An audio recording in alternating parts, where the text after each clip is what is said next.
So, if it is 9:30 and you're both at the table, please inform the referee. A referee will stand at the top of each section.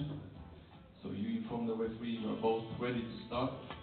If it's match time and your opponent is not here, you also need to inform the referee.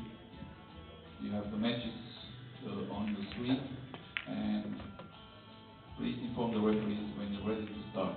We're going to go manually at this time, and we're going to solve the issue right away, and then we will use the live scoring.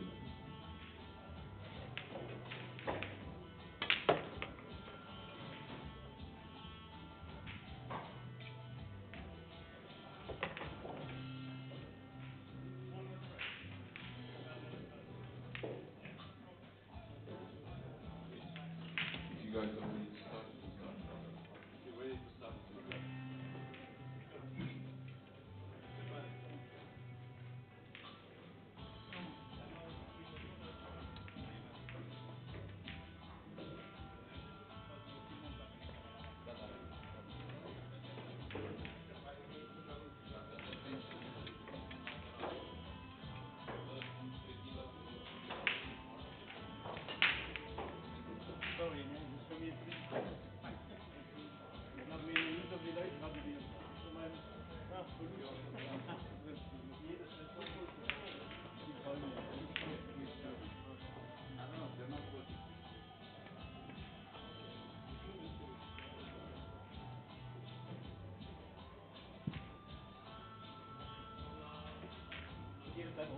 Ja.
Okay guys, so we should be starting now.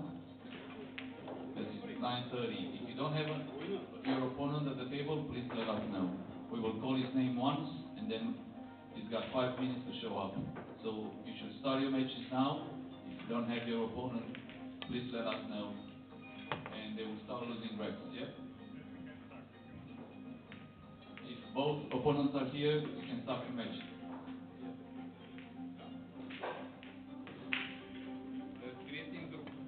And arbitrii, vă rog să-mi scrieți în grup ce mese nu sunt, ca să știu și ce jucători lipsește.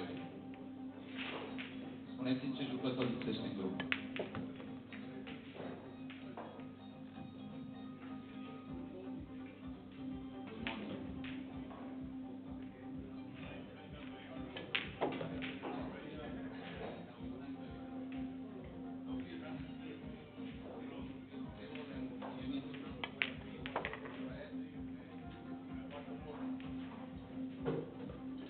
So, if your opponent is missing, you still need to be at the table.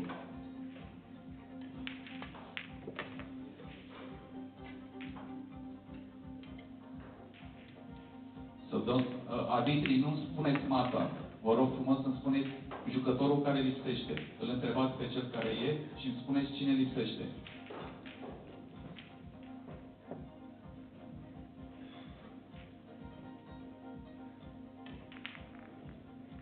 La masa C9, Mircea Modiga. Ai 5 minute să te prezinți la masă, vei pierde câte un rec la fiecare 5 minute. Nu-mi spuneți nume, arbitrii, nu scrieți nume acum. Scrieți masa și numele din nou, că nu am cum să ziceți la ce mă scrie. And everybody please Everybody please scan the QR codes now. They should be working now. Scan the QR codes and start the matches, please.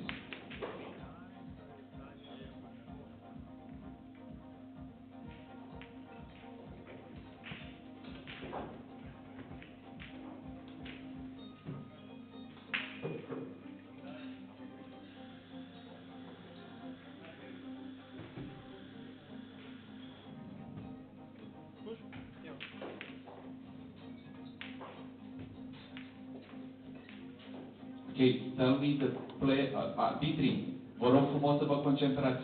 Spuneți-mi masa și jucătorul care lipsește, nu jucătorul care e prezent. Jucătorul care lipsește, ca să pot să scriu. Masa C7, Dragoș Răgulescu.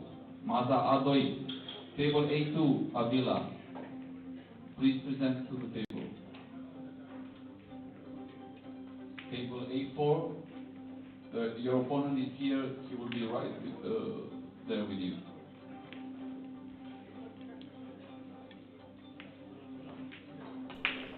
All right, good morning folks. A little bit late in the box here, just had to wait for them to do their technical stuff. Welcome to day one of the Mezz Bucharest Open 2024. Already a 1-0 lead to the favorite in the match, former world champion, multiple world champion, Joshua Filler, widely regarded as one of the best kickers in the world, best jumpers in the world, just one of the best players in the world, period. And fresh off a victory in Dubai, was it? There's not a lot that can stop him at the moment.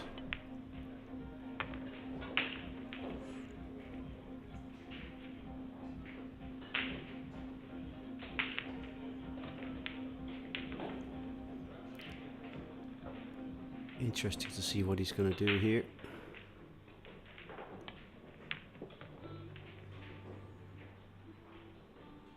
Yeah, decent pace. A little bit of follow through for the 8-ball into the center pocket. Should you play the last ball or as the wing ball, either left or right? Absolutely plumb. Guys, please scan the QR codes. The QR codes are working now. Scan them and keep the scores live. Another rack. And his countryman Titzman is going to have to work hard when he gets the chance, that is. Let's see how many packs we get from Filler here from the morning already.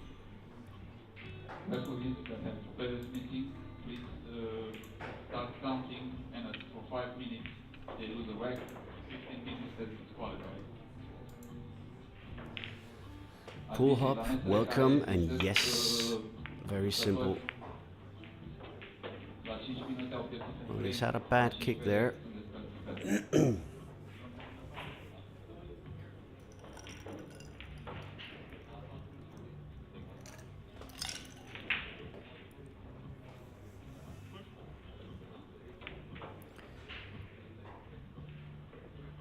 Push pop.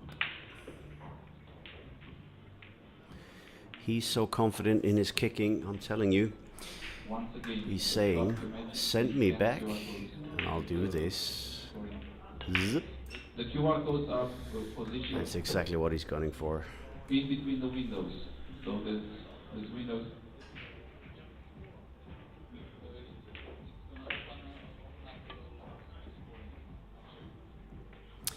Well, since yesterday I can tell you the balls have been polished and the tables have been vacuumed, and that might be the difference.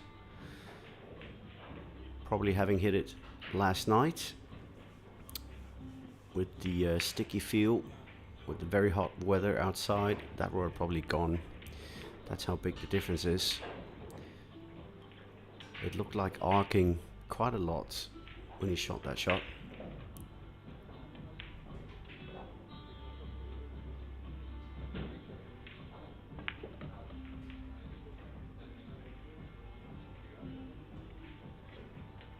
overran a little bit, so has to power it a tiny bit more to get to the 4.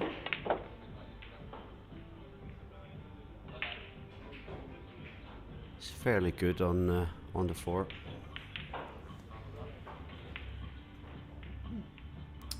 Bangtime Pool, welcome. Good morning. So how late is it there? Is it like 4 in the morning?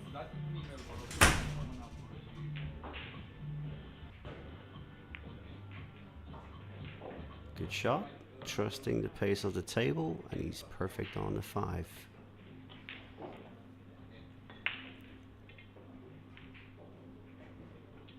$240, okay. Could just catch a little bit of our morning pool while you decide whether or not to go to bed or not.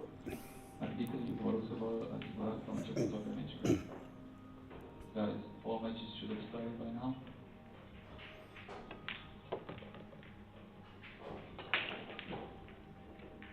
So if you could just make a simple stop shot, the 8 ball can go into the center pocket quite easily. Unless he feels like he can draw back and land to the corner. Yeah, okay. Newly polished balls, you really got a hold of that.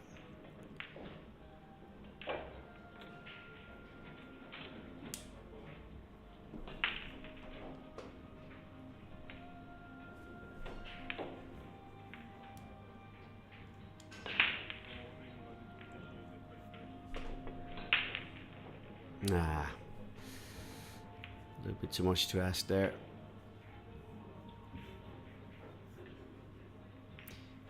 Just can't give the chances to these sharp guys.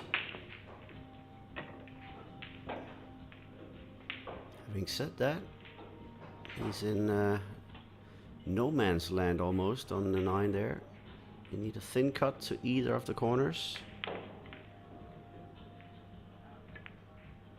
Never gonna reach. Okay, so at least he's not gonna get egged. He's gonna get on the boards. And he's nice enough to actually let his opponent pot the 9. Good style. Yep.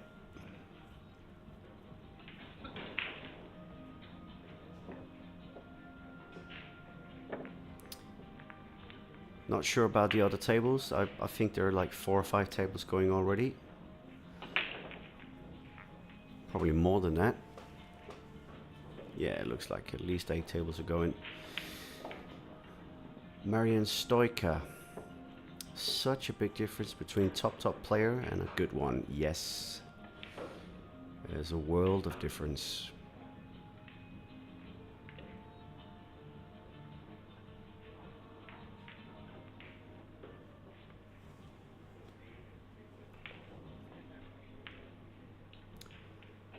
I'm quite sure he is. He's usually a regular here. He likes it. He rates it as one of the good pool halls of the European continent.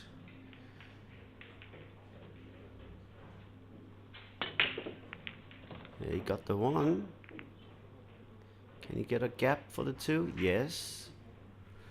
That's definitely doable. And also there's room for the 3 past the 8 into the bottom left corner like this. So if you can get a hold of a good pot on the 2 this early part of the morning, then definitely there's a chance of him to get another rack on the board.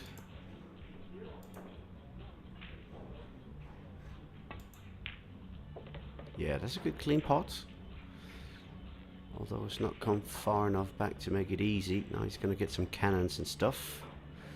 I don't think he can avoid contact on the 4. So what is he going to do? He's probably going to graze off it and run here. The 4 ball could possibly come down there. Maybe he can avoid it. If he plays with topspin. Nah, it seemed like half a miscue. It didn't sound a miscue, but it looked like it because I don't think it would be that far off the potting angle.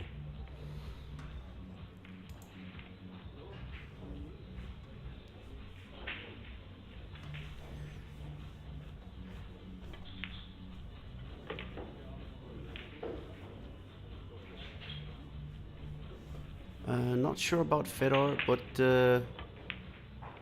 I would suggest you actually go to 9ball.ro. There you can see all the brackets. Bang time, are you talking about me? I am from Denmark. And I don't have the Danglish accent. Yes, that's probably why a lot of people are wondering. I got asked about that a couple of times yesterday.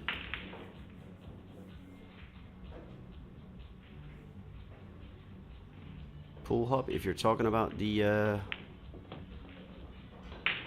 Mad About Snooker Candy's Corner, then that is mine, yes. I have a couple of 147 and a 167 video on the channel there. Sadly, I was the second person to make the 167. I would have liked to be the first. I got late by like 3 or 4 days, and then Michael Holt had already done it. The Saudi maximum break, basically.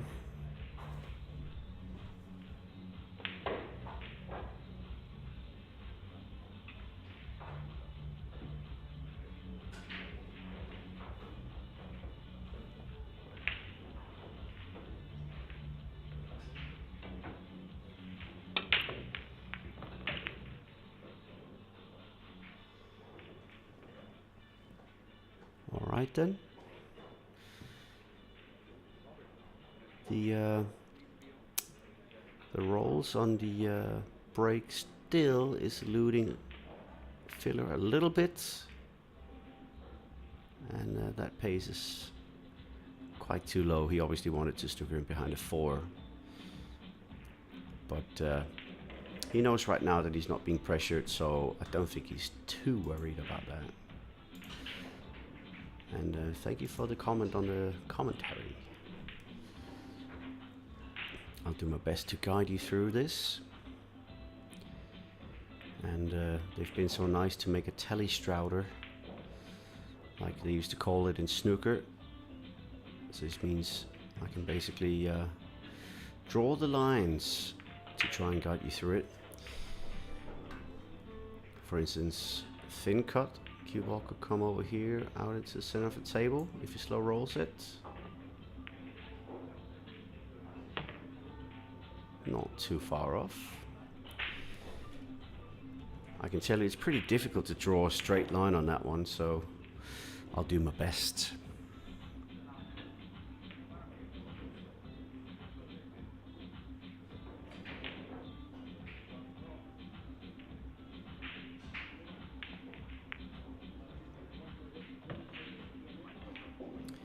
Very nice tin cut there.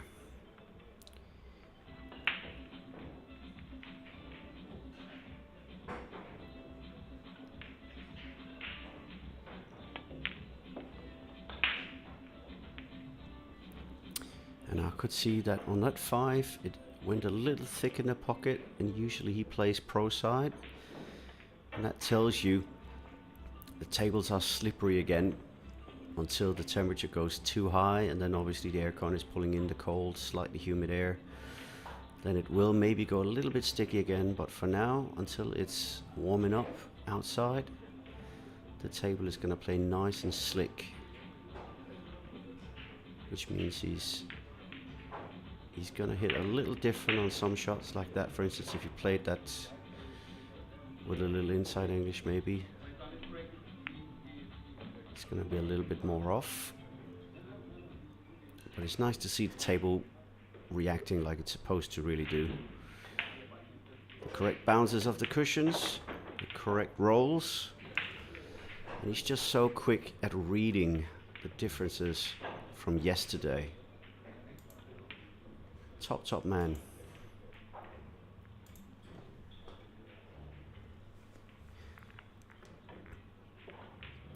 Well, you got to remember, Matty, probably those 2 days that he was there, I don't know how full the pool hall was, but last night, you got to remember there was the Sandtip Invitational, which we're going to continue tonight. The semis and the finals, of course. But with the Sandtip Invitational people being there, plus the people that are supposed to play today, and there you see another example of how much it's squirted off the cushion instead of going straight because of the slickness. But because there was about 300 people here plus working staff, even with aircon on full blown, I could tell you it was hot and sticky. So this meant, of course, whatever sort of practice routine he would have had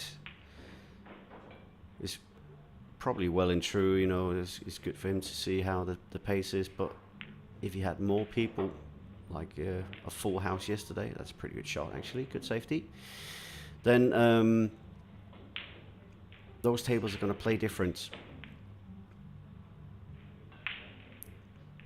at least compared to how it started for him when he came for the couple of days practice. The temp was definitely a lot higher yesterday, especially because I think we had something like 36 or 37 degrees outside. That being in a shade, almost unbearable. I'm not saying I'm missing the Danish rain, but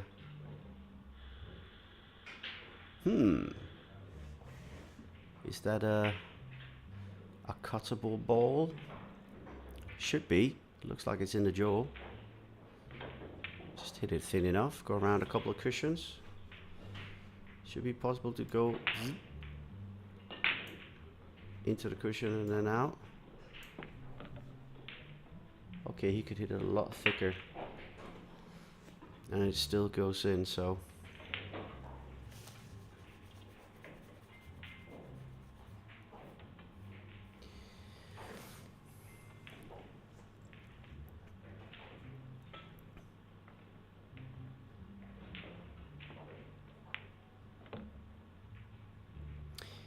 temp is a real thing, that's one thing. Humidity is another, like we've discussed it so many times with snooker, and how the balls there completely changed the trajectory. I'll say that again. Oh my god, this is such a tough word in the morning. How do you say it? Trajectory. I'll say that again. Don't say that again. But anyways, the lines completely change. That's the best way to put it. And humidity, let's say you have a ball that wobbles 4 times in this morning with clean balls and clean cloth, and it still goes in after the 4 wobbles. That's the same kind of ball that last night would wobble 4 times and stay in the pocket. That's how big the difference is.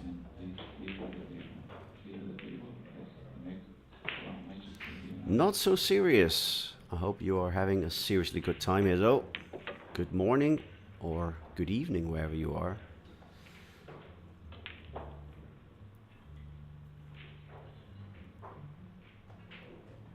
Island Audio Lab. Wow, Caribbean. Is that the furthest away we have to pool viewers? Well, not completely. We still have people from Asia, so... Ooh, wobbly wobbly. And because of that, he's not come far enough over, or you could say that he's maybe overrun. I'm not sure which one he tried to. But yeah. A little bit of a 50-yard line here.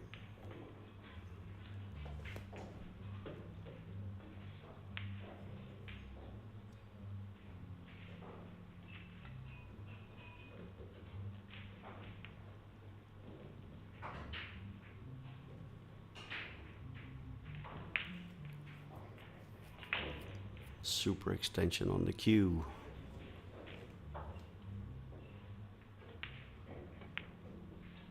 Yeah, this is a pretty good save. Cue ball stops in time.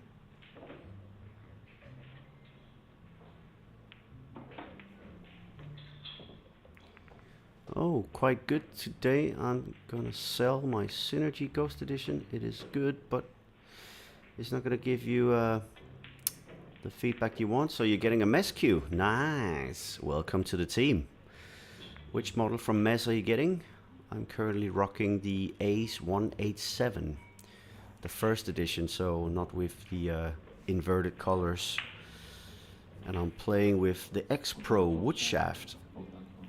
I've absolutely fallen in love with that. I have two of them. One with very low deflection and one that has a little bit more, which is good for the long banks with side spin, in my opinion.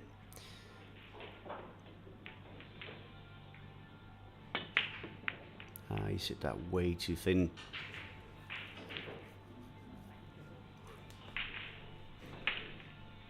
Good morning.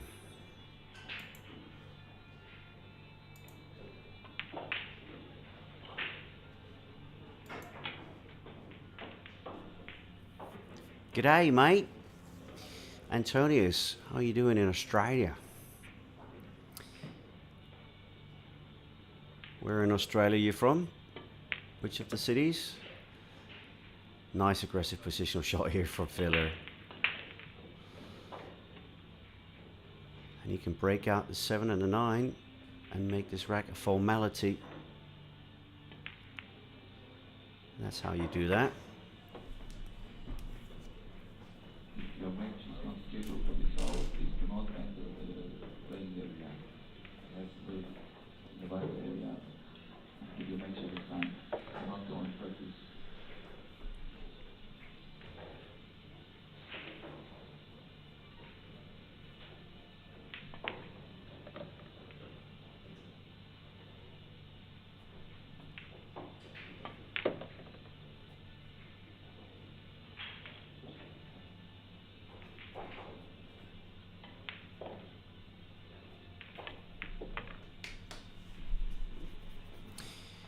And he just makes this game look stupendously easy, doesn't he?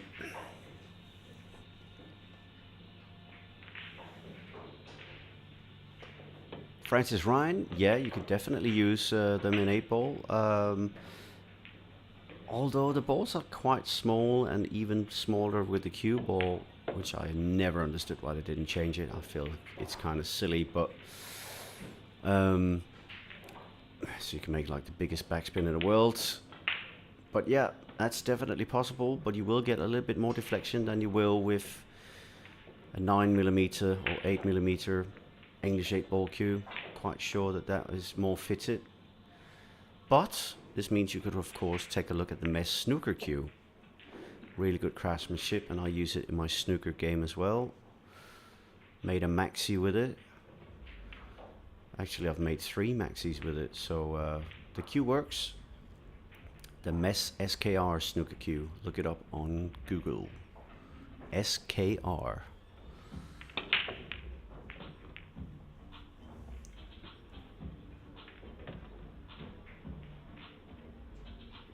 Yeah, it seems quite late there in Caribbean now, right? Here it's early doors. I woke up about an hour ago. Hour and a half. Took the electric scooter from the hotel to the venue here. Even though it's just a 6 or 7 minute walk, it's a 2-minute drive on the scooter, and it's more fun. Bang time pool, because even though I love the Ignite shaft, I felt it was actually too powerful for my stroke. I have too much cue power and I had a tendency to overjuice it. And I found that the X Pro has a tiny bit less on the sweet spot for me. And a shot like that, for instance, I would completely overrun it with the Ignite. So for me, the X Pro, just about the same as the Ignite in terms of the low deflection. Feels incredible. So that's why I have 2 X Pros. Carbon coin that, so it is not too dissimilar, but obviously still with a little bit more of a wood feel. And if you are a wood feel, then of course, or would feel liker, then the X Pro is probably one of the best shafts on the market. Meanwhile, Titzman has tried here to continue the comeback. Oh.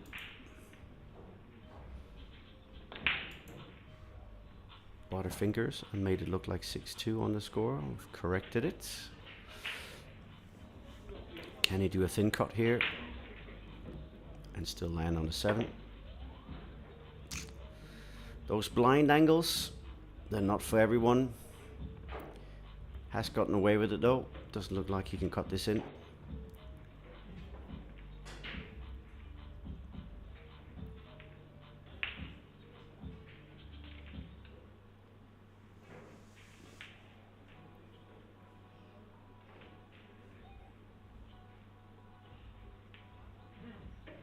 Mokai, yeah, it's like the vibration is not the same, and it's of course not supposed to be the same, but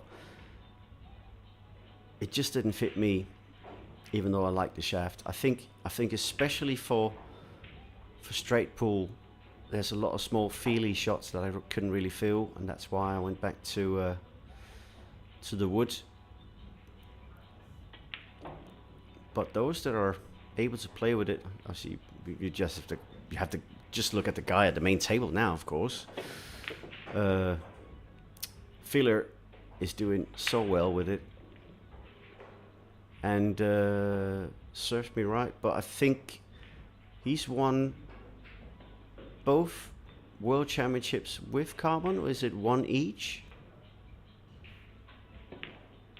And is it 2 or 3 world titles that he have? I've actually forgotten.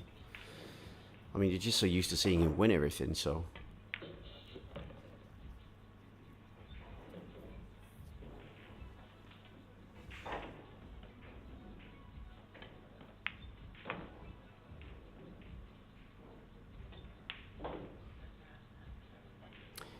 If you made 158, I would actually say stick with it and just don't think about the feel. If you can run that high with the carbon shaft, you should really consider sticking to it, even though it might feel unnatural.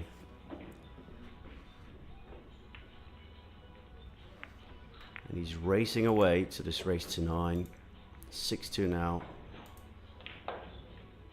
And I don't know why it keeps doing that. Let's see. Yeah, the score should be correct now.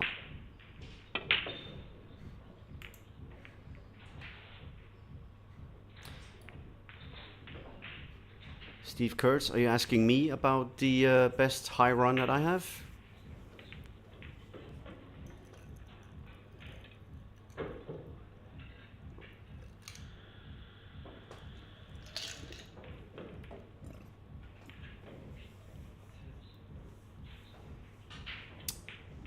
Not so serious. I actually have a Sigma for sale because I'm so happy with the feedback and the positional play that I get with the X Pro.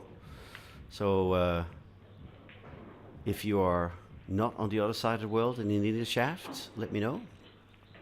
I'm actually trying to sell it here at the event itself. It's in complete mint condition because I've only had it for like 3 or 4 days, and then I had the X Pro. And then my decision was made.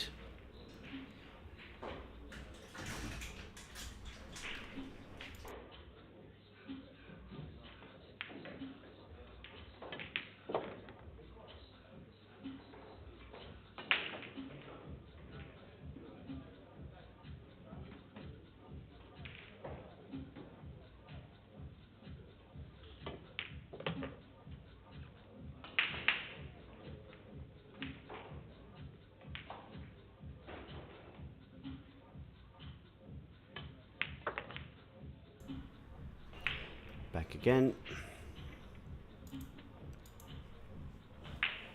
Oh, nice. The CP is so good. I've had the honor of trying that model a couple of times, and each time it's been equally amazing. It's just so well balanced.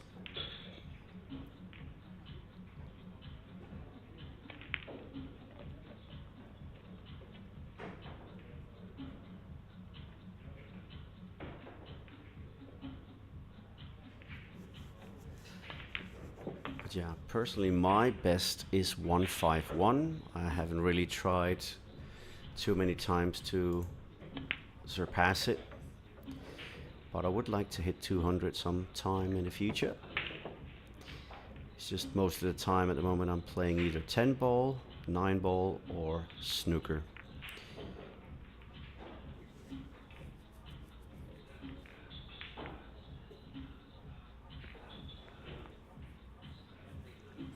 Oh, Landlala, I didn't see you, but my name is Daniel Candy from Denmark. I'm in the main event as well, and I'm playing at 1 o'clock, so I'm just doing the morning speaks here before going to rest a bit before the opening match for me.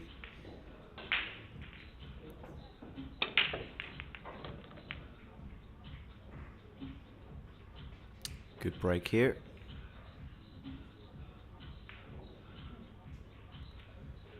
Different way of breaking compared to Niels and the others. He's actually counting on those cannons. Well, he's played a bad positional shot here.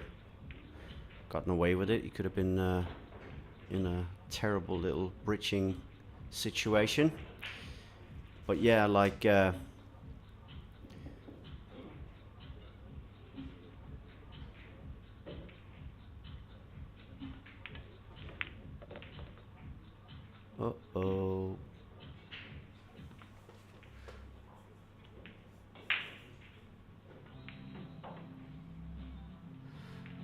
Stefan, I would actually say I've tried both. Both have sort of similar low deflection capabilities, but the sound and feel, I still feel that the Ignite is better. A lot better. I think both shafts had a little bit of an odd sound in the first gens, but the different gens now, I think the newer ones are really sounding good. They definitely have a proper sound to it. 199? Lol, misses in a row. Cheeky.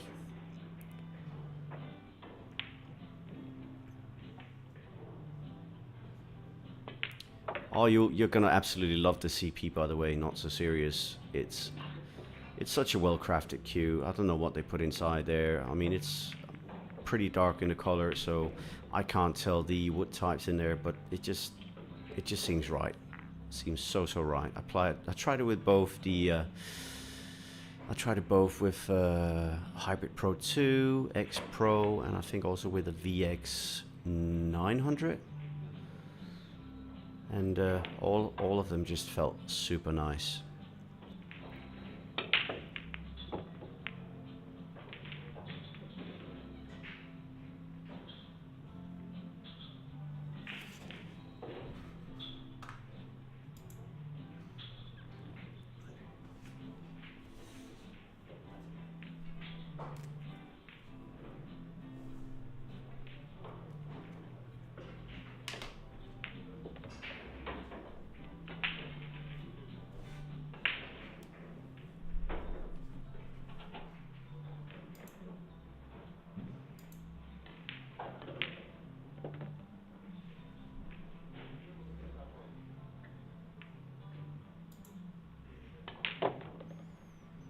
He's just shooting for fun now. He knows he's over the line. Yeah, I've played with Obi a couple of times. If you're into like softer feel of cues, it's definitely up there.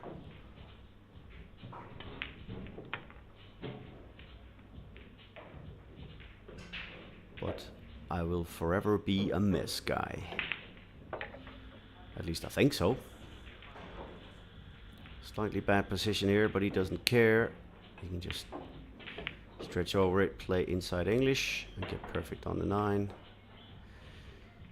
As we see him win his opening match of this tournament. All congrats from Titzman. I think he knew from the start it was going to be an uphill battle. Not much of a chance there.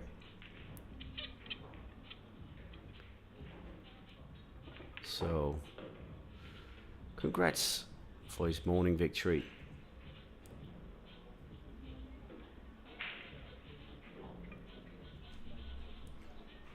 Score is updating.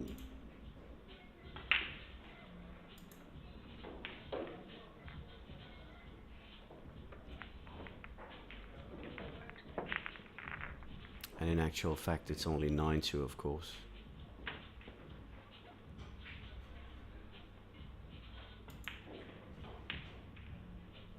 Don't know why it actually says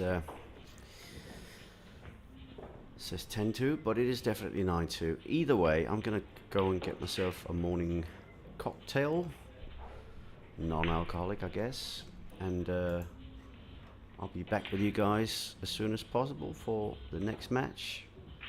I'll let you know what's on there in due time, unless they actually do on the microphone in the arena itself. Anyways, good morning to everybody and good night to those that are about to head to bed.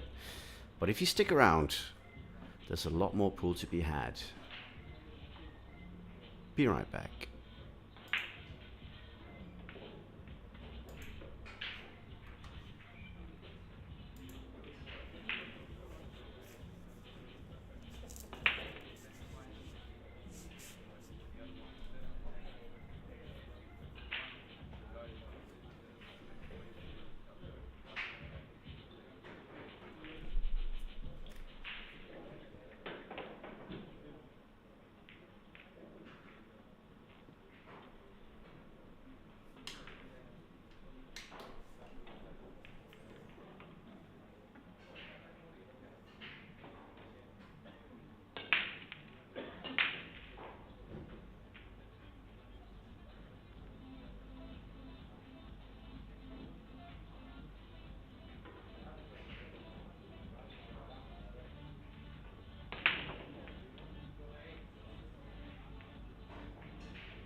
if you see your match sign on the TV screen in the arena, the main arena, you can proceed to your table.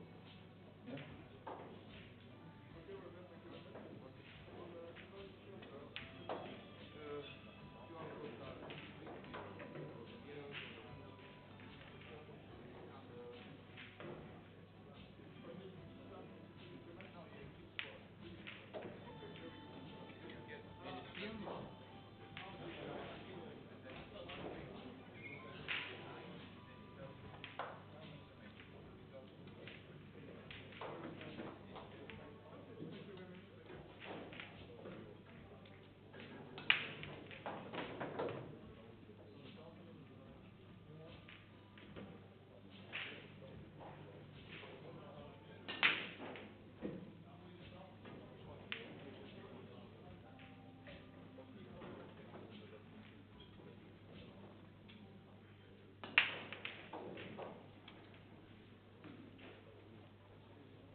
So once again, guys, if your match is scheduled for 1 p.m., your match will start at 12:30. If your match is scheduled for 11:30, your match will start at 11.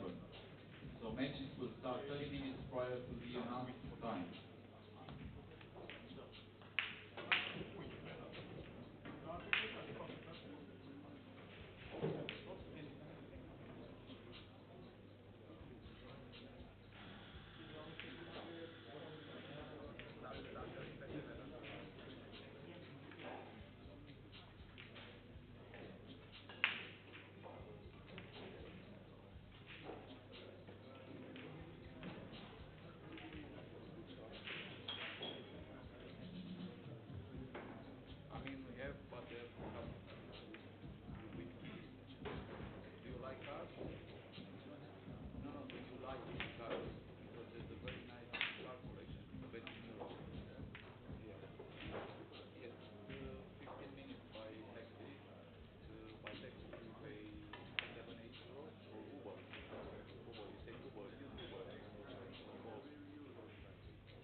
Morning.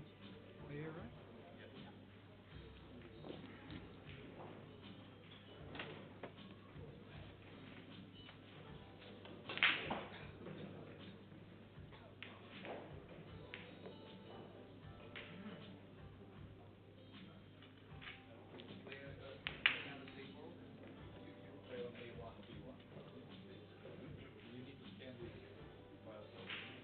Okay. Can't even do it now. And you keep the score and Sure.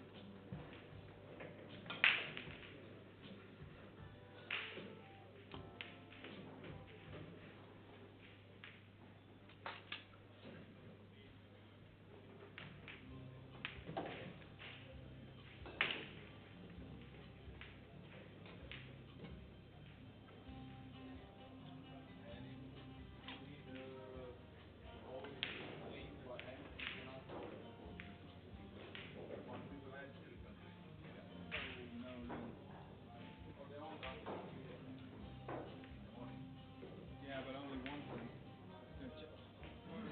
If you want, I train with it sometimes. It completely changes everything. Like every kick, every deflection, everything.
so if your table is assigned and you see it on the screen, don't practice.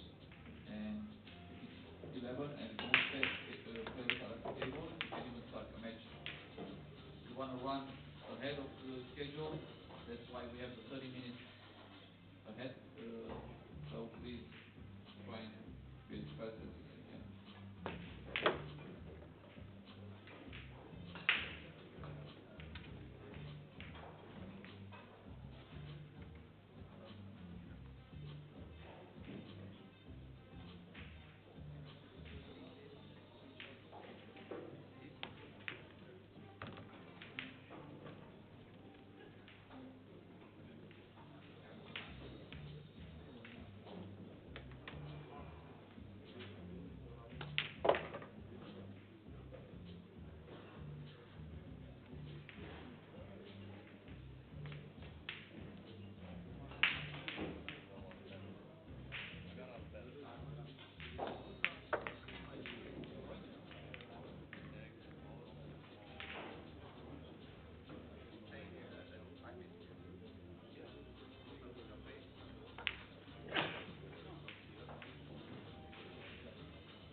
guy here? Yeah.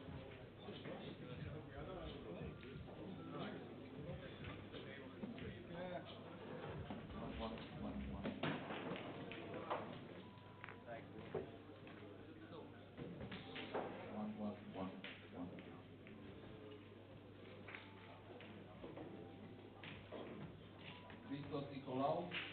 Nicolaou, in Spain, table, TV table.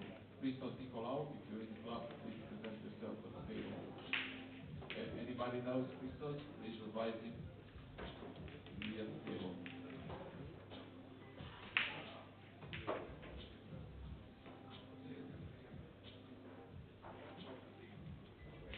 No. Match is for 11:30 anyway. 11.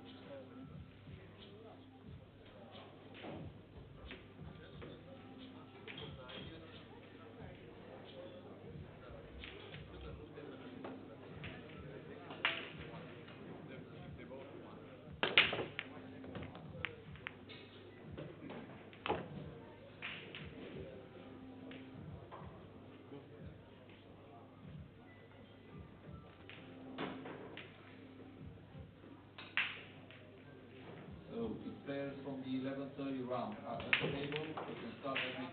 Please scan the QR codes. There's a QR code in between the windows at each table. Scan and start the match. Please. Thank you.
Oh, here we go.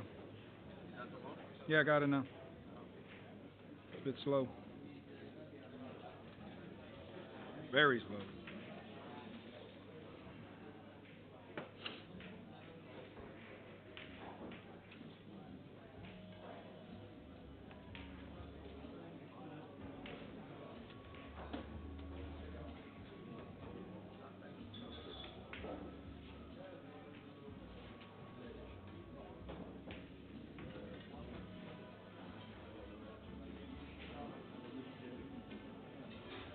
Robert, can you fix it?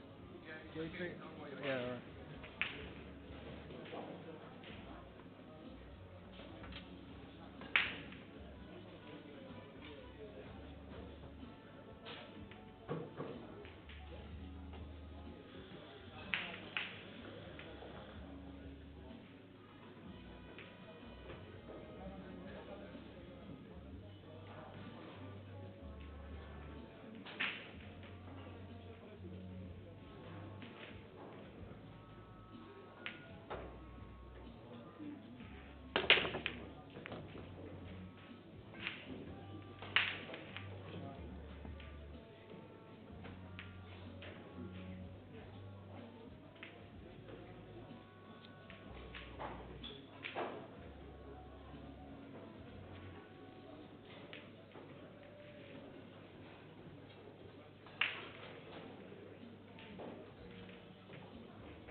So we got Niels Feijen. He's up 2-0. This is Cosmin German.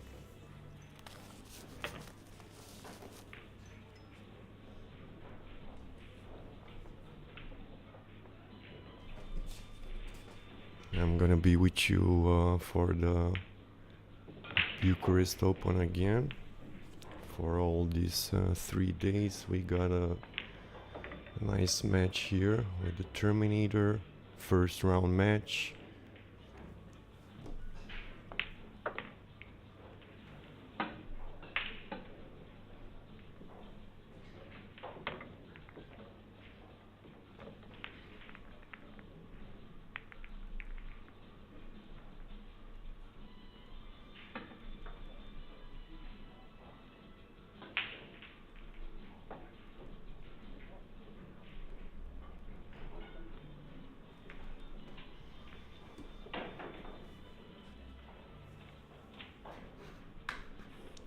We're at table number A1. It's 2-2 between Kraus and the Bulgarian.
Let's see if Nicolaou can put one on the scoreboard.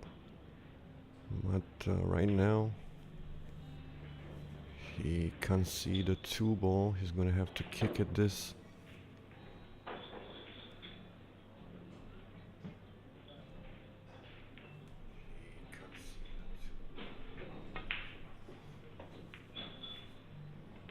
Yeah, good hit. Niels is gonna have a shot at this. Not an easy comeback for the 3. He's probably gonna have to go up and down in between the 3 and 4.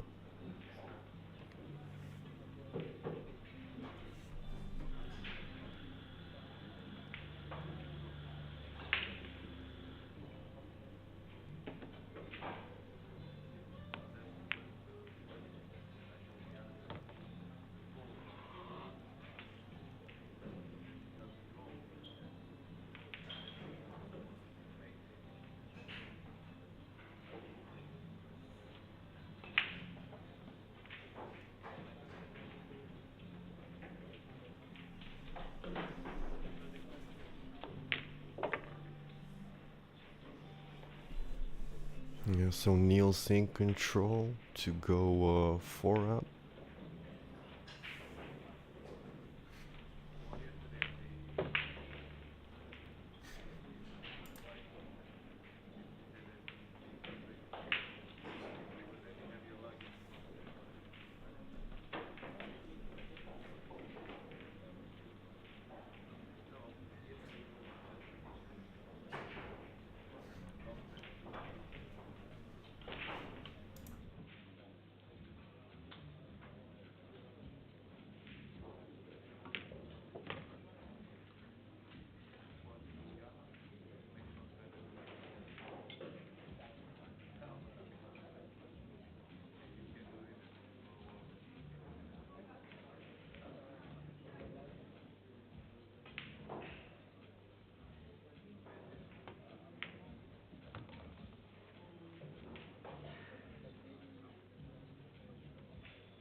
So Niels with this easy 9-ball 4-0 for the Dutch.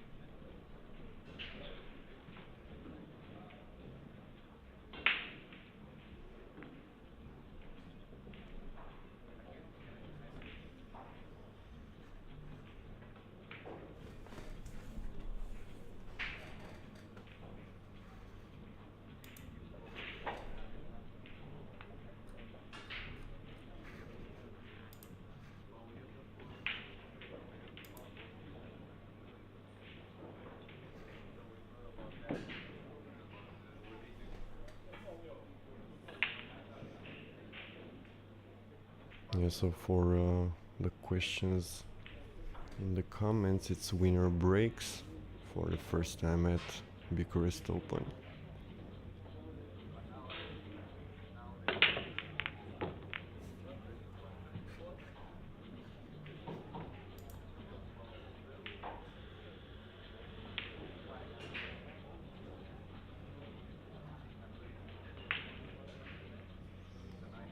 At table A1, Tanev has 3-2 against Mike Kraus.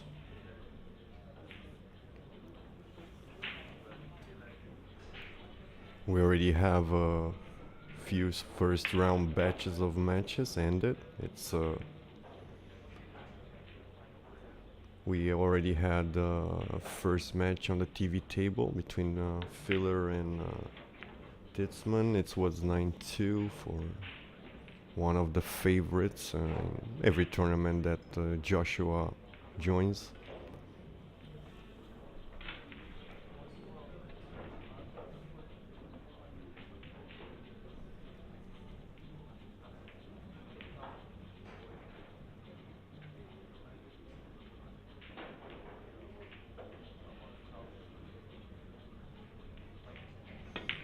Mika also won earlier in his first round match, 9-3. So yeah, mistake from Nicolaou. It's Niels back at the table.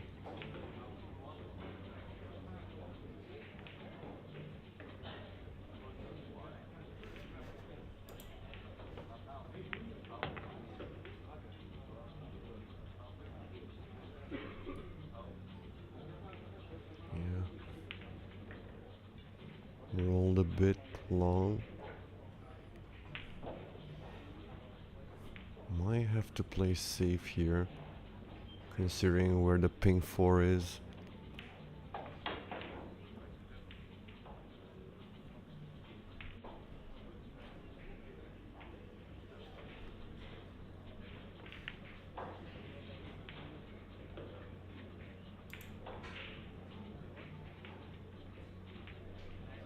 Yeah, so Kraus ties the game at table A1.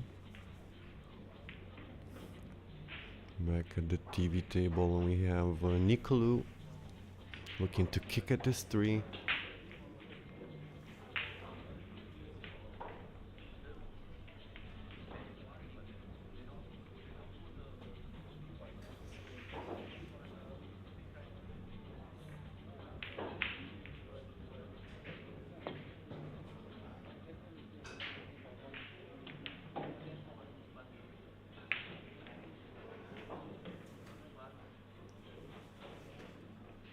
Yeah, ball in hand for Niels.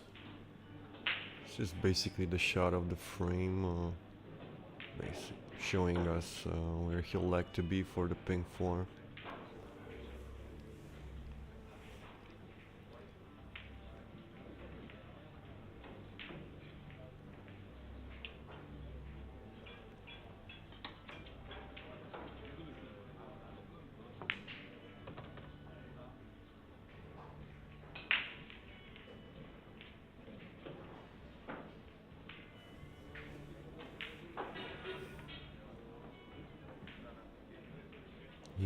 control Niels in this first match.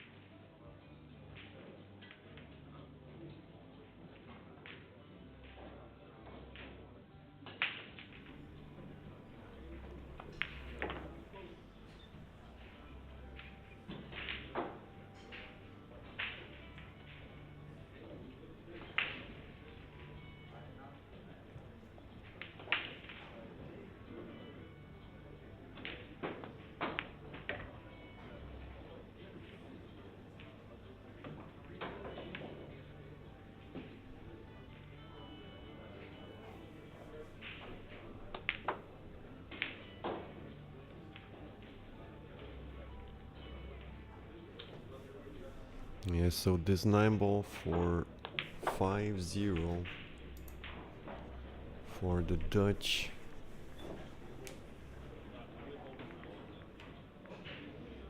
Be in control so far.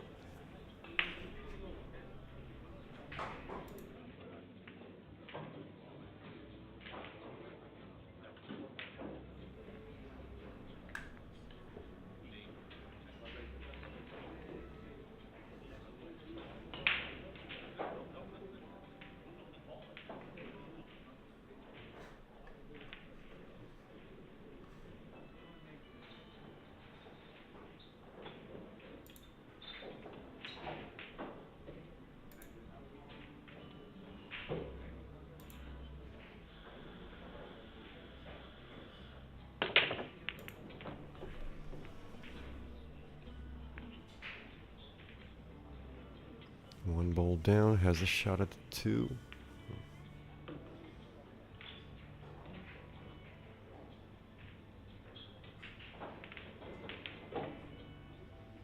Just gonna have to probably slow roll this with a lot of left, or just going up and down the table if it's too thin to hold position for the red.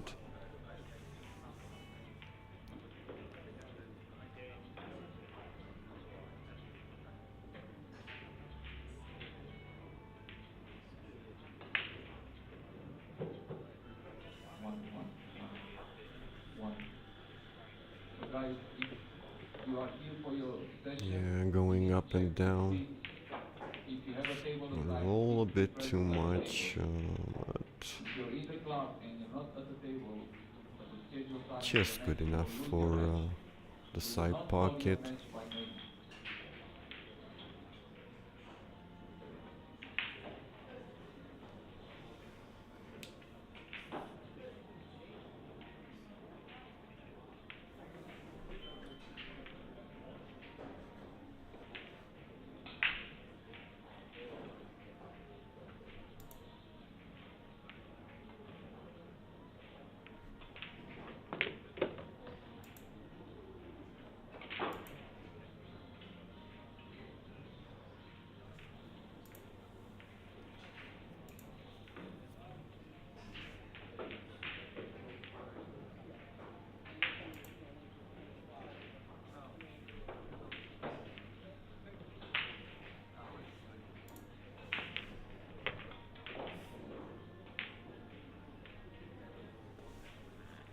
Yeah, nice shot from Niels.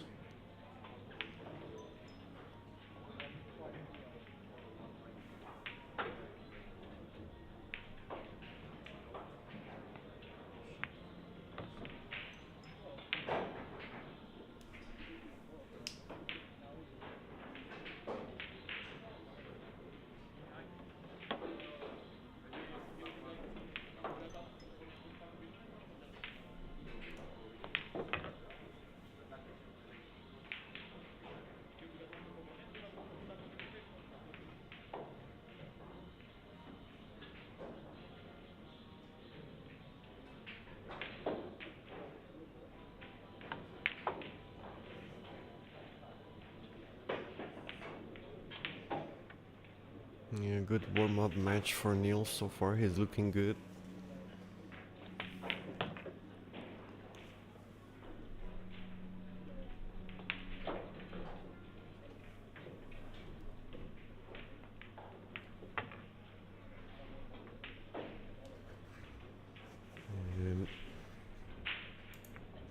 6 up, 3 down to go for the Dutch.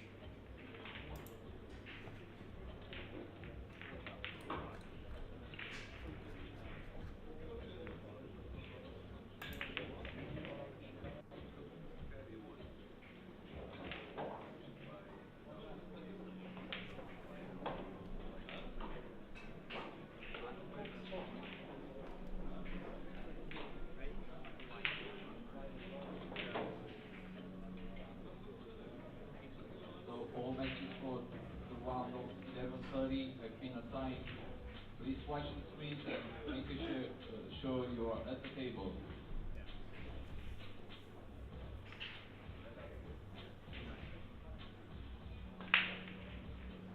So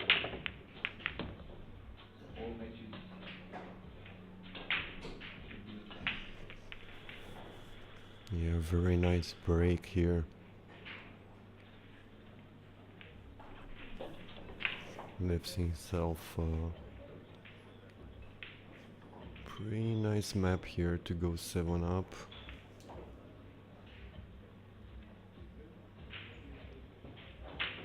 Niels actually champion at Bucharest Open a few years back. I think it was the first edition.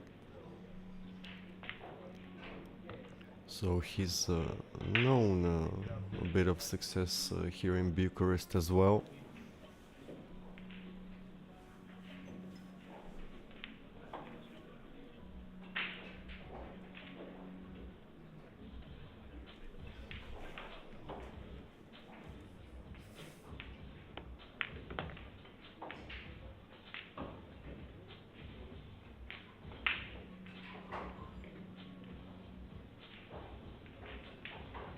All matches for the 11:30 round, please scan your QR codes and start the matches. Sorry.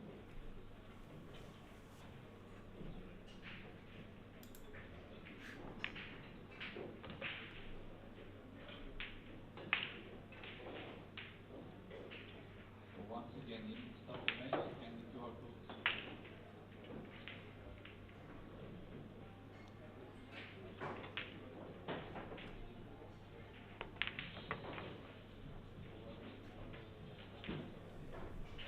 Yeah, nice clearance after a very good break from Niels.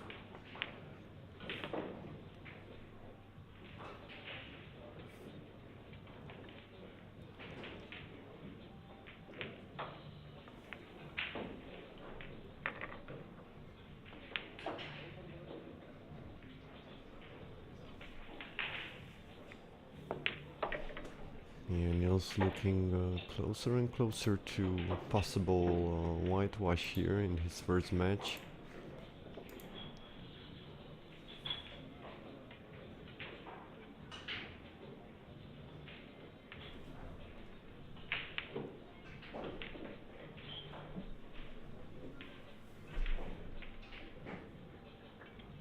Table A1.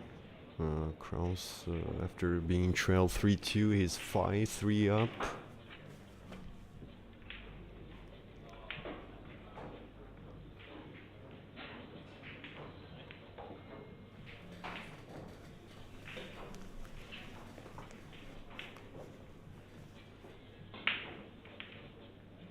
Let's see if Niels can consistently find a break. That's gonna be on his radar for sure. Breaking consistently can be the key.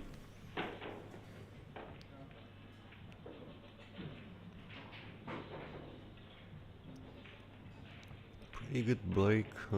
Cue ball got a bit up on the table. You cannot see the 2. Might have to push if he cannot see an edge on the blue 2.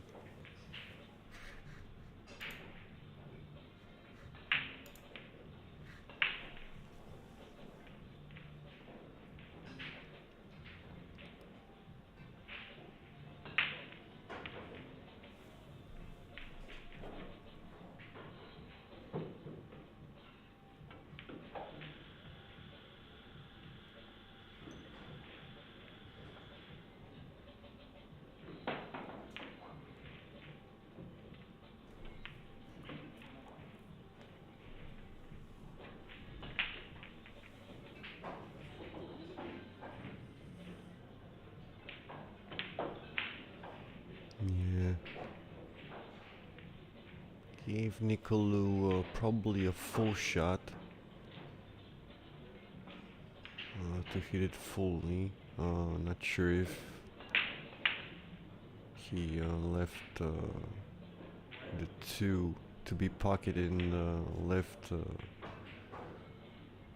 corner.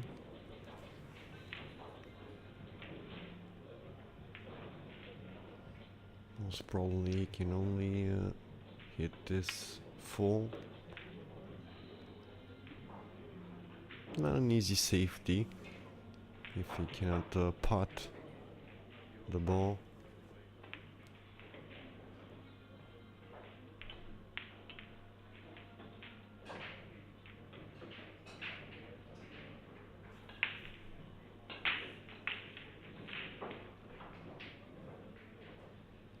Yeah. Let's see what Niels had in mind on this push out. Might go with the 2 ball, 2 rails, 3 rails, and put the cue ball behind the 8 or the 9-3. Once again, table A8, A9, please start to match. Scan the QR code and click who won the leg. Table B17, B9, please start to match.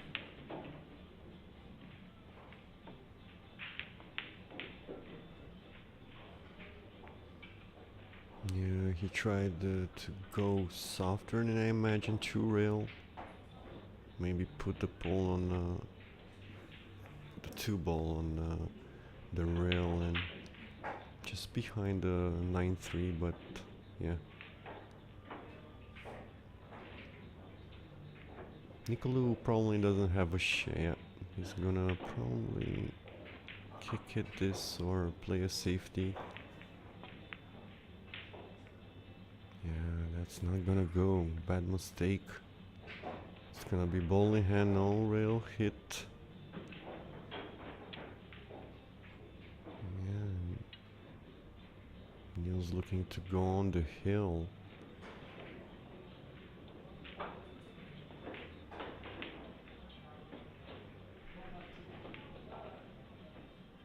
Yeah, very pretentious shot. Nicolaou tried there, squeeze that cue ball in between 3-9.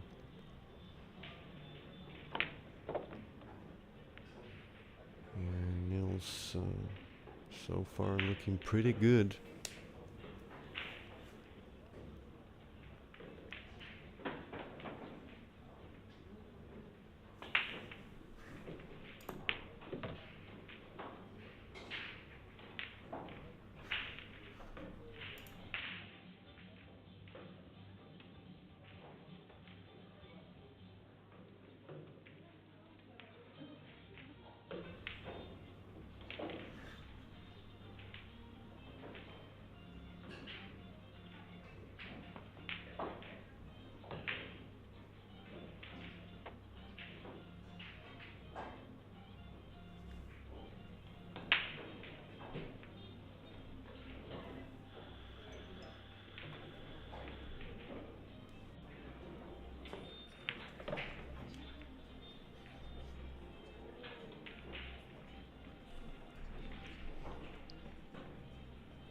Bit of a trouble here, running into the 9.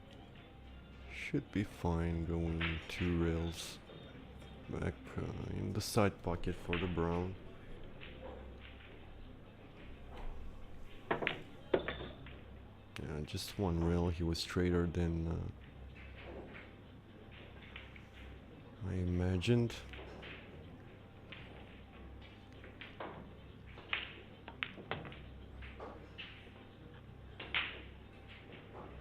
Pretty solid performance. Nicolaou, of course, also gave some help when Niels pounced on the few mistakes made.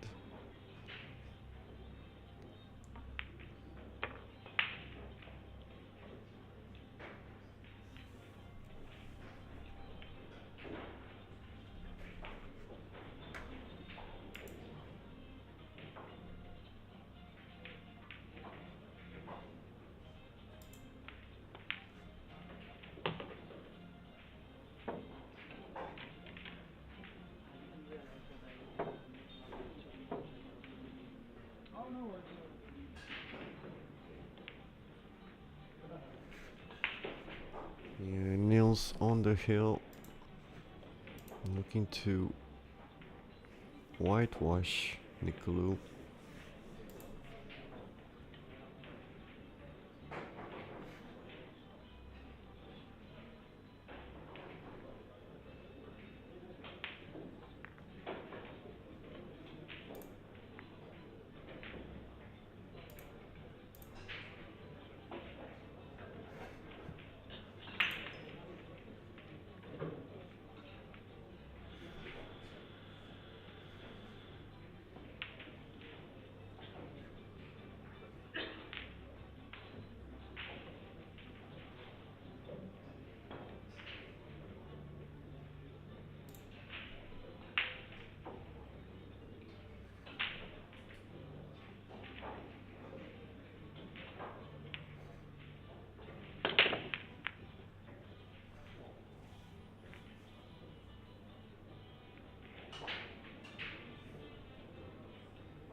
Once again, table You know, ball C3, pocketed, and let's see if Nicolaou can finally put one on the table. Same for table A8 and A9. Surda and Ilel. Start your matches in the system. Not an easy table. He's gonna have 3. Probably doesn't go by the 5 ball.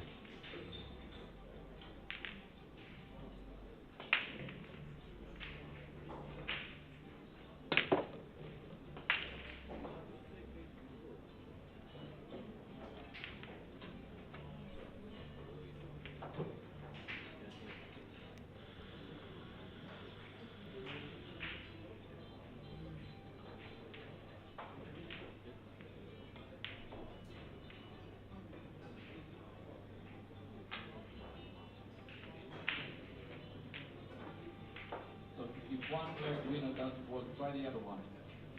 Yep. Doesn't matter who won the leg. If the winner breaks for them.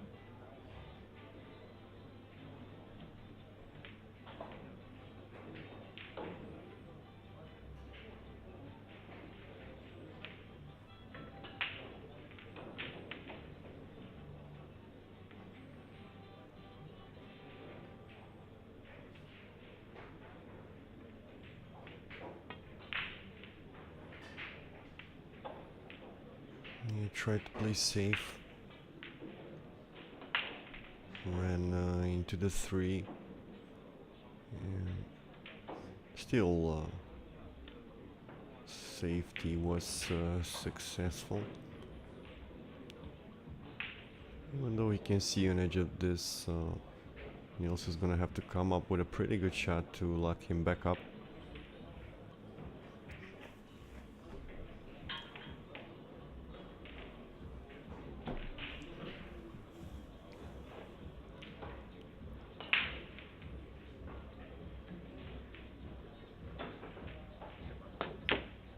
Oh yeah, wow, what a shot.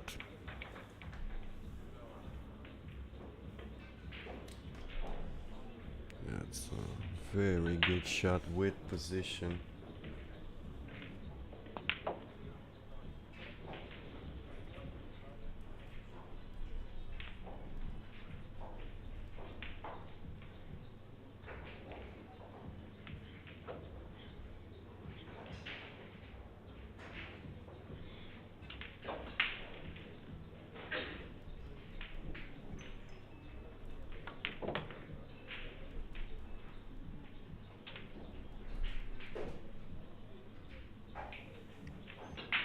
Basically resolved the frame with that amazing kick shot.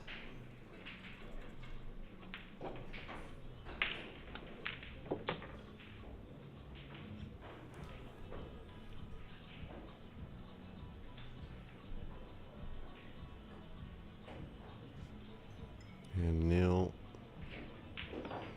almost a certainty he's gonna end up winning 9-0 his first match here. Must feel pretty good.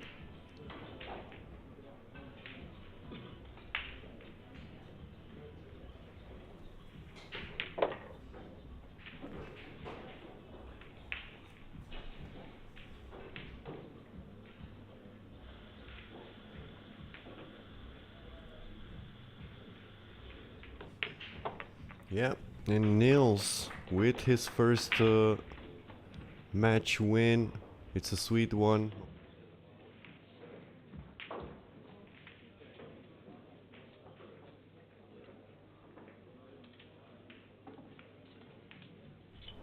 And we're gonna go at A1.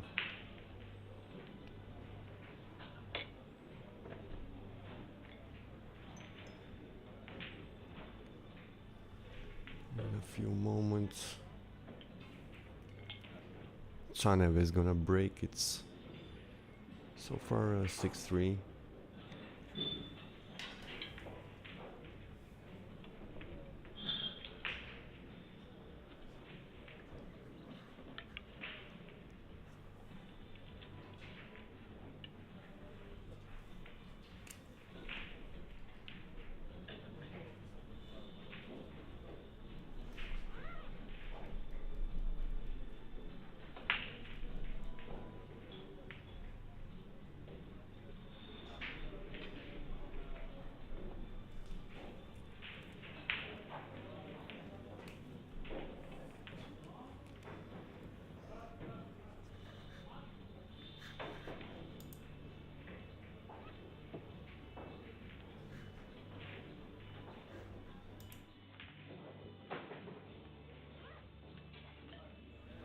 Once again, if you're in the club, you need to check the screens for your match. You will not be called at your table. And we are only starting the 1 p.m. round. We have announced the matches. So we have 3 matches announced. If you're in the club, you can go and practice.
So it's 7-3 for Kraus, his 5 frames in a row here.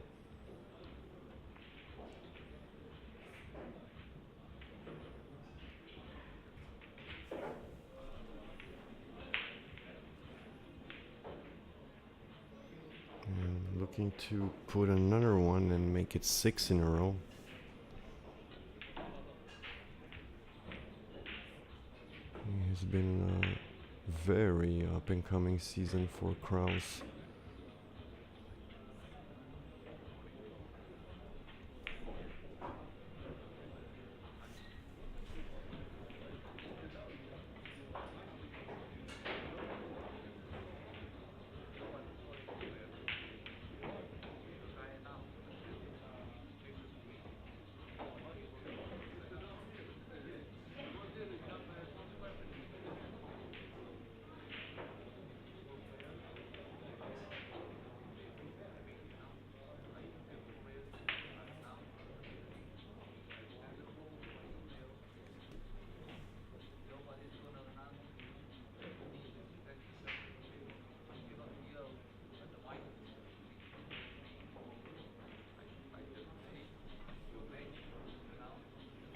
got some very good results recently. Kraus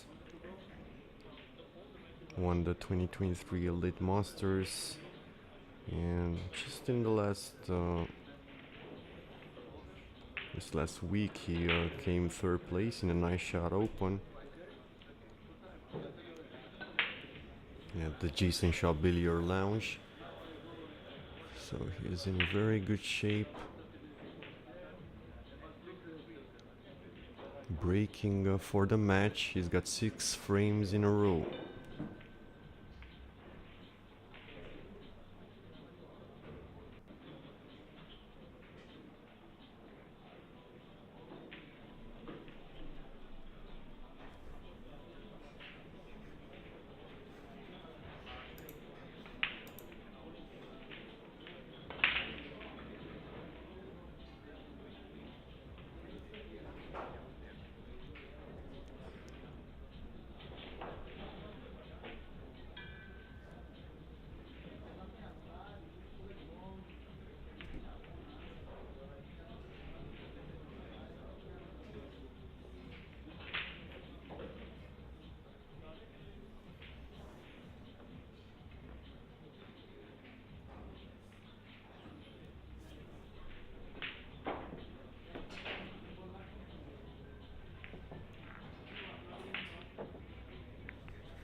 In just a few moments we're gonna have David Alcaide versus Yuria Betsivu at the main table.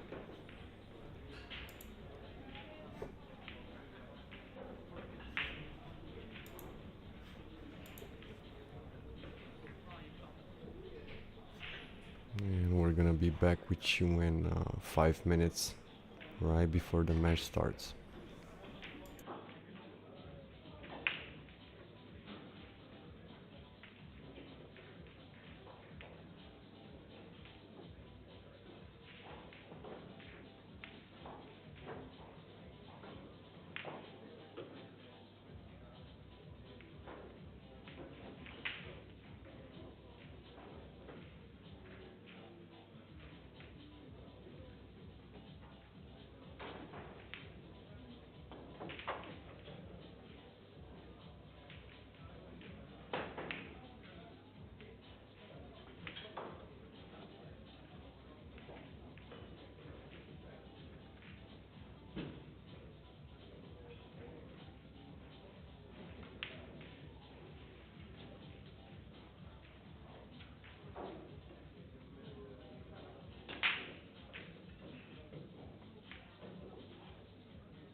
got Brabin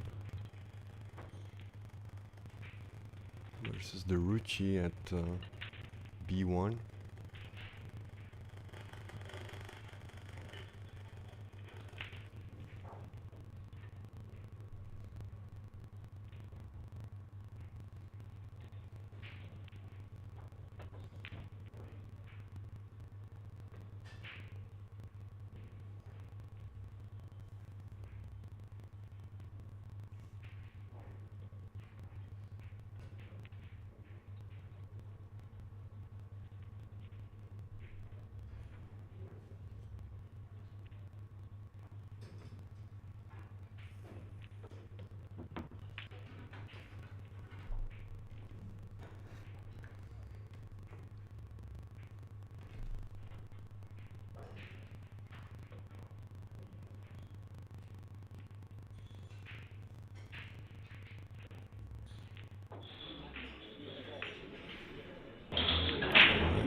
All right.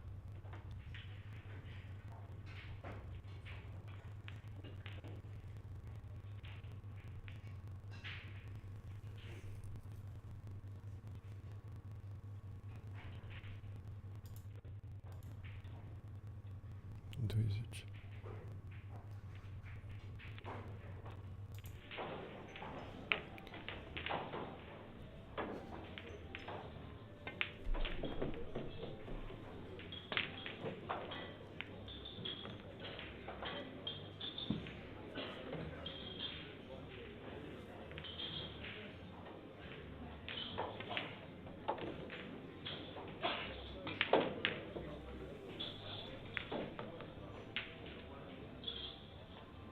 Alright, so we got Brabin, 5-4 up,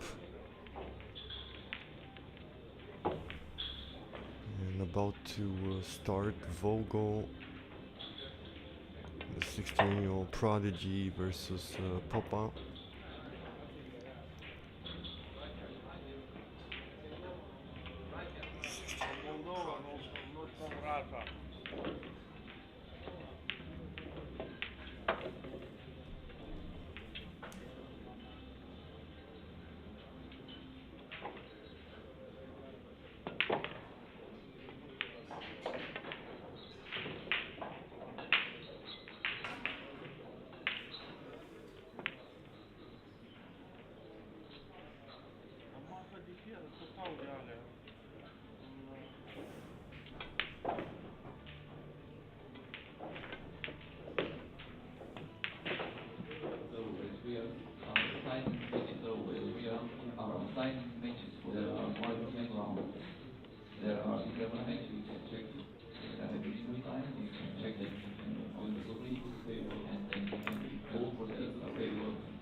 So only one about to start, Mitja Opa versus Felix Vogel.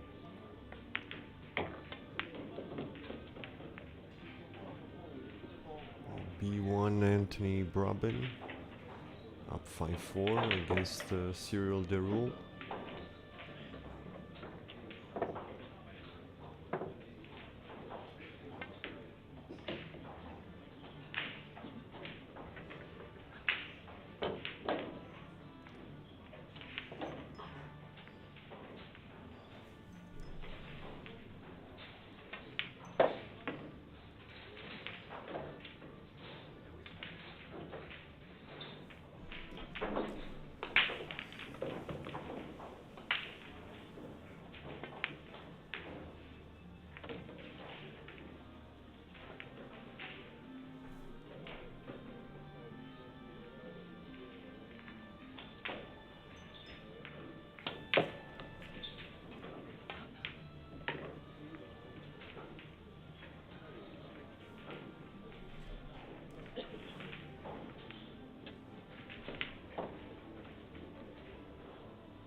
Alright, we're gonna be right back in a few minutes, right before the Vogel versus Popa and the Alcaide match.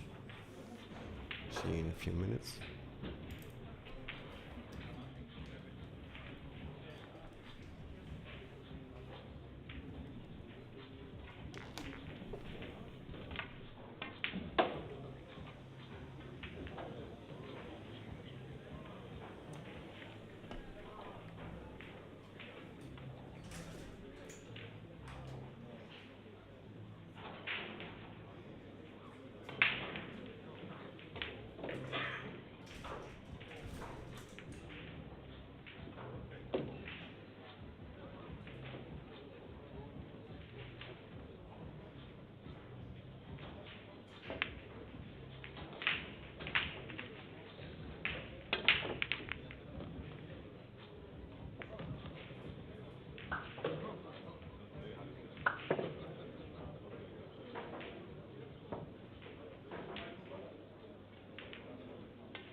1, 2 testing. So we are back on the main TV table.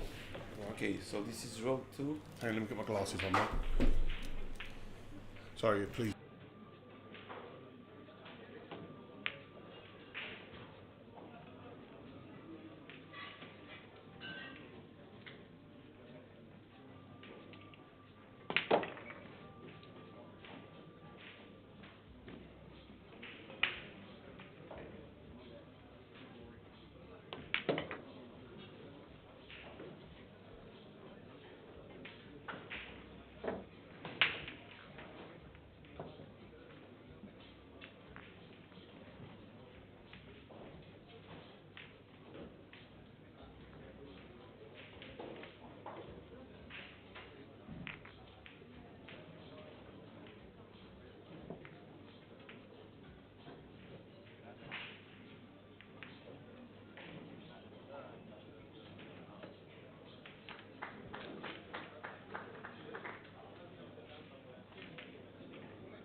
Alright, we're back at the main table.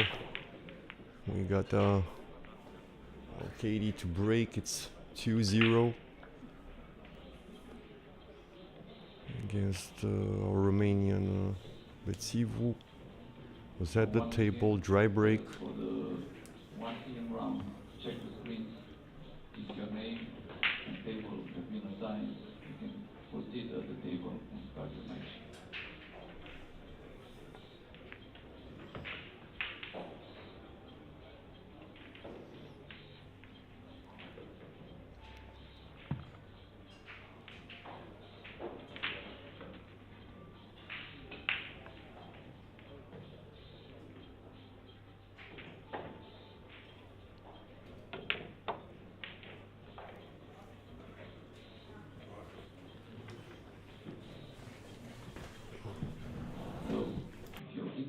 Nobody's going to call your name and ask you to go with the table. You need to check the screens, make sure your match has been assigned. Once it has, you can proceed at the table and start the match. If your opponent is not at the table and you are at the time of your match, please announce the referees.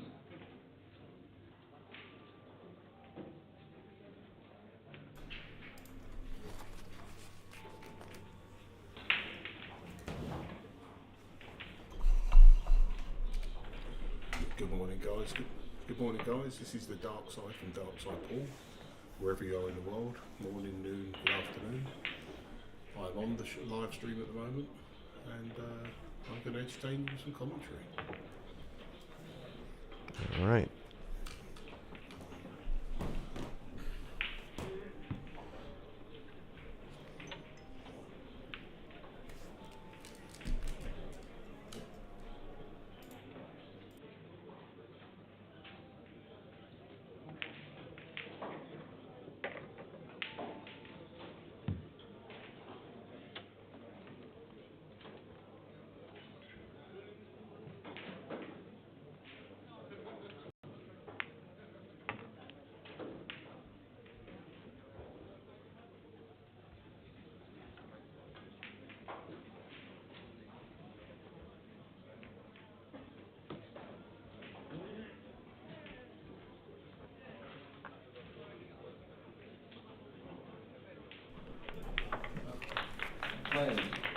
Alright, so a nice one, a nice clearance from Bețivu.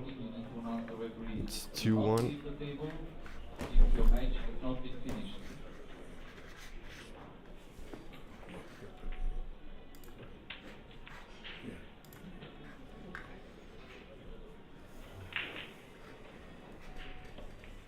So David Alcaide is 2-1 up here, so let's just get straight into the fourth rack. Yeah, so joined here by Dark Side, Cosmin German. I tell you what, Cosmin, and what a privilege and what an honour it is to come to this club. It's absolutely fantastic. Yeah, you like it here, right? Yeah, it's it's my first time here, and I'll tell you what, not only is the entertainment, but the actual country itself is absolutely fantastic. So really pleased to be here and to meet lots of new players. And meet yourself, Cosmo. Yeah, thank you very much. Yeah, a lot of players. I still remember when they first, the big names came here on the first edition, and they were pretty amazed at the 41 pool tables and all the, other things you can do at IDM. And oh, it's great, it's fantastic, isn't it? Last day I was watching Joshua play Marco from Italy. They're playing ping pong. It's like when you go in the world to watch someone play ping pong. yeah, So that was quite good as well. And so, like I say, 42 tables, all green, all Simonis 860s with all the black balls. Absolutely perfect. It's got to be the best club I've ever seen in the world, and I've been around quite a few places. yeah. I still think at least a few years ago, as far as number of tables, it was the biggest in Europe or something like that. As far as I would still probably say us. as far as clubs for customers and stuff. Yeah, and it's full as well, isn't it? You know, even when the action finished yesterday and the Zan Tips Invitational, probably yesterday when the proceedings finished, the club was full up after. Yeah. Just club players. You which could is not great. rent a table to play absolutely, yesterday. Yeah. And so, guys, we were just talking about the competition yesterday, sponsored by Zan Tips, the 24-man invitational, and we're down to the last 4 players there, which is Victor Zalinski, not Tony Kroos, he's a footballer. Mickey Kraus, that's a bit better. Who else we got in there? Joshua Filler, and the last name eludes me. I think it's Alcaide with David Alcaide, Yeah. he beat me Kieran on the TV table. So it's quite a feast for you tonight to look forward to, live on the Billiard Network from about 8 o'clock this evening.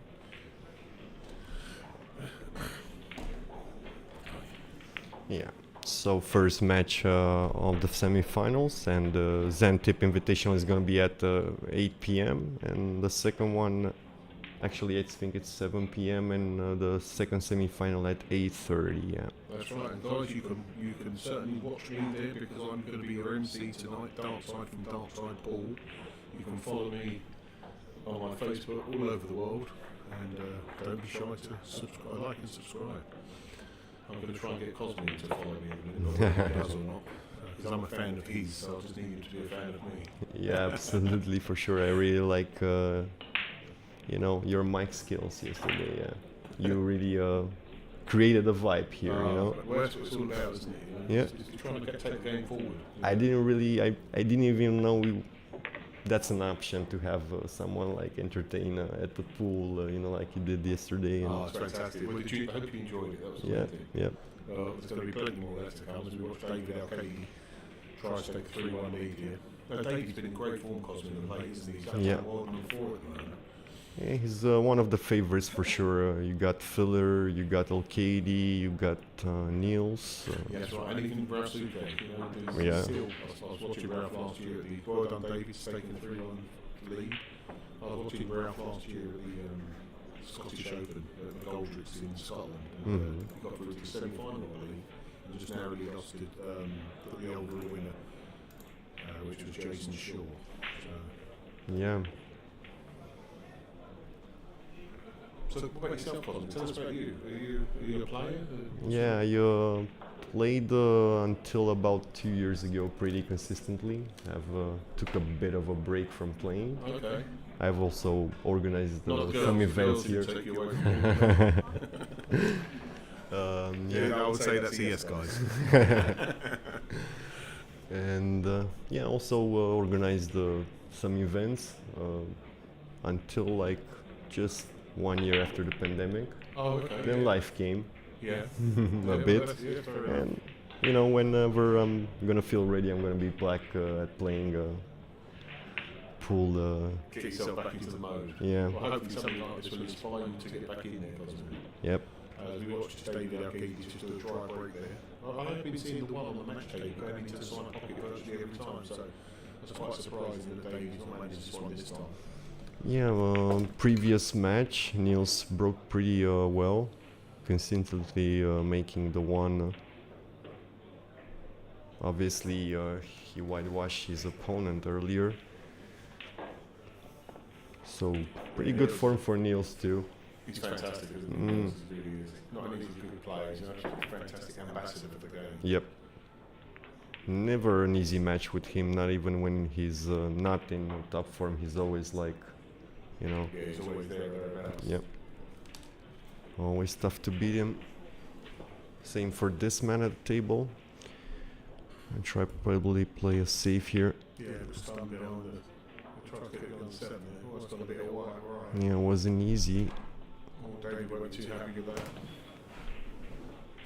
The key to these shots, guys, is making sure that you get the 2 ball safe there, because there's 3 forms of safety for what David attempted there. There's a cue ball safe, an object ball safe, and then there's getting them both safe. And I think David possibly went to get the cue ball safe there, so hence why he had the 2 ball over the corner right pocket. Yeah. He tried to get the cue ball down to 7. Just a bit too much on this one. And yeah, he opted to play safe. Very good shot. Yeah, that's a nice safety shot. Again, for those budding young players up there, keeping distance between the balls could be priority if you're trying to get safety. So I would say probably quite disappointed with that winning Cosmin, because it was quite an obvious safe behind the 6. Yeah, if he sees an edge, he probably won't be too satisfied about it.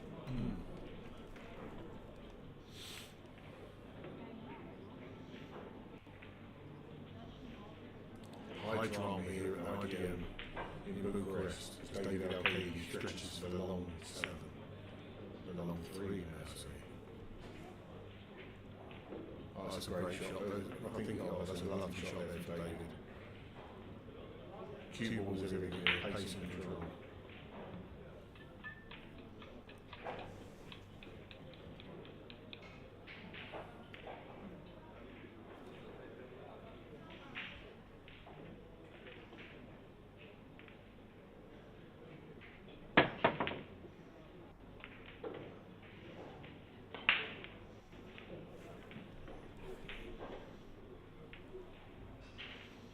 If you can nick this in the side pocket, there's a natural angle that's taken back to the centre of the table here.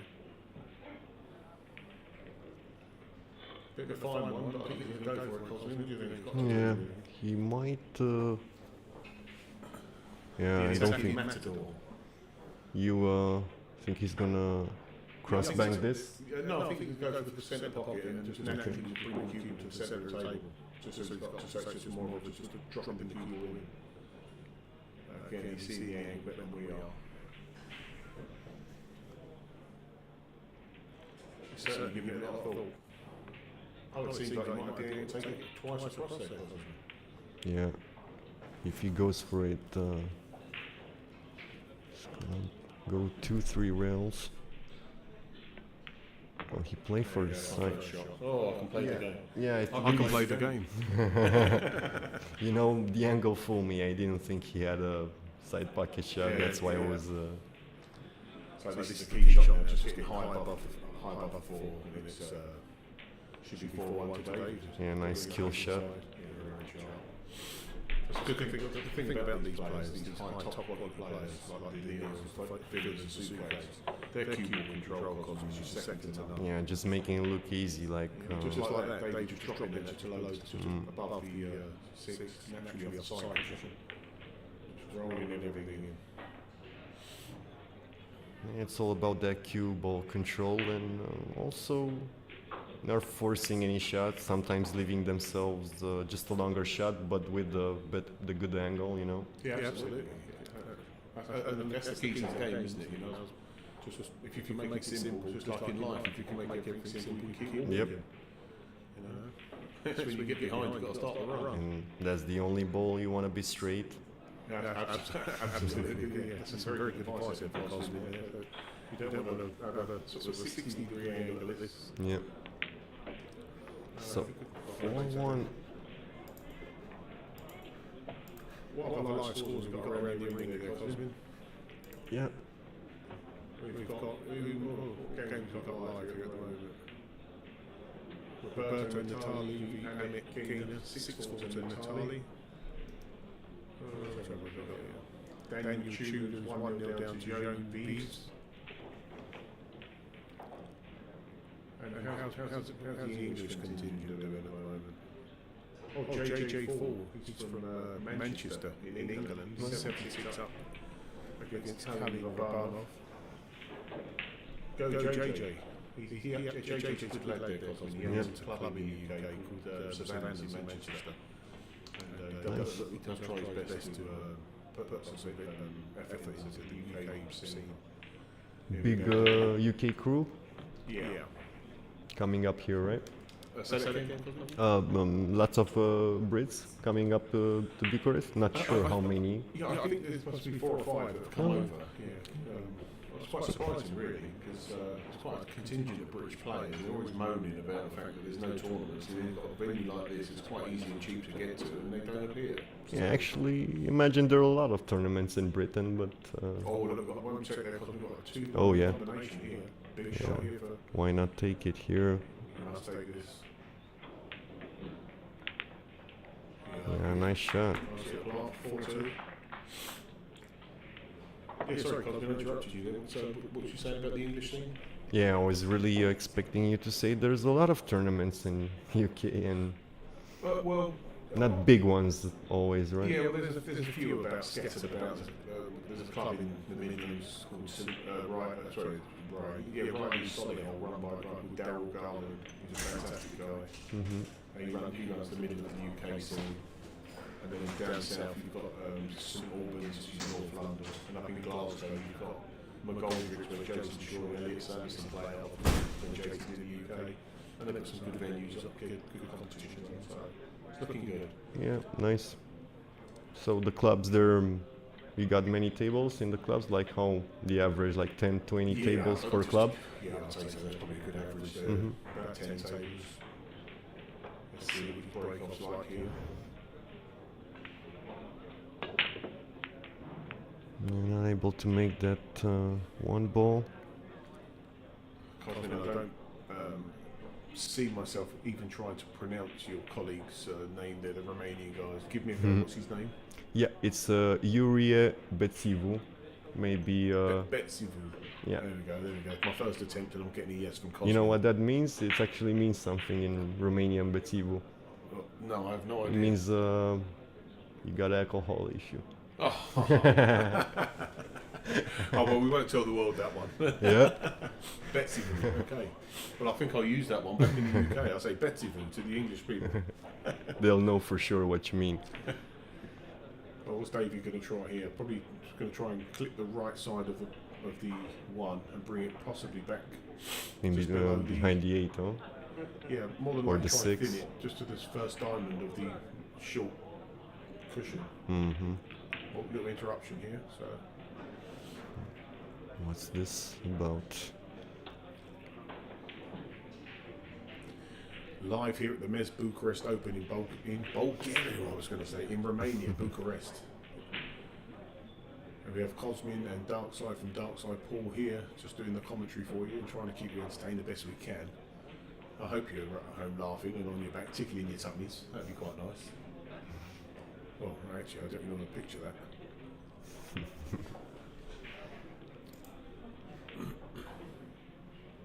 What's the situation on table 1 there?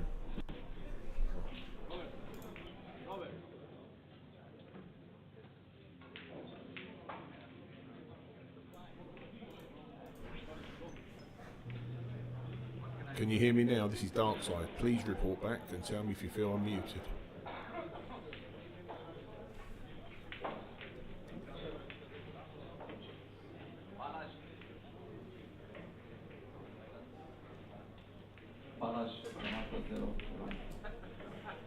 Yeah, let us know if Darkside is his mic is good.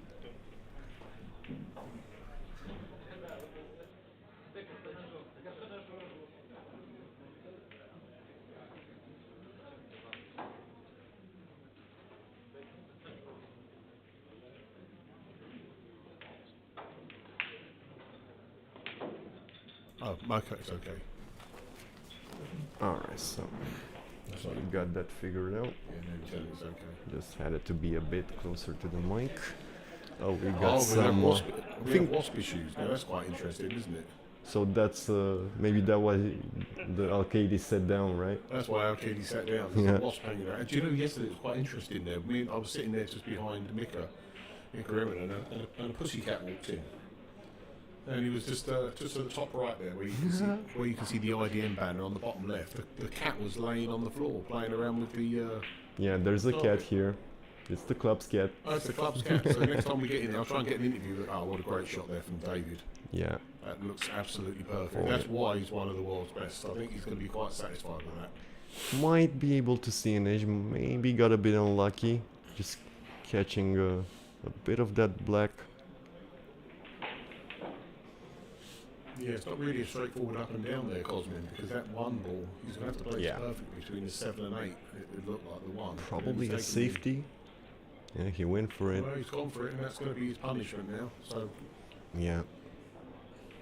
Yeah, going back to the pussycat story. There's a little cat walking around, and he's the local cat for the IDM club. So I will endeavour to get a video with him or her and just show you what he's all about, because it was absolutely great walking around the arena thinking he owned the place. Yep.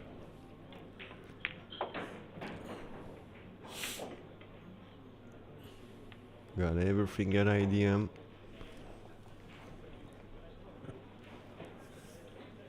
Kathleen Collard, don't you worry, I'll make sure that I get the cat sorted out.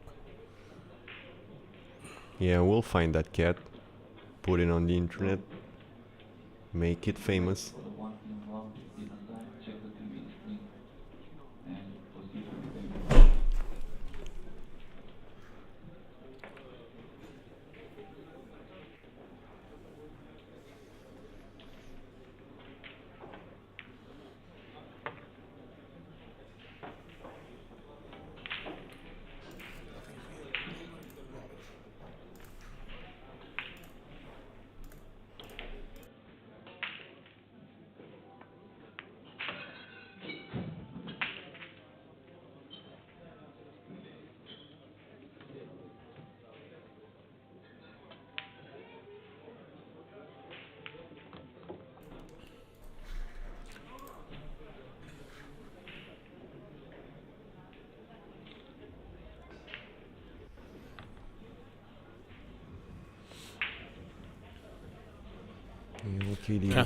Kathleen Collard, I love your comments here. I do agree with you. The cats do like to hunt them.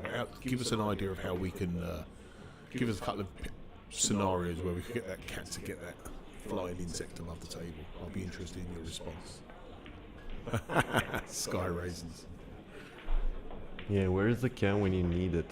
Absolutely. Yeah. Just here for the food. Another rack there for David Alcaide, the El Matador, 5-2 up.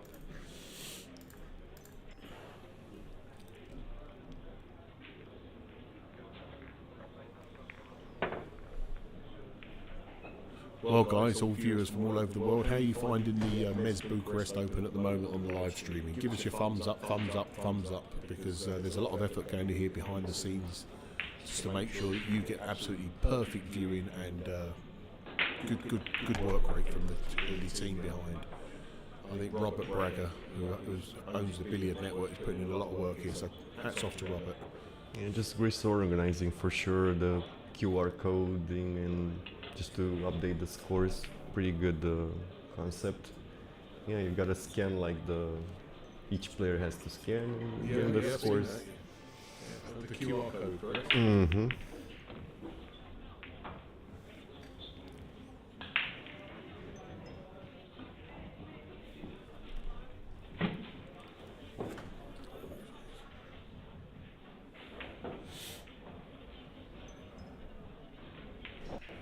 Guys, we're certainly hearing the situation with the mics at the moment. I can assure you it's being worked on by the technical team at the moment, so if you could just bear with us, the technical team will get this fixed in due course.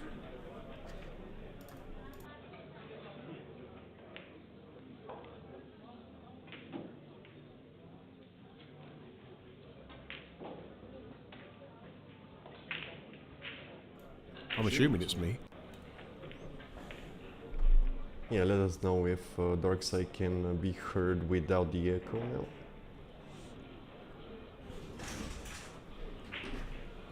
Here, keep it as close as possible.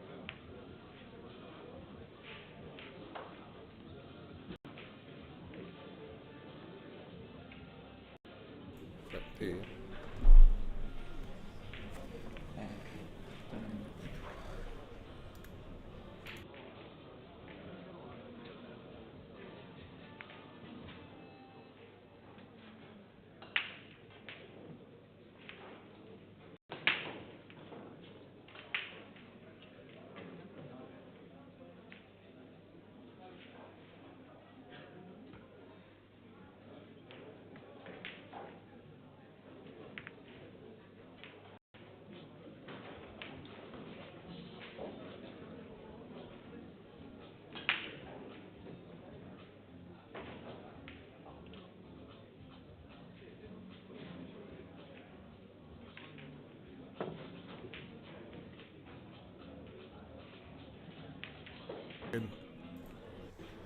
Alright, yeah. Couldn't get contact on the 2-ball. And Alcaide with ball in hand. Just natural patterns, guys. It's just keep it simple. Natural patterns.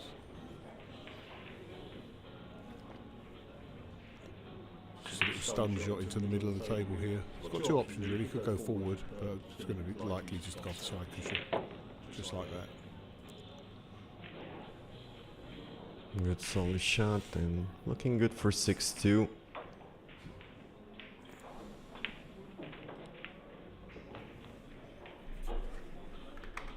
DJ Skids, thanks for giving us the info there. Yes, I think it's been me that's been a little bit far away from the microphone, so nothing to do with the technical department. It was just me. I'm just a bit over eager to get information out to you, so bear with me.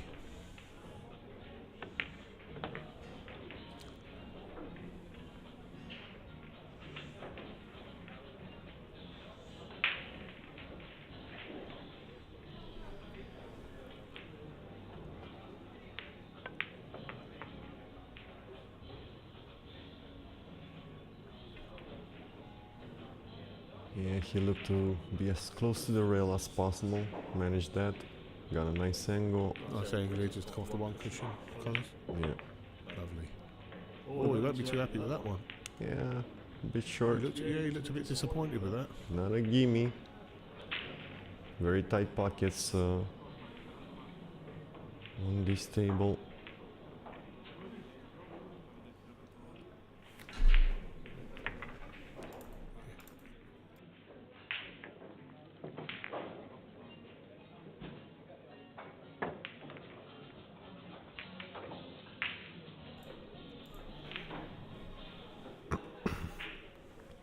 So 6-2 for Alcaide.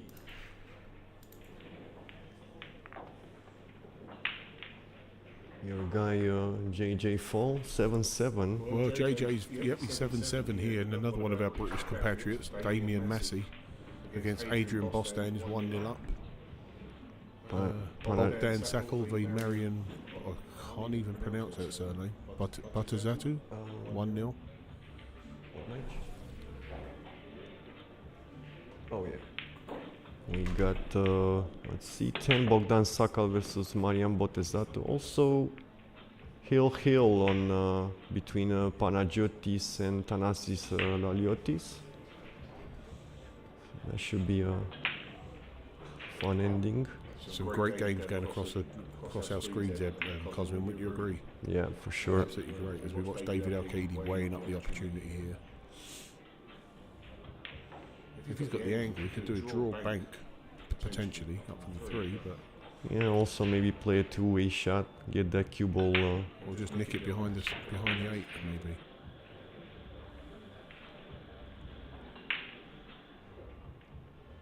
Many options. What was your shot there, Cosmin? Hmm? What shot do you see that he could play there? Maybe the cue ball in behind the 8. Yeah.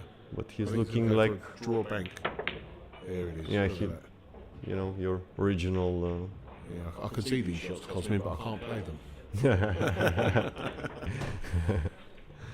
Well, that was the one key shot now. Should be quite a straightforward run out for Davey to get to 7 here. Yeah, for sure was the key shot of the frame. Wasn't really sure if he could bank that just because of the black 8, but...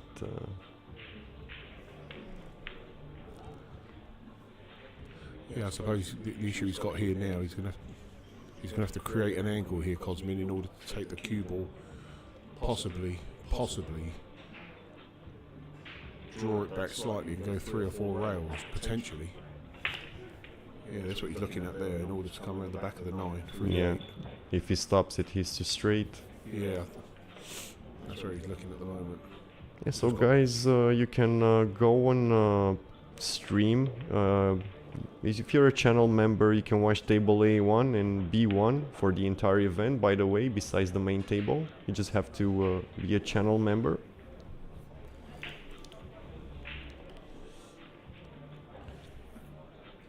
And that's all subscribed through the Billiard Network, correct, Cosmin? Yep, on the Billiard Network for sure.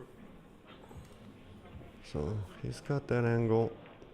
I think he's just gonna go 3 rails and leave himself a bit of a cut shot, right? Yeah, absolutely. Just bring it to the short side of the 6. Yeah. Sorry, yeah, the 6 ball, yeah. Or a bit short of that. Short or long if he played that just... Yeah, or long, yeah, absolutely.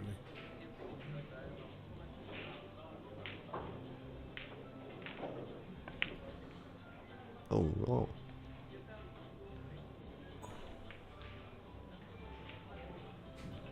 Well, the key there was to get the cue ball behind the 7, and I know he's certainly not happy with the shot, but you can see the result of getting the cue ball behind the 7. It's given him the opportunity. If it did go wrong like that, It would have been great if it didn't hit that jaw. Of course, yeah, you know? absolutely. But the key point to that safety was getting it behind the 7.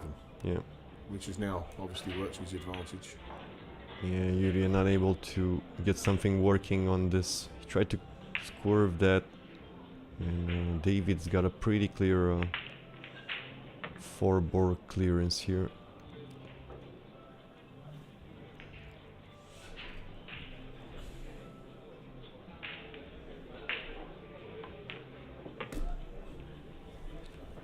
Yeah, lots of stops and starts with the cue ball from David Alcaide. Anyone that wants to improve their game just need to re-watch this game.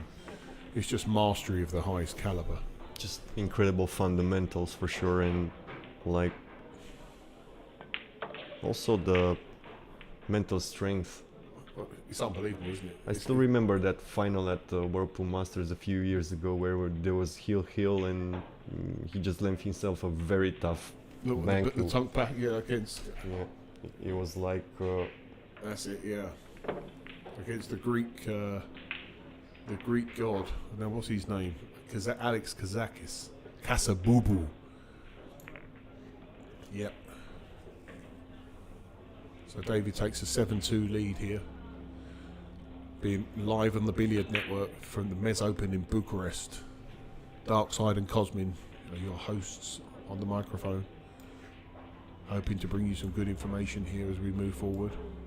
you know, that bank shot, it was like something like this. It was something like if you that. remember it, yeah.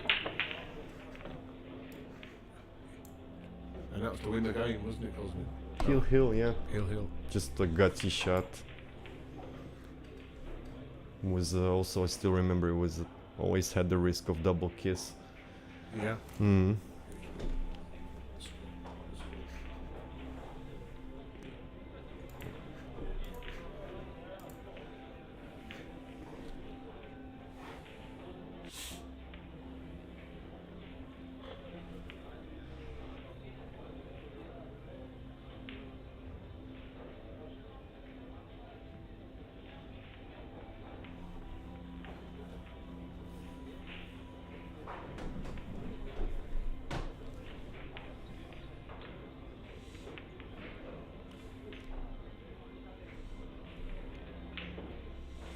You can see this two in the Yeah, I side think he's going pocket. to attack it, I think.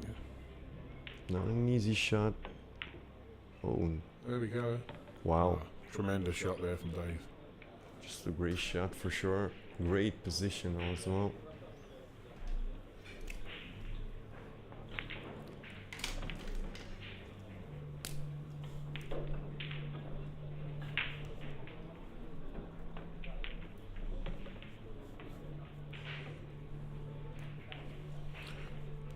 A draw shot off the side cushion here.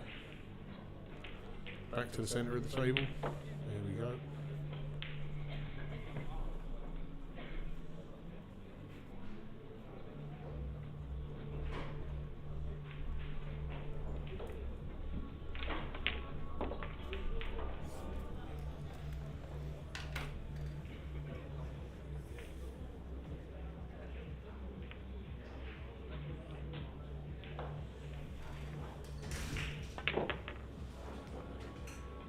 Alcaide looking Great shot there from very David. solid.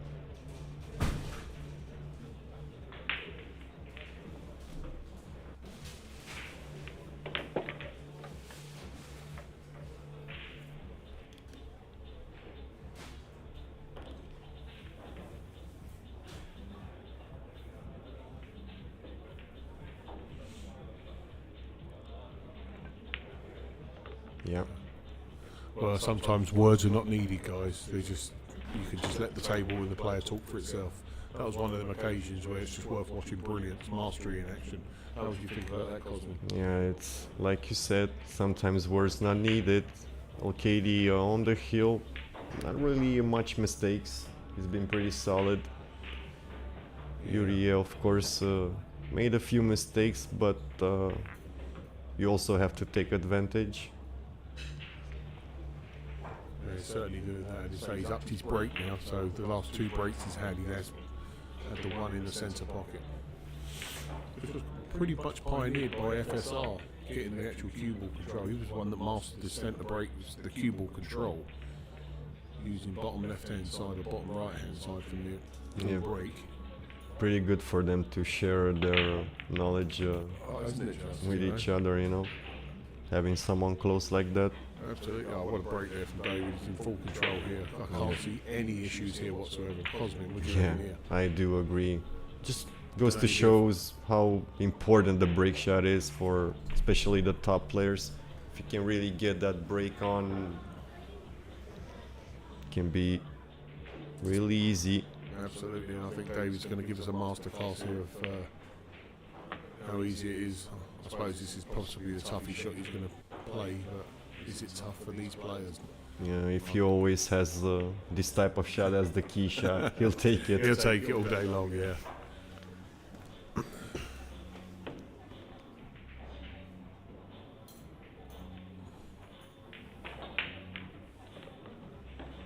Lovely shot there from Dave. Guys, can you see the importance of using cushions there just in order to slow your cue ball down and stay on line? A lot of players there would have taken a one cushion back to the centre of the table, and David has just shown you exactly why you wouldn't do that, because as it comes off the second cushion, it just gives you that distance to slow down. And also just widens the margin of error, you know. Certainly does, Cosmin. Yeah, you certainly know your stuff here, Cosmin. I've got a little wizard sitting next Like to you me. said, the theory sounds good. The practice is a bit harder, you know. Tremendous shot there from David. Yeah. I'm sitting next to my teammate here, Cosmin. He's absolutely spot on. We're both in agreement that we both need to practice and learn a lot more. Execution can be the issue sometimes. Like you said, practice will get your game better. Oh, there we go. Yeah, very nice, solid win from David. Oh, tremendous win there from David. Next submission of masterclass there, beating the I'm going to try to pronounce it, Batuve. How can you correct me there, Cosmin? What? Not sure if I got What's that. his name? Batuva. You mean his Yes. name? Yeah, Betsivu. Betsivu, yes. Mm-hmm. Okay, guys, well, till the next game. Just to see Alcaide's popularity right after winning, right after losing, Yuri wanted to make a photo with. Absolutely. Oh yeah, Yeah. you can't, that's just brilliant, isn't it? You know, that's just really nice and respectful for what David's done. I remember David from 20 years ago. The first time I ever met him was in a place called Arnhem in Holland, Nice. and he's never changed since day one. He's a lovely bloke, lovely guy. Yeah. And, So we'll be back in a few minutes with the next match. See you right back. This was Cosmin and Darkside. In just a few moments, we'll be right back with you. over and out. Oh, that was interesting, Cosmin. I enjoyed that. You know what I mean? Yeah, me too. Do I man. talk too much? That's the question. No. You sure?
cronómetro está o la cámara.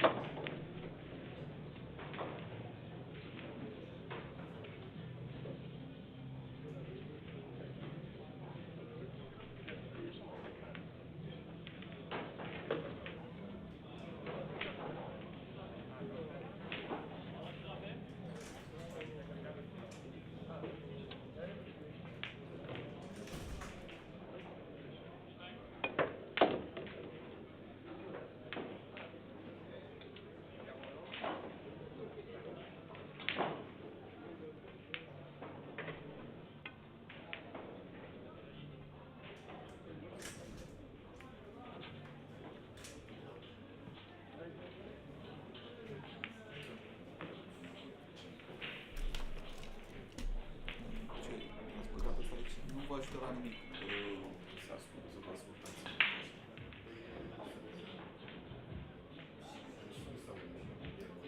Se aude ce aude microfonul, ce aude sistemul. Da, și când pleci, închide asta.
In just a few moments, TV table, we're gonna have Zalinski versus Eliahu.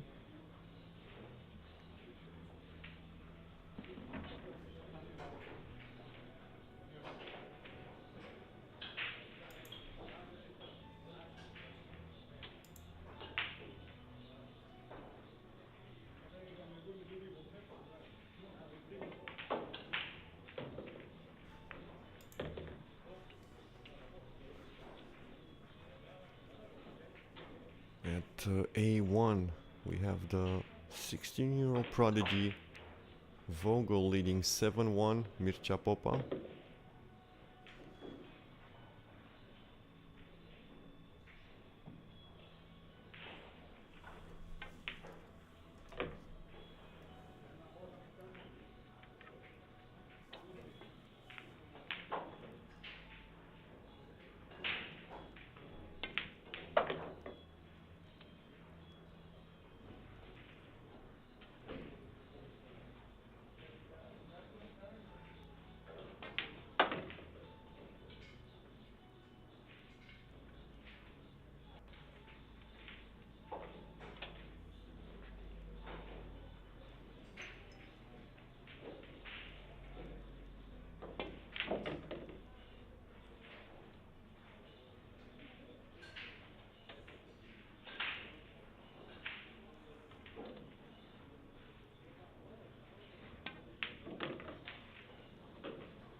It's gonna be a pretty good match here between Zalinski and the Israeli.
All matches for the 1 p.m. round have been assigned.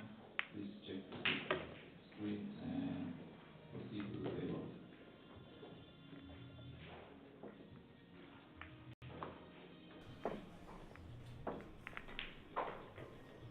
Got a bit of a drill here at warm-up from Eliahu.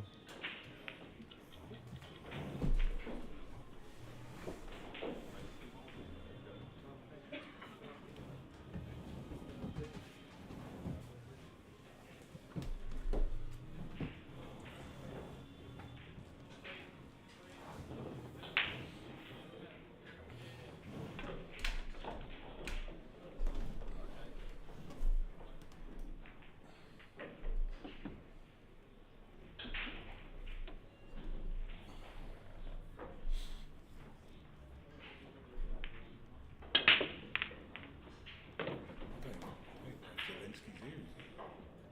Have you seen him, Zalinski?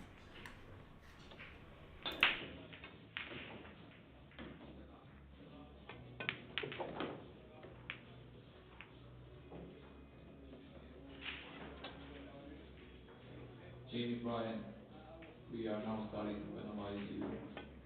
You have 5 minutes to proceed to the table. Jamie Bryan, please proceed to table 810.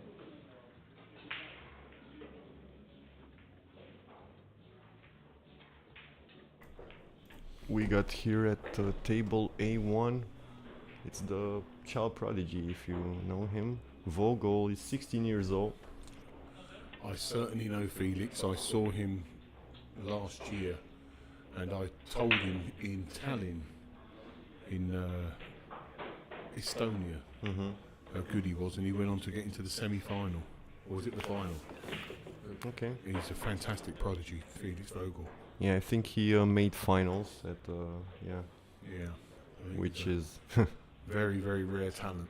yep.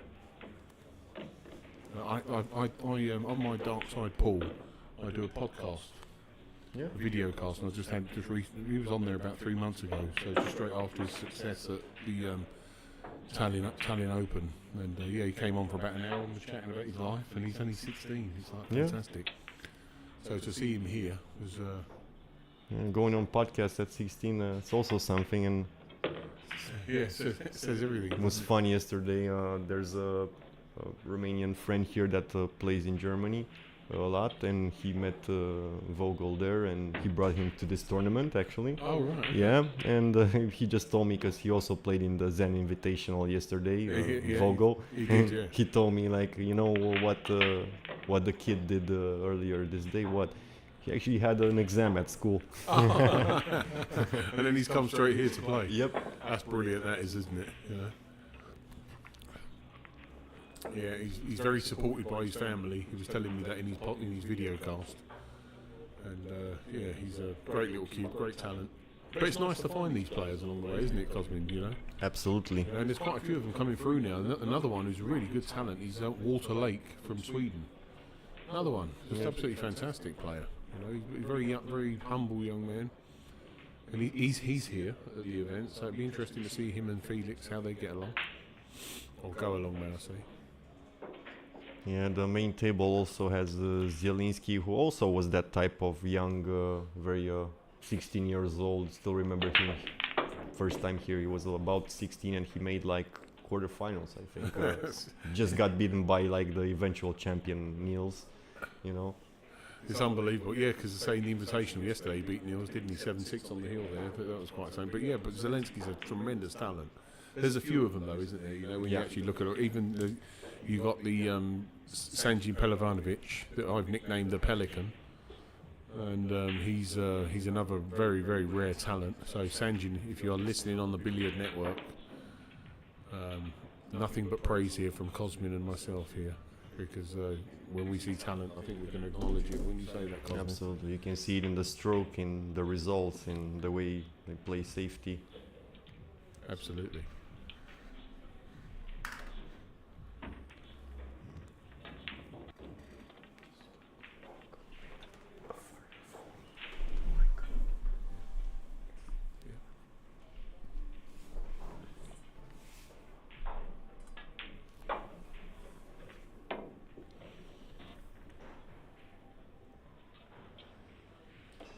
So Vogel's got ball in hand now to win the match here.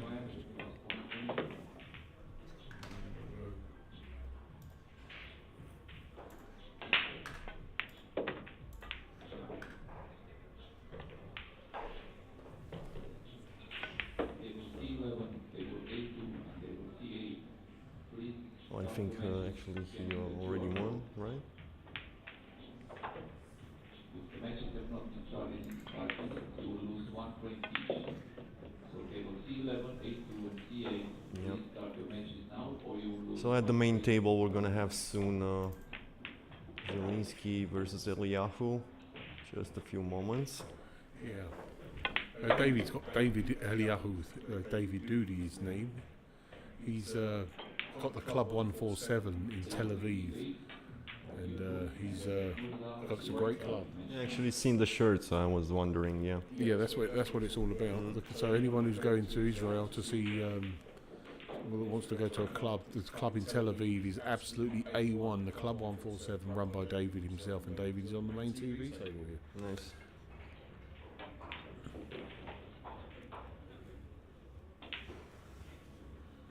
So what a win from Vogel here. He's looking pretty good.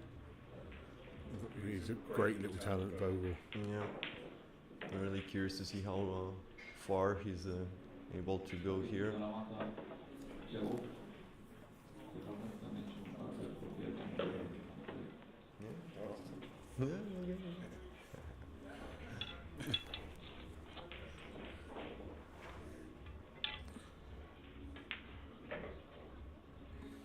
Yeah, absolutely. Felix is certainly one to watch for this event there, Cosmin.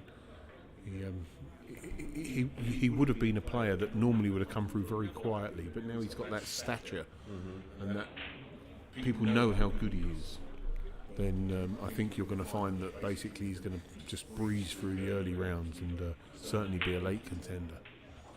It wasn't expected when the Romanian friend introduced me to him. Then I saw like his stroke, very, very clean stroke. I mean, you don't really see that from, you know, young players, like the fundamentals really there, you know. Yeah, for sure. As I say, another thing that Felix likes is he likes his football. Yeah, he's very good at football, so he has to put his pool in amongst his school education and his football. And this is what we've got here at the moment. So you can imagine if he could just dedicate to one discipline. Oh, so he also plays football. He plays football to a good level as well. Yeah. Wow. So. Yeah, it's very tough to play two sports and focus on two things. It's always tough. Yeah, absolutely, it's certainly something that I certainly couldn't have done that. I don't know, yeah, Cosmin, always felt hard to do two things well. Yeah, that's right. Yeah. There's enough getting told off by my mum.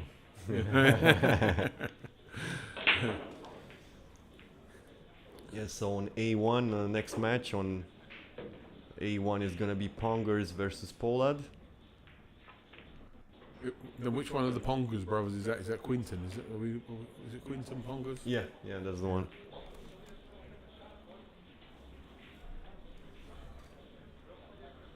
Yeah, I'm due on at 2:30. The dark side is due on at 2:30 against my fellow compatriot Bash Maksoud. It's quite a story, that one, because Bash and I were due to come here together, and it's quite ironic that there's 300 players and we have a draw, and we were going to room together. Yeah. And they're quite little stories, aren't they? When you travel somewhere and then you end up paying your friend. You know, I never really like that. Yeah. If the player is also on your level or lower, you also feel even more pressure because you feel like you really gotta win that match. That's right. Yeah, you know. Yeah, you're right there.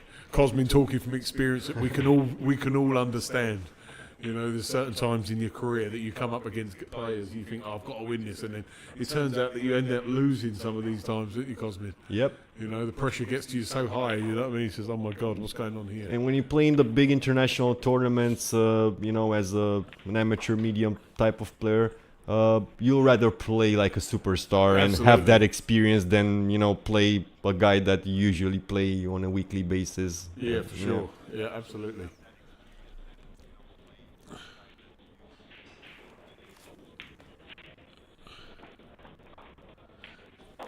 So guys, we're just waiting for Victor Zalinski, so he should be here very soon. I think he was due on. I think the game was due to start at 1 o'clock. Is that correct, Cosmin? What time was the game due to start? Or 2 o'clock? Oh yeah, and you know there's the half an hour. Yeah, so pretty soon. So we're due any minute now. Yeah.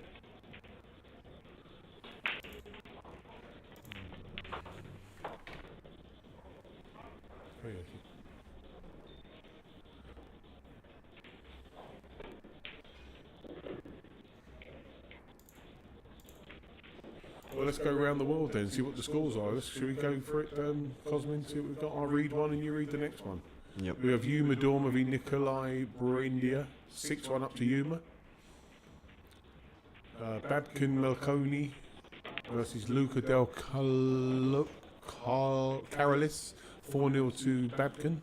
Yeah. And then Serge Das. Well, there's a story about Serge Das. Many years ago, he was a main player on the tour on the European circuit, and he's now a table fitter, and he's Joshua Fitter's table fitter, and he's got his own business, and nice. He's very successful in the Q Sport game at the moment, and the table fitting is something that he's excelled at. So it's quite nice that when you finish your career, that you can actually do something you still love, and you're still involved with the game. Absolutely. So hats off to Serge. He's 6-0.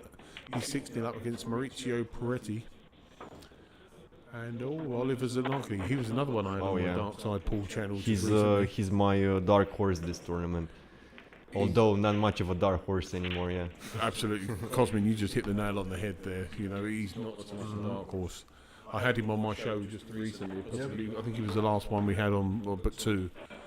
And my expressions with him, I have nothing but superlatives for him. He's a fantastic player. Yeah. So he's 3-1 up against Jose Antonio Ferreira. And we're going strong. Damien Massey's 5-2 up. He's a British compatriot against Adrian Bostan.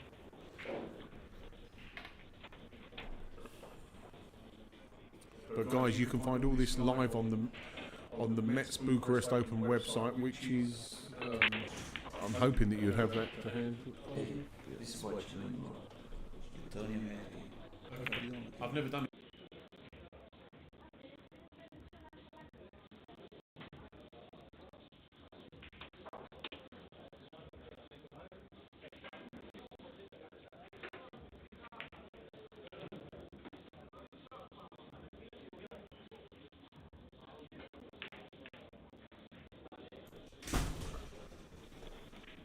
Alright, yep.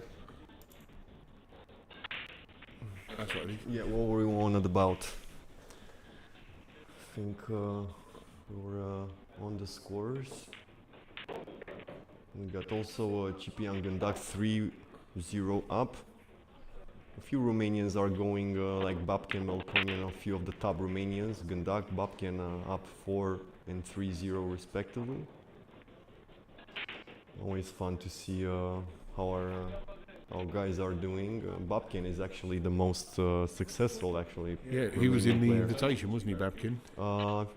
This year? Yeah, I think was he yesterday? Yeah. Rings a bell, I think Babkin on the invitational. No, if I remember, but he has actually 2 quarterfinals at the Bucharest Open, which, you know, it's a performance that still hasn't been matched by any other Romanian. So he has 2 quarterfinals, so he can be that guy.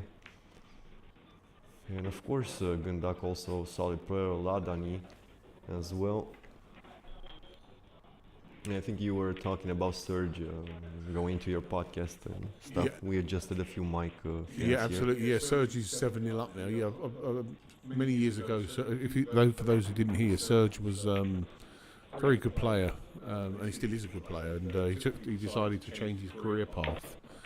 And basically, he's involved with the Q Sports, and now he's a table fitter, and he's Joshua Filler's table fitter, and I think he fits Nils' table as well. So it's good to see that he's made a career outside of actually playing the game and being involved with the game. So it's good on Serge. And yeah, it's not going to be easy to you know, make some living off of pool. So anytime when you are able to still do that, it's always good.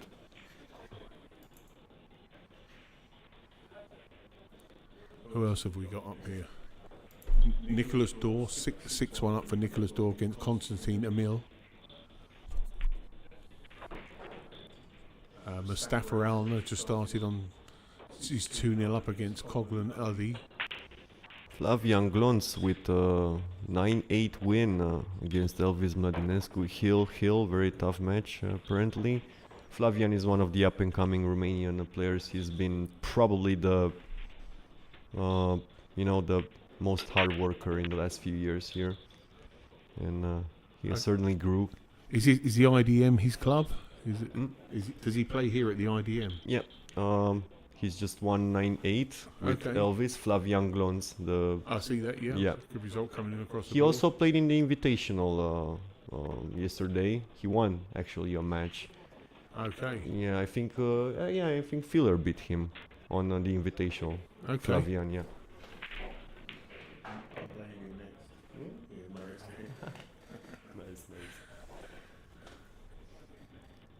All right.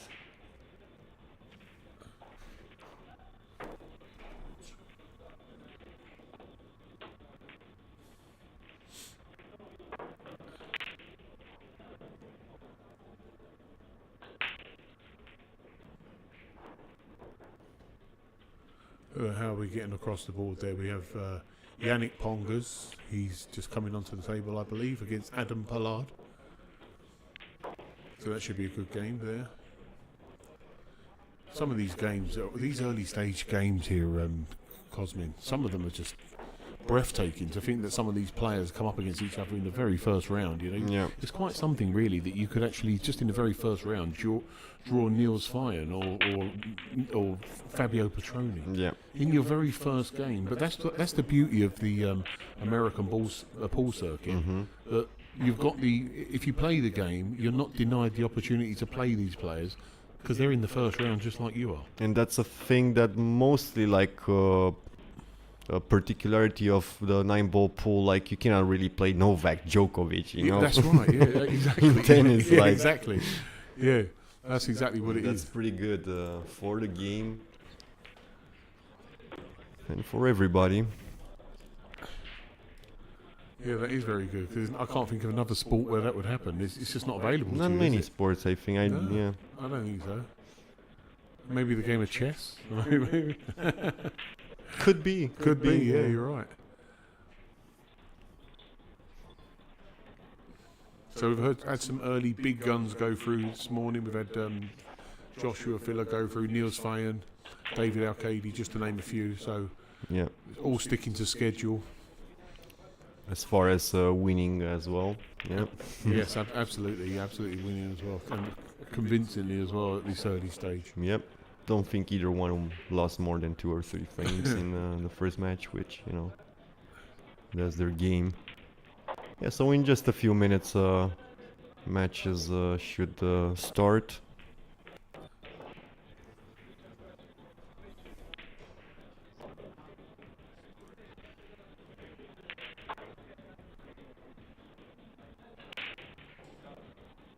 Can Salim 7-3 up against Andre Galatanu. I think Cam yesterday was in the invitation as well, I believe. Yep. So again, guys, these are names that are right on the screen that you can come up against, and these are the players that were invited to the Zantip Invitational, and they're all in the first round. So I'm glad I'm playing my friend at this stage. Yeah, and it's always, sometimes there are those matches where an amateur player can play a pretty good player and put some problems to him. I definitely witnessed a few matches, not necessarily wins from the amateur players, but like 9-7s and stuff like that. Yeah, for sure. Yeah, absolutely. So yeah, it's amazing experience. Yeah, in the the UK Open of 2023, I played Skylar Woodward and narrowly lost out to him 9-8. Oh yeah. Or was it 8-7, because it was on the loser's side. Yes, I'm a loser, so I'll acknowledge it. You are underselling yourself. You just went on hill with Woodward, But yeah, that was quite something. I was quite impressed with the way I played there, so that was quite an achievement for me. Yeah, absolutely. So again, I get the idea of sometimes you tend to raise your game against these guys, and then playing somebody. Sometimes somebody can be just as good, but they're unknown. And I'm led to believe there's a lot of Romanian players here that are absolutely extremely good players. Absolutely, yeah. Like literally can compete with the very best, and that's the beauty of the Mezz Open here at the moment, and probably part of the attraction. You're not just going to come up against, in England we'll call them donkeys. You're going to come up against some very, very good players in the early stages. Absolutely. So just because they're not named players doesn't mean anything these days. Yeah, and they can just, it's just about consistency, and most important thing I think is just the fact that not a lot of Romanian players just go to international tournaments and play the big players, and that's very, I think it's important to get used to, Sure. Playing the good players. A mistake can cost you a few frames, not just like, Yeah. So Flavian is one of those guys that just necessarily not ready. Yeah, he's Cosmin's winding me up because I'm playing Flavian in the next game, so he's psyching me out already. Trying to get him ready,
What time is he due on? Zalinski, what time's the game supposed to start so we can keep the audience? What time? I don't know.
He's brilliant.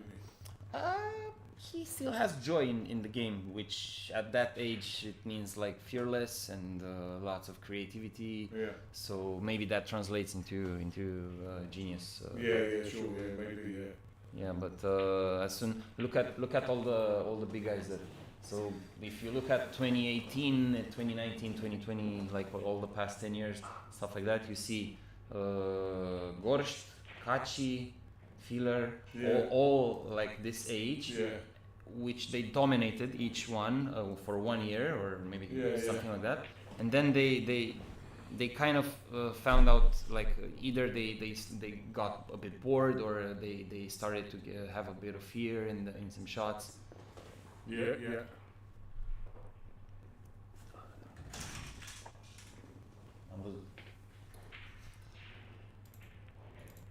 Guys.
Yeah, guys. So we're back live. I'm TB Tiberius Argulescu, referee, commentator.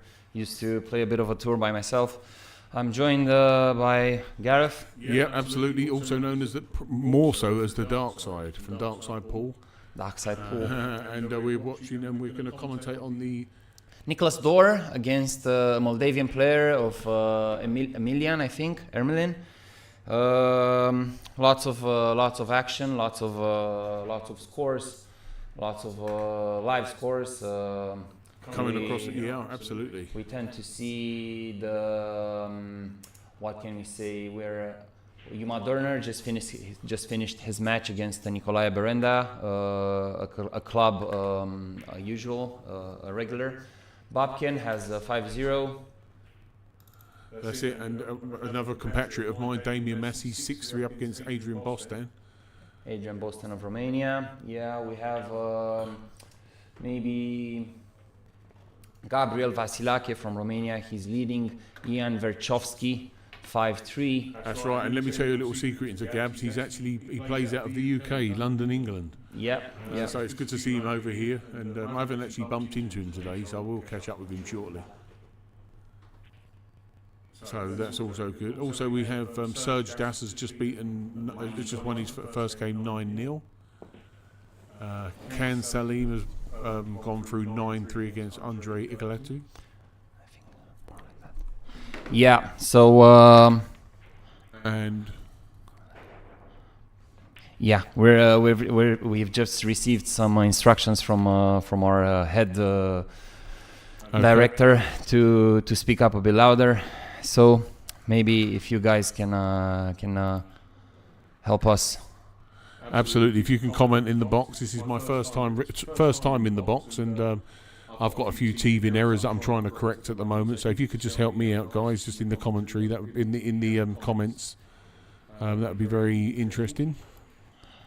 We're just adapting for the moment, but I think we're gonna do a great job. Chef Kiss, you asked who the commentators are. I'm here with TB from Romania, and I'm the Dark Side from Dark Side Paul, based out of London, but originally from Dominica in the Caribbean. So that's where I'm from. And TB, you tell us about yourself. You're from Romania. Tell us a bit about yourself, TB. Yeah. So basically, I've been playing pool for maybe 12 years. 13 years. I'm 27 right now. I've played at the semi-pro level for like a couple of years. I've also tried a bit of Euro Tour and some matchroom events. Had some highs, had some lows. Never got into money, but had some wins at international level. Since for the past couple of years, I'm looking for my career and for my stuff that I'm doing in my personal life. I'm a lawyer. And also, I'm teaching mathematics. So. So you're right across the board. Then you've got loads of stuff going on. Yeah. Oh, that's interesting. So is pool more of a hobby for you? Would you say that? It's more of a not dark horse. How do you call it? Dark side. That's what dark it is. side. Yeah, that's what it is for sure. No, it's more like it. I try to settle it as a hobby. But to be honest, it just cannot be it's just not enough a hobby for it to be, you know. Yeah, because sure. Pool has so much stuff that you can find out, that you can discover while you play, while watching at others. That just leaving it as a hobby, it's not stimulant enough. You just have lots of other stuff that you. I'm more of an entrepreneur by the sounds of things. Maybe a personal entrepreneur, but yeah, like. Oh, that's interesting. Just a quick question there from Burke Errol. Burke, we will be going to the main table. We just wait. That starts at 2:00, so just bear with us on that one. So we will switch to that as soon as we go live in the next few minutes onto the main table. So everything's looking good at the moment. So if we can have a look at the score at the moment, go right across the board. Dor is 8-2 up against Emelin from Romania.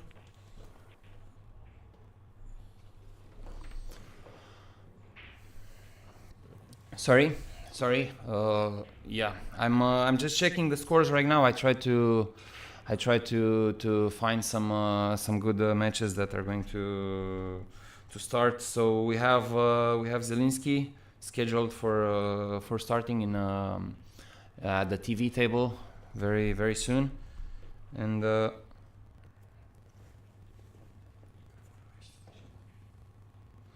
I'm also watching. I try to watch some matches, but.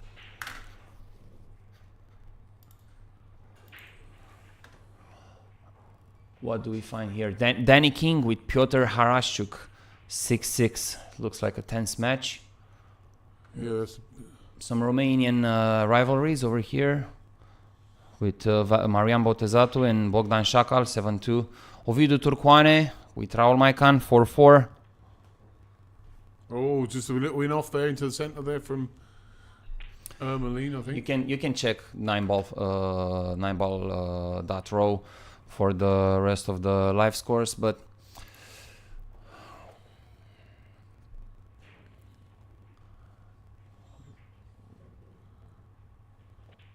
well, great chance for Dor here to see the match out here. I think he must have been very strong here just to be 8-2 up. So we've only really just taken over the commentary from his game at the moment. We've just been trying to keep you up to speed with the scores throughout the club at the moment on the Mezz Bucharest Open here in Romania.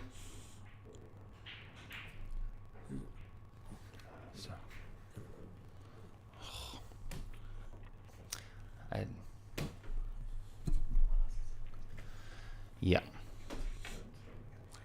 I wouldn't say this is a very straightforward shot because when it comes to 9-ball, actually Dor should be able to execute this quite easily.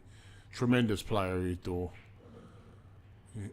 I've seen him. Yeah, now I didn't recognise the name, but now I've seen the face. I've seen the player. But then even then, it was quite surprising that he went forward with the rest. Or some people would call it the rake.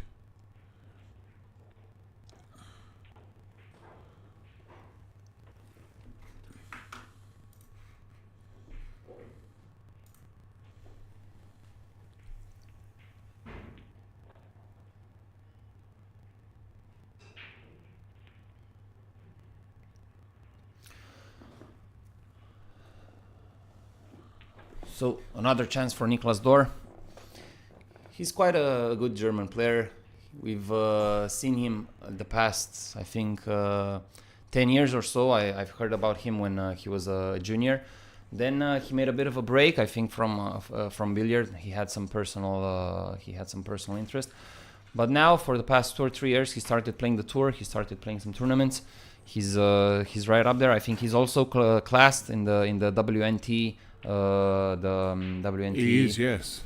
Ranking. He has ranking points for sure. Top 150, I think. Well, I'd say probably he, just at the recent Matchroom event at the at Telford, the British Open. I think he went quite far. He destroyed Darren Appleton in the early stages, and I think he went quite late into that. At least to the last 32, I believe. But yeah, he's a very strong player. He's Dor. He used to be a top 16 or top 32 usual at the Euro Tour, which translates into pretty nice results at the Matchroom events. So I'm guessing he's a very, very high favorite to make this 9-ball. Absolutely. So here we go. Dor to win out the match, 9-2. So well done there to Nicholas Dor. Well, guys, that's going to be the end of me now, because I'm just going to go and get myself ready for my game for 2:30. So I'll leave you in the capable hand of TV. Good luck to your match. Absolutely, thanks. And for anyone out there that has been a bit unfortunate not to hear the commentary, do bear with me. It's been very new to me, so I've been corrected of what my mistakes were, and they won't happen again. So follow us live at the Mezz Bucharest Open on the Billiard Network, and we will see you later on.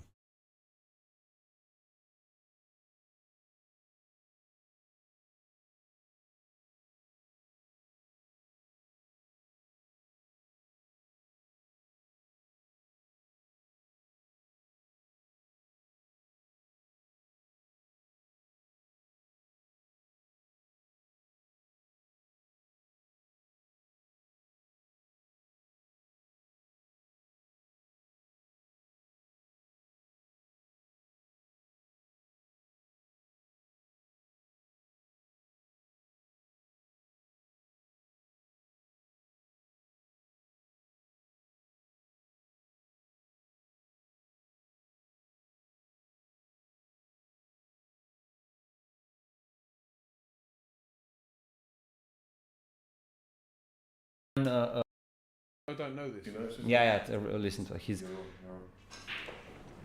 Yeah.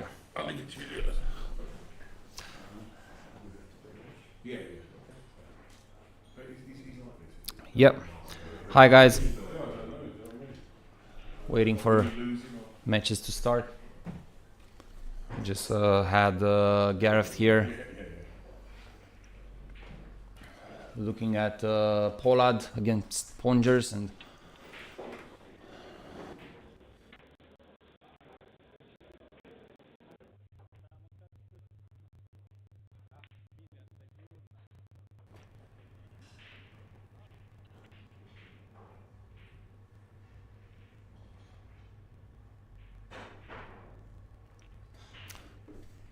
yeah, we can see Zalinski starting to train for his match against Eliahu, David from Israel. Also some quick scores. Solnoki 6-1 up. Gândac Ciprian from Romania 5-1 up. Mustafa Alnar 5-1 up.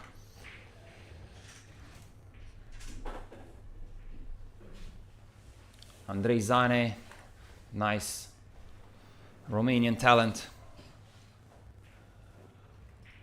6-3 up.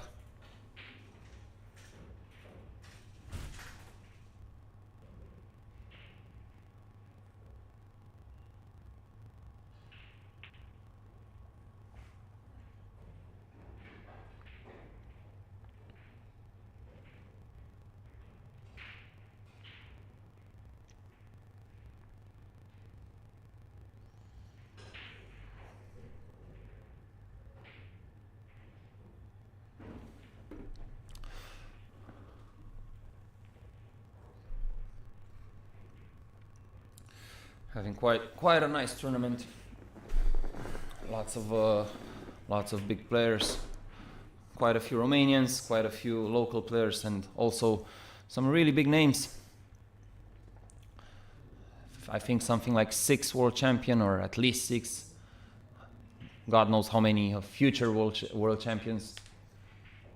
We have representatives from all over the world, at least all corners of Europe, Israel, some other guys, the UK guys.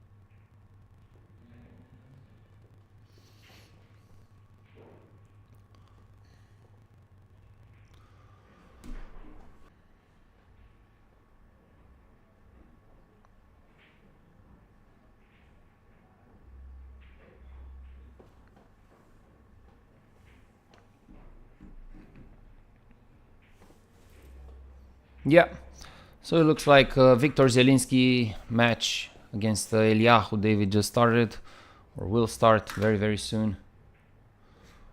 We see they're lagging. Race to 9, alternate breaks. The matchroom break. Looking forward to see some of Zalinski magic. Straight shooter. Hell of a front runner, and a very nice pool player, great character, or maybe a nice surprise from Mr. Eliahu, Israeli player facing a Poland superstar in the world of pool. Heading up to our first break. Let's see.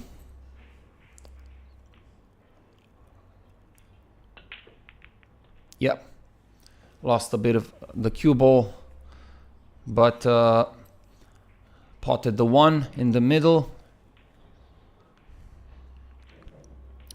and with a bit of position at the 2. So the break rules, they are breaking from the box, so you have to place the cue ball between the lines from the top of the screen. If you see on the table, at the top of the table, there are some parallel line, a rectangle, as you might notice, and the cue ball has to be put up in there at the most extreme side on the line. So the most extreme that you can be is on those lines. After that, you have to target the 1 ball and strike them as hard as or controlled as you can, and with the 9 ball on the spot. That after the break, if you pot a ball, you still keep the shot. If not, your opponent comes to the table. Either of the players are at the table after the break shot. They have the option of a push shot. A push shot is a shot in which you are able to touch any ball after with the cue ball. So you're able to put the cue ball everywhere or pot any ball you like, with the option on the opponent to choose whether you like to come to continue or he would like to continue. So the target of the push shot is somewhat to do to bring the position of the table to maybe 50% and try to gamble a bit with the push shot. Yeah, back to the game. We see Zalinski doing his thing. Had a bit of a long 2 ball, which he potted on the top right corner with a bit of help with the new clean balls with some extra pocket over there, and ran out his first break of the match. Joined here by Mr. Daniel Kandi.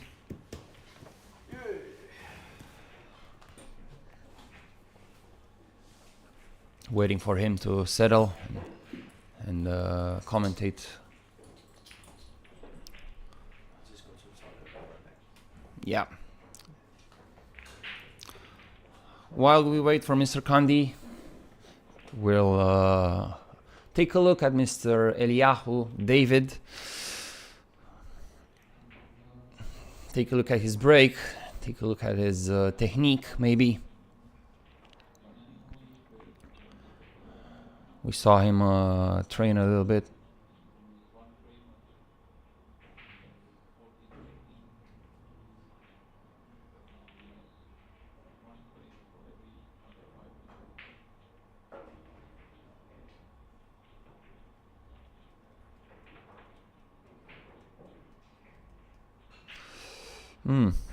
Interesting. I thought Eliahu was going to break now.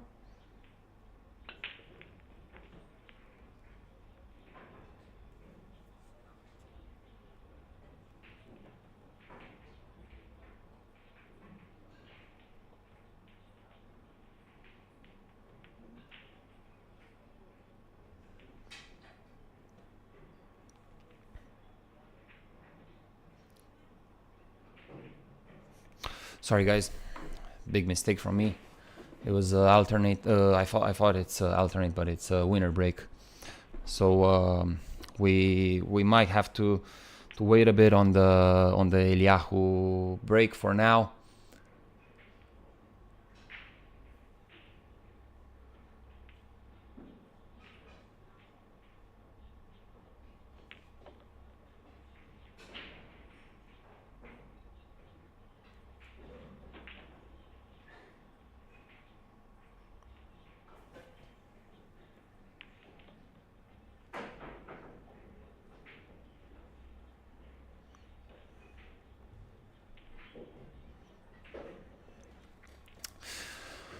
Mr. Zalinski minding his own game. Just a bit of a draw shot with one cushion. Kind of a center table position. let's see. He has some options here. He has a two cushion escape, which will lead to a tangent line to the 8 ball, which provides to a bit more margin of error on the intensity, and still having a shot on the 8 ball, and a really great angle for the 8 to the 9, which provides for a very easy 9 ball. 2-0.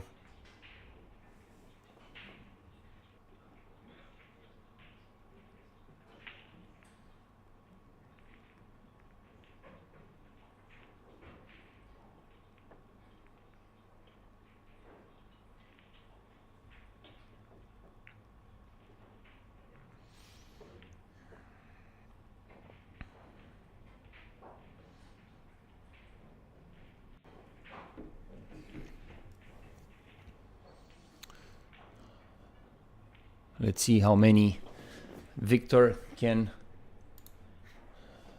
run here. We see he's using a bit of a white powder. The temperature is really good. Maybe the players being a bit tense in the arena might feel maybe a degree or two, a bit more, but somewhere around 22, 21, 23 degrees, which is just perfect for tournament conditions. But being the middle of the summer, maybe 35, 38 degrees in Bucharest right now, which means a great deal of humidity, which impacts the cue of the players, being a lot more friction over there. So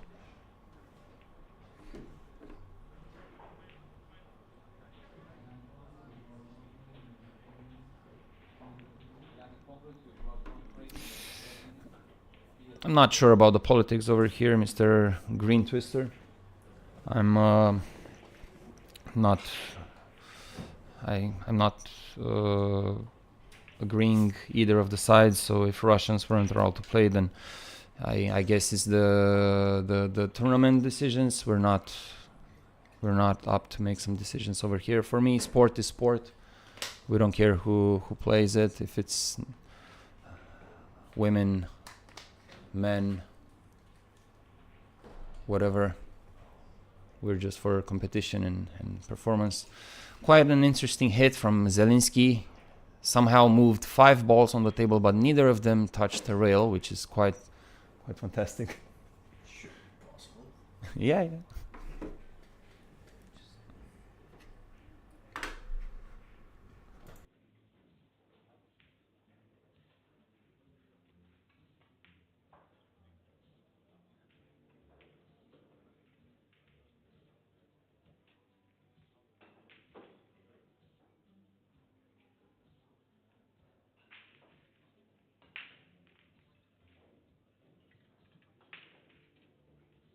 The other one needs some help.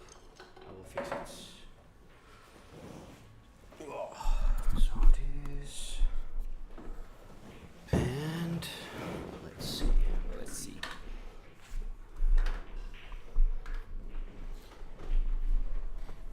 And what I'll do is I will put on my own headphones and check the live stream, because that way I get an idea of the sound quality. Good resave here if he plays it correctly. Unless he makes a mess of it and puts the one. Alright. Will you adjust this one? No, I'll do it over here. From these settings? Nope, I will do it right here. But first, I will find the Billiard Network. Billiard Network, guys. Live on YouTube and on Facebook if you search the IDM pool tour. Share that link to your family, friends, and everybody. Let me just find the link.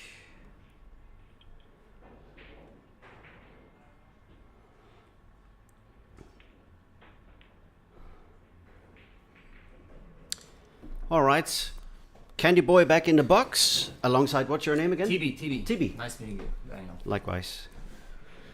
So, Zalinski is obviously doing his thing that he's been doing for ages.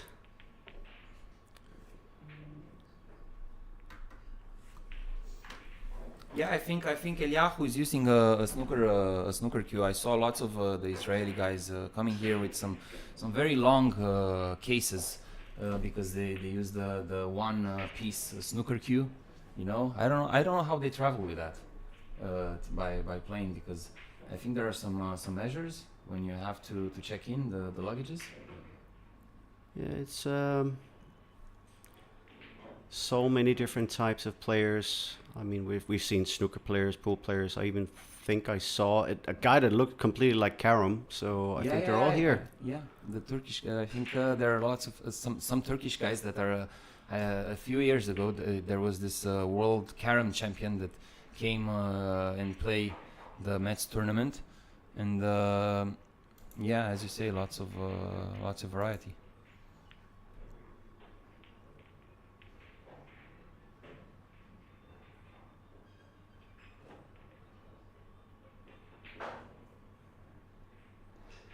Just checking the settings. Looks about okay.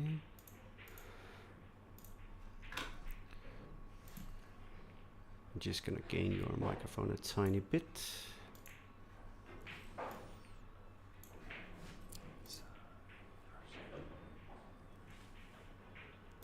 And give you a little bit more bass. Nice, Candy boy, doing his thing. Making you sound prominent. Thanks a lot. One of my first times, so I'm still a rookie for the commentator side, but I enjoy and I love pool so much that I like doing whatever is connected to pool, whatever is related to pool. So thanks for helping, Mr. Kandi. Let's see, cushion first. What's he gonna do? Is he going to break the 4-9 maybe? Or too big of an angle? It could be quite crazy to go for that. I don't think the angle is that good for it. I think the 2 needs to be more in the pocket if he has to go for that development. Yeah, just to slightly cut it. Yeah. He's trying though, but yeah, see it goes. Yeah, it was gonna slide a little bit wider. Yeah, maybe less intensity, then less slide out of the first cushion. Yeah, it's a good attempt, but obviously everything is a little bit different. I'm just gonna do one last thing here and grab my drink and my headphones, and then I can hear something more. Nice.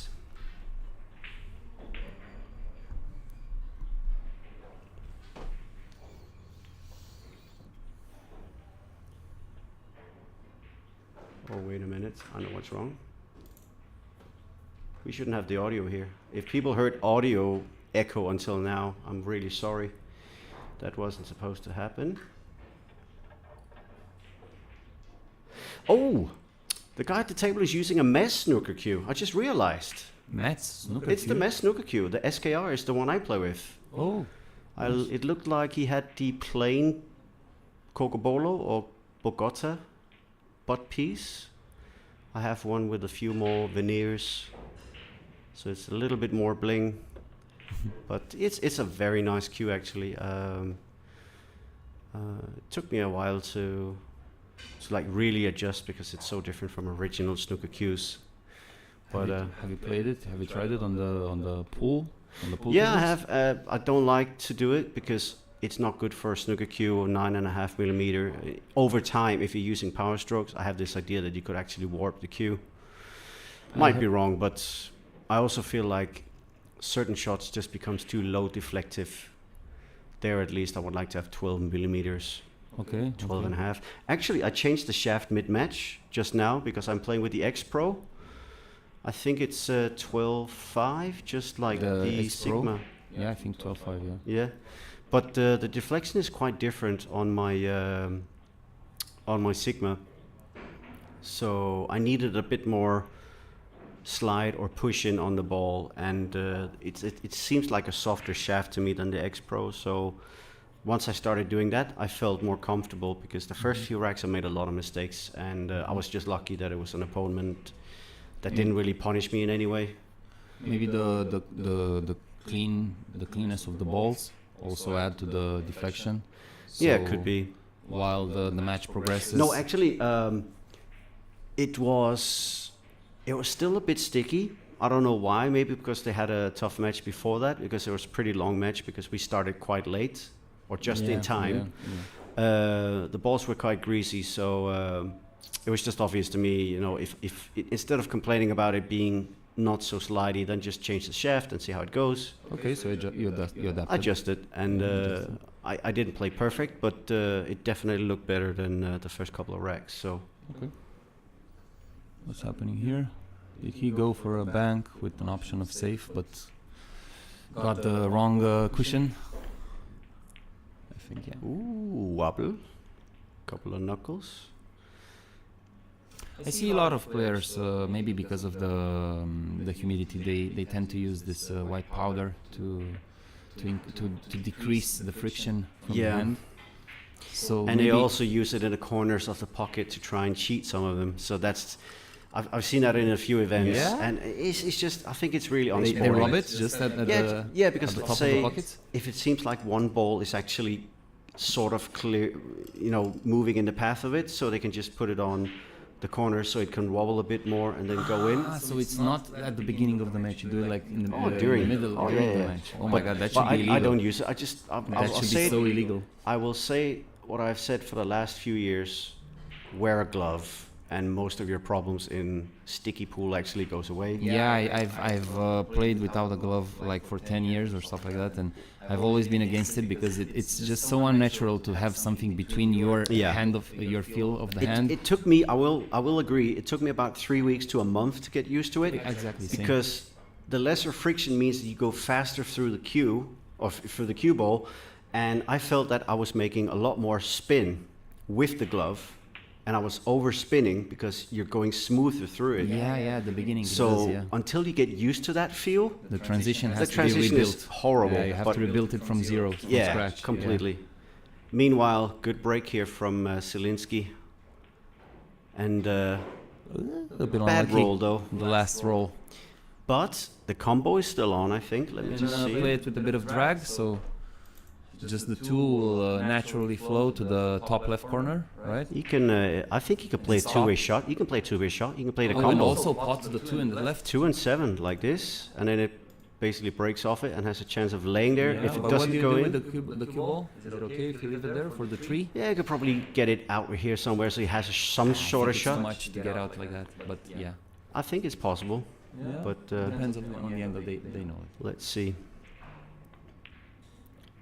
Look, exactly what I was saying. Yeah. And then if it was going to go thick, because why? Who's moving the mouse? Okay, he can do that. Yeah. But yeah, if you play that kind of shot and you played with enough backspin, you thin the angle of the 2, which is why it wobbled. So it's a clever shot. Yeah, it's a really clever shot. Sometimes if it wobbles on the other side, then it can touch from this cushion and go towards the middle. Yeah. So that's why sometimes I like to let the cue ball closer to the cushion, to the right cushion, so that I have more of a shot at the 2 in case I miss the 2. Yeah. You know. But I think he judged the angle very, very good, so he knew that he had no way to touch that cushion. So yeah. Talking about that though, that's the first really weird positional shot he's made. But if he's straight enough, he can just draw straight back. Okay. I think it's 3-0, so maybe. Yeah, it is. So we should put the but score. Is he done with the mouse? Yeah. Hopefully. Good. Then we just do this. Yeah. Let's go back on this. And get also out of the cushion.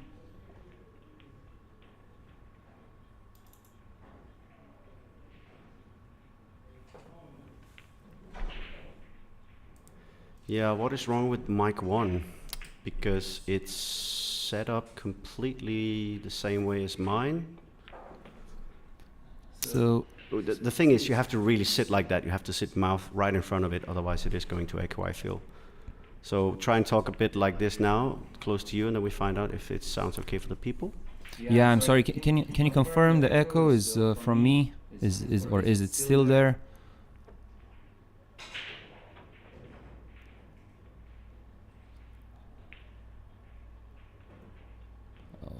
Still. Yeah. I think what it could be is that the monitoring is on. Let me just see if I can fix that. But also something else is wrong because TV table sound is not that loud. Maybe Robert can confirm. Let me just ask him. I think Robert said that you need to close the audio when you switch mirrors, when you switch screens. So they have to be off when they switch and then turn on again. Can I close it and...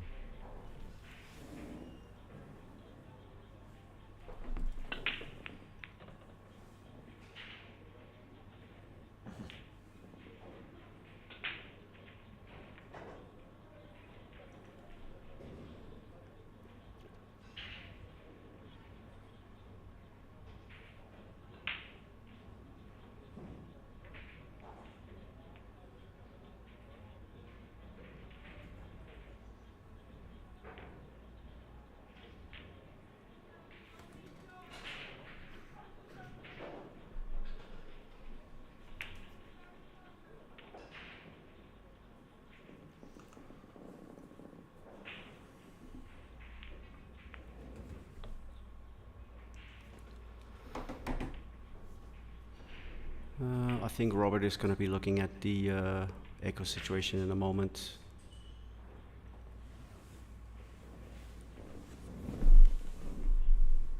Meanwhile, thin cut around in a few cushions. Is it going to slide enough? No, he's going to be in trouble. Yeah. Ooh. Is he just covered? He must be. Look at that face. He's annoyed. He was hoping for a little slide on the last cushion. So now he's going to hit and hope. Yeah, hit and hope. Oh, nearly flipped it in the middle.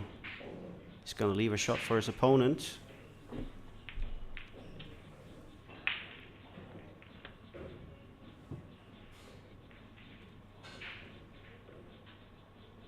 At least we're lucky today that the weather is a little bit colder, like a few 5-6 degrees.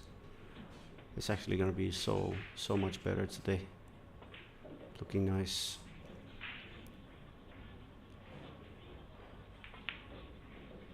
But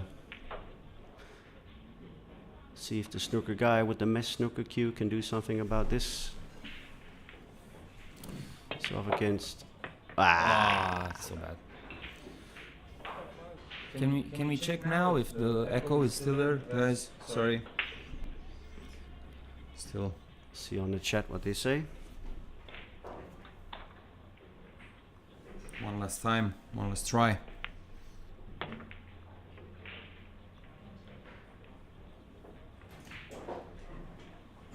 Still there.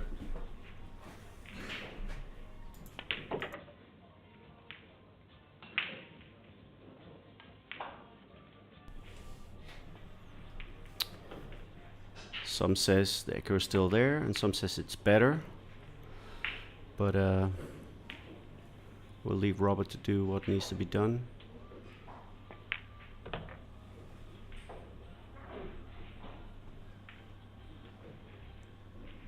All right, seems better. Try and talk as well. Yeah. What should be? Is it? And 4-0. Yeah. Let's see for the echo. One last try.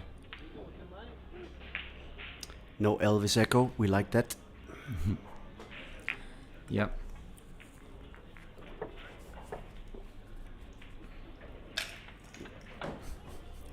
We have some orders for Mr. Kindly. Stop plugging in stuff. I hope he's referring to the mic stuff. Like headphone or changing settings or changing settings. Yeah. Okay. The only thing I had on was really monitoring, but Now that's better, the thing. perfect. Okay, fixed. Thanks, guys. Echo free commentary, Mr. Oliver Munz. Nice. So 4-0. Oh, 5-0. We're so behind with the score. Mr. Kandi, could you do the honors, please? And put the scores. Let's see how he gets a position. That looks good.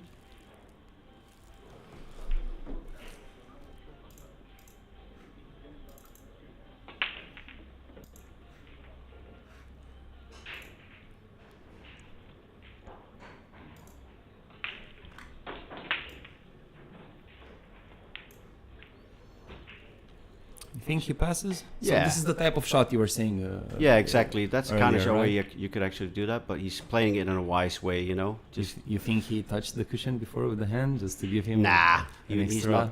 Dude, he's so good. He just Yeah, he I just know. wins his own way. Yeah, he's very. He's such a carefree player. He just and you see how many things he's won over the last I 2 don't know, years, at some 2 or 3 point years. he was winning like 3 Euro tours consecutively. It's ridiculous. Yeah. Also a bit of a character. I'll say also because the pockets are that much easier on the Euro Tour than say here because they're shaped a little bit of a different way. Yeah, the cut is different. Yeah, The it's- angle of the cut. And everybody, I feel like, can pot a ball even on a mediocre day out on the Euro Tour. This is much tougher here Yeah. at the Mezz Bucharest Open. Of course. For this meaning, it should be more difficult to win a Euro Tour, and he's still doing it. He's still doing it. Yep. He's a little bit of a machine. He is. One of the guys I would take into consideration of adding the word genius when talking about him Yeah, at some level. it's funny because it looks so lax. It doesn't even. Oh yeah, like we talk about how lax it is, and then he misses the 8-ball. It's getting a little bit too easy, and that's maybe where he's still a little bit young in the sense that when he's 5-0 in front, he will still take it a little bit too easy, maybe. But he just seems so carefree that maybe you yourself could start to make some mistakes just from looking at how he's doing his routine around the table. Yeah, I think he's a type of a player that still plays the opponent more than playing the game. You know, so if he sees like a relaxed, very low quality opponent, then maybe he himself relaxes a bit. Instead, like compared to like the fares of Kachi or Filler, that no matter who they're playing, they're just there, man. Could be, but I still think his mentality is good enough to actually just play the table.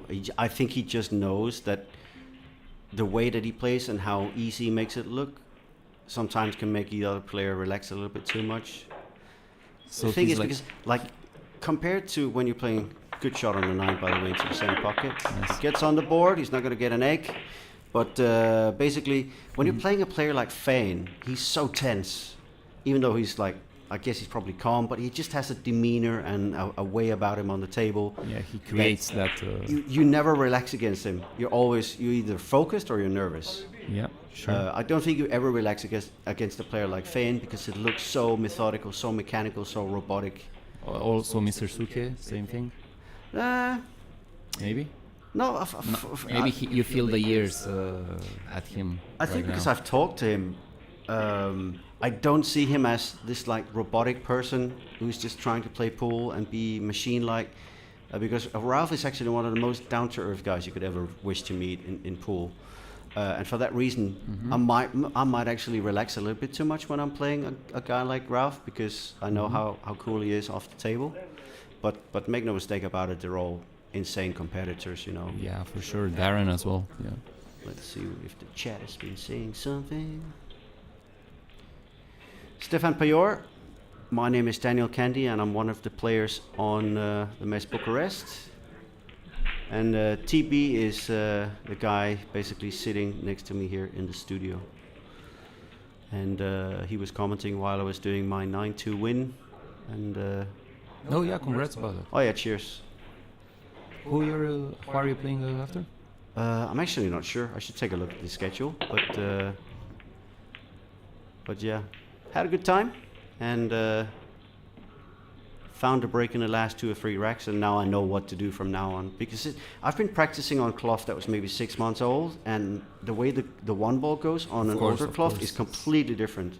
And So even I'm the- moving more towards the center now, just like the other guys, because they're not really out on the edge of the box. Yeah, and you They're- create they're more of a moving cut at least shot. 4 or 5 centimeters in. So Yeah. I've been luring that a little bit from both Feijen and Alcaide on the TV table. Also, I saw some of them at the practice playing with the stickiness of the first 3 balls. Yeah. Like the third and the second and third, like behind the first ball, they tend to not really glue it, which creates a better angle for the one ball to go towards the middle. Yeah, They studied it, and whenever they get a chance, I see they do this. yeah. Unfortunately, with my OCD, I can't cheat that way. Yeah. But listen, everybody has their own little things and stuff. Oh, but, yeah, for but sure. but for me, like I just want to have them as tight as possible. For me, that equals more spread, and that means better chance of something going in the pocket. I mean, because the force translates to more balls. Yeah, It's less, it's more speed when yeah, coming off yeah. the pack, going More into the pace, cushion. yeah. So it's just, I think it's just a better idea. But let's see the escape. That's pretty good escape. Unfortunate. Also, I saw them play with the intensity. Oh, good. Yeah. All right, let's get back on the They match. do a really good transition of the ball. It became like a shot, the break shot. It's like a mechanical shot, a methodic shot, you know.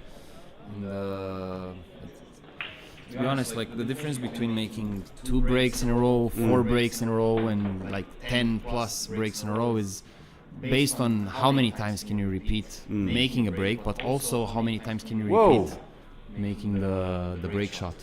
Meanwhile, we're talking about that. He's making a positional mistake. He should have been there. Yeah. He's Or over the there. 9. He's over the 9. He probably actually wanted to have been a bit more forward.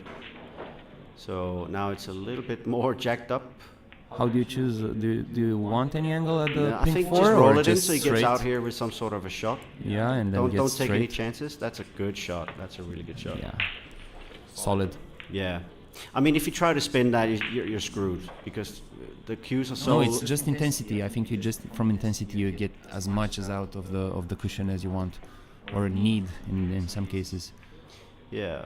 You don't want to compromise on shots like that. When you have bridging shots and you're prone to put some side spin on them, you just shoot them as slow as possible. He's making the pockets so bigger with that stroke. It's incredible. It's It's like the actually- 5th shot he's missed, but actually potted because of the stroke. That's something you develop with experience. Yeah. But actually, that changes over the hours. The hotter it gets. Of course, yeah. So that one in 3 or 4 hours, maybe. But let's say at 10 o'clock tonight, maybe. Yeah, it's a completely different It's one of game. those where it could wobble and stay because that's how course. the Even the basically- cushions harden a bit. Yeah, maybe not so much I think it's more the chalk that gets into the table course. and stuff like that. And then obviously they vacuum it, and in the morning then it's different Yeah, again. yeah. So you have to adjust. It's a bit like I've talked to it with one of my friends. Oh, Okay, you just said that's it. that's not a good shot. He ran out of position a few too many times. Yeah, he's But- not in the zone. But what it's really about is pool many times is like golf. I saw the comparison. Yeah. But Okay. We never get so on level tables that you're having to see like a swerve curve or anything like from a green in golf. But the comparison is really that the conditions change from every table to Yeah. every club to every country. of course. Because weather and humidity has a lot to say. I mean, they talk about it more in snooker, but it's also very common that it's very different in. Why did he do that?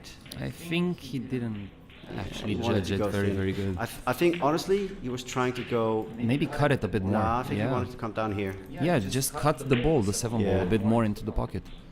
And then 1 or 2 cushion out. It's of it. also wanted. It's a touchy shot, and that's not a fun shot to play with a snooker cue. So, I don't think that there's an advantage of playing with the snooker cue in pool. No, do Only you if know- you're Tony Drago. Oh yeah, which Tony is a Drago. snooker pool cue kind of made by John Yeah. Paris, I think. I saw the Oh, what a shot! Whoa! Nice. Wow! That should be on the reel. Swooshed it in. At the score 5-1. Mr. Eliahu.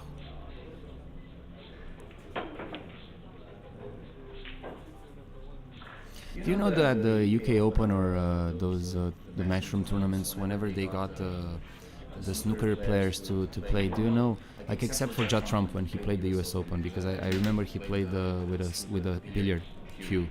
Do you know Gary Wilson or the other guys whether they played with the snooker? Gary played with a pool cue just like Judd did. Yeah. Like a 12.5 They or both something loaned like that. something or bought something.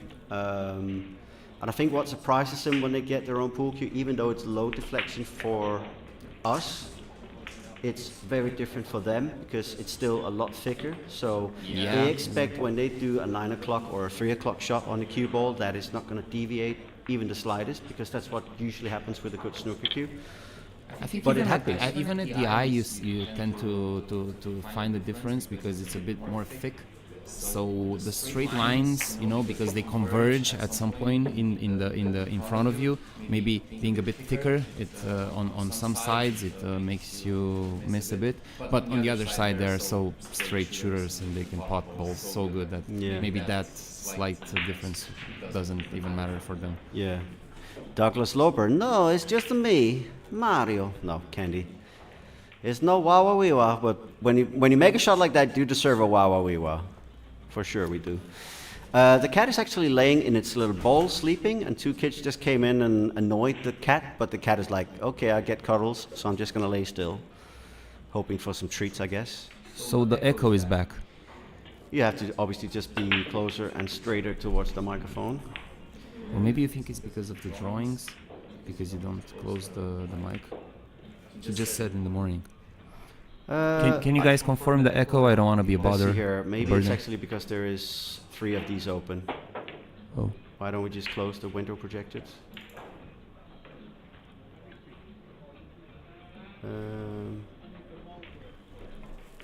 Let me just see if that could be it.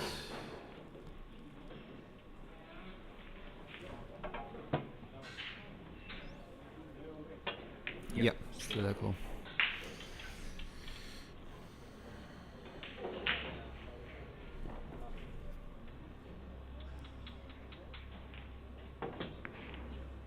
I mean, the only thing that appeared is just you've drawn that. Anything else, nothing changed.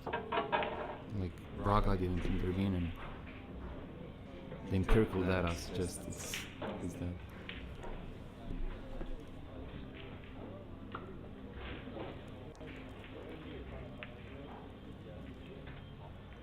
Yeah, it's exactly that. It's 6 minutes ago. Exactly when he dropped.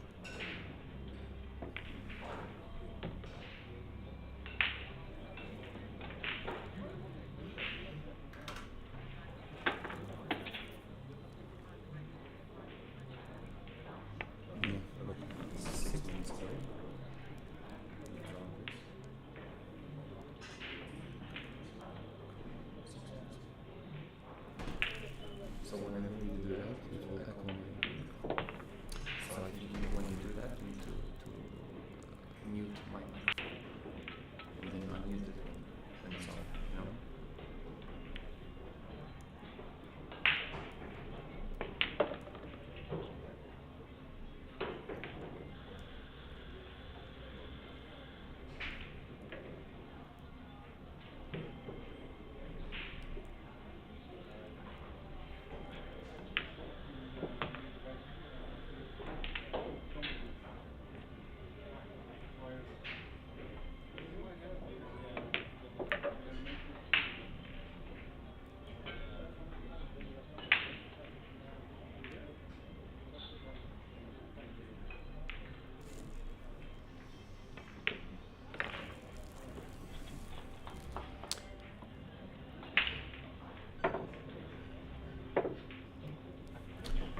Echo gone? Is it okay now?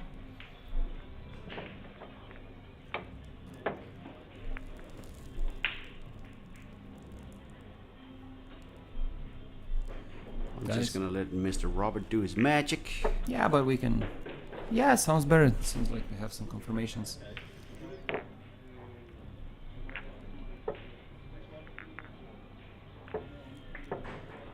Guys on the chat. Guys on the chat helping us. Thanks a lot. The Billiard Network is very Keep politics grateful. out of the chat, please.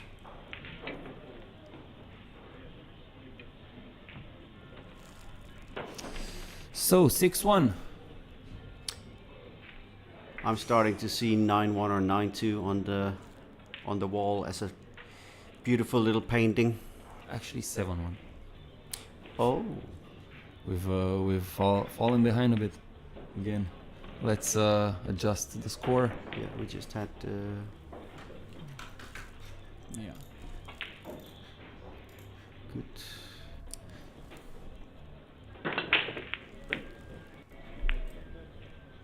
You love guys with different. Q spots crossing. I think Qs. I think he says Qs.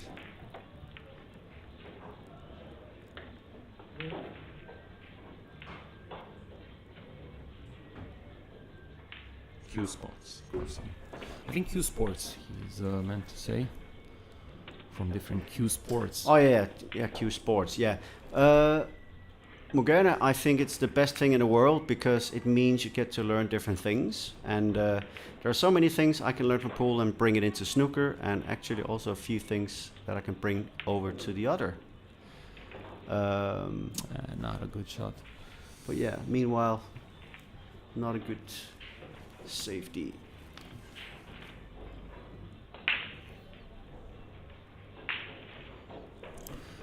But the break building at the snooker, it's become so insane. Like they've developed so many patterns, so many options. Yeah. Ronnie changed the game so much on that side of the game, Yeah, and then and he doesn't even feel like he's trying that hard. Or maybe that's a thing of his. seem like he doesn't try that hard. it's a lie. It's a lie. I remember like 8 years or something like Also, that. when he ago. says, "Nah, I'm never nervous. I'm never nervous," and then you see the documentary now, you can actually see he is actually tense and wound up. You know. Yeah, yeah. So it's very, very difficult to he really has- find out what he really means. But a good safety here from Victor. Yeah. Also, Ronnie has his own clients, and that tend to annoy him more than others, which Yeah. actually show you how much pressure he's under. Yeah, and to some extent, when I remind myself a little bit of him in his manic episodes sometimes. If I get fixated on something, I'm not going to stop it a little bit. Like he would complain about some stuff, and he's not like at the World Championships, he would stand up when these people were still moving about in the crowd, and he would just be fixated on it and not get down on a shot until they were gone, basically. But I totally understand it though, even though most of the commentators said just get on with it. But you know, he's there to do a job, and if he can't do his job, he should just wait, I guess. I saw this take watching Stephen Hendry's Q-Tips channel. Very, very educative. Like in the past months, he actually asked a few of the pros whether are they there to do a job, or at some point do they have the obligation to entertain? Are they obliged to do some entertaining? And like all the guys said that I'm there to win. I'm there to do the job, you know. But that's mainly what makes you a pro and not an entertainer. So you guys, everyone out there that wants to maybe have a bit of a free advice, stop thinking about entertaining. Look at him. He actually can't shoot a shot. He wants to shoot a shot that's not possible because of the wall. Nah. Yeah, he just noticed before. But his pullback is so long, that's why. He was trying to... It's a 30 inch, a 60 inch? Sorry? Yeah, because he has the extension on there.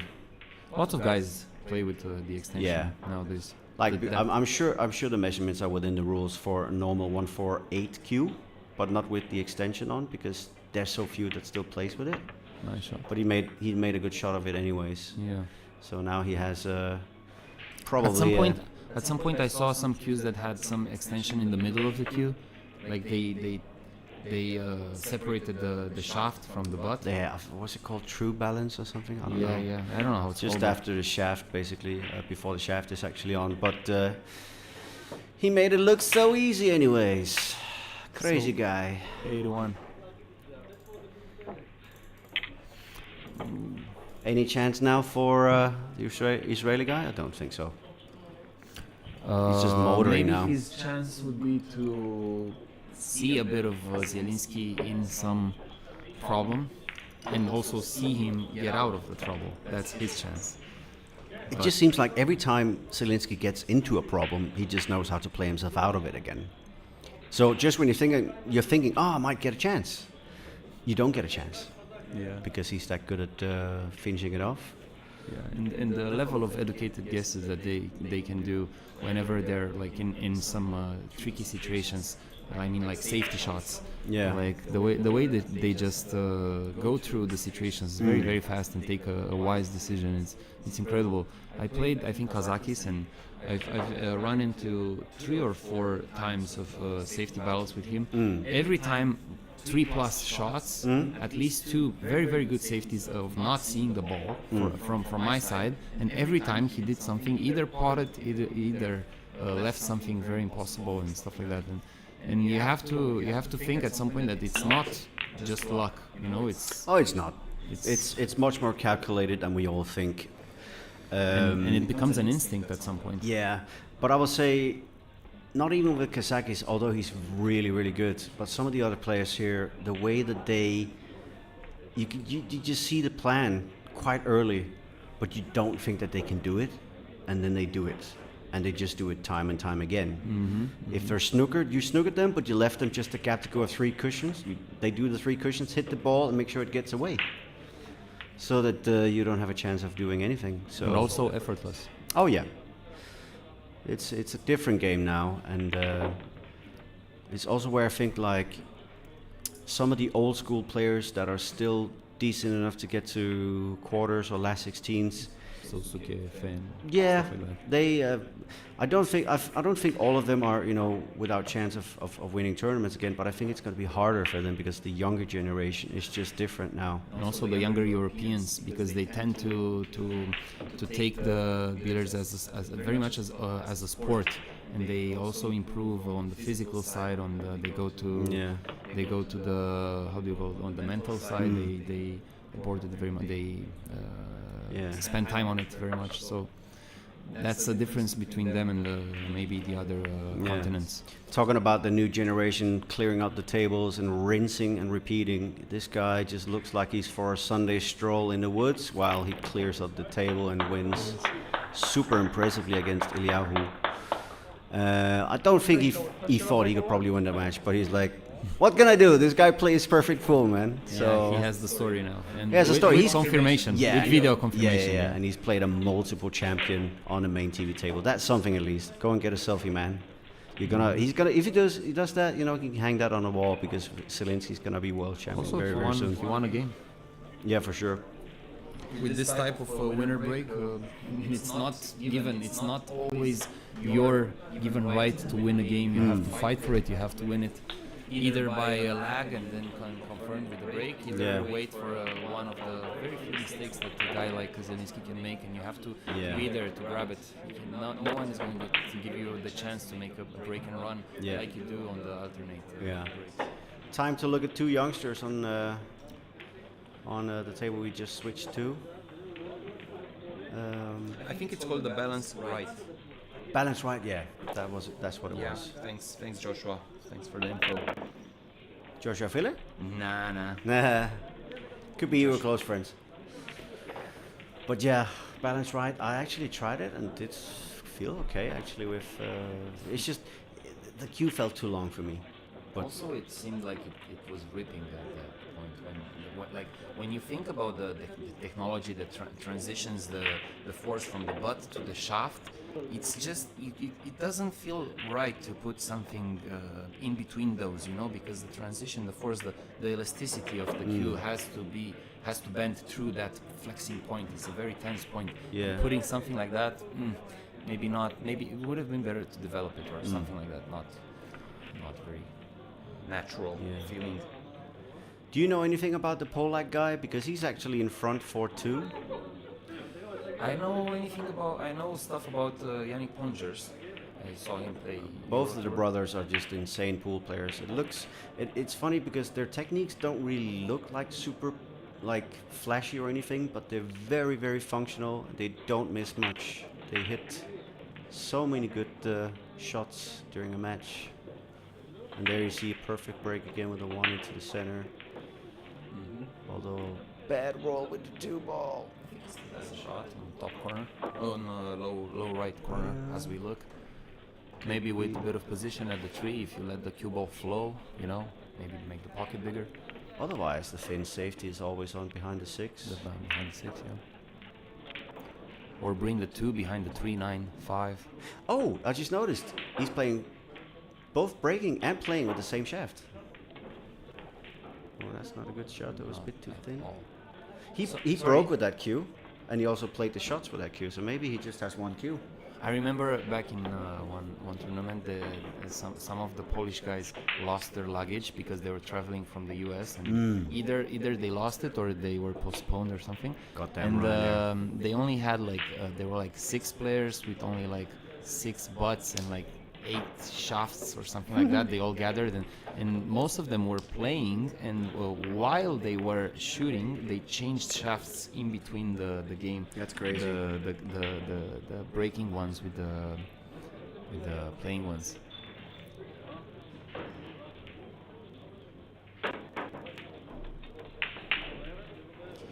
But yeah, both the Pongers, Nice shot there. the Pongers brothers have been they've been doing a lot of good things on the table for a long time as juniors, and now they're starting to make their marks as How are the Netherlands-UK relationships whenever it comes to pool? Do they train together? Do they do competitions together, locally? Let's say in Romania, if something happens and the other guy is in Romania, about any kind of tournament. Are the Netherlands and the UK as open as local clubs, or are they fully independent and they do not like? I don't know actually.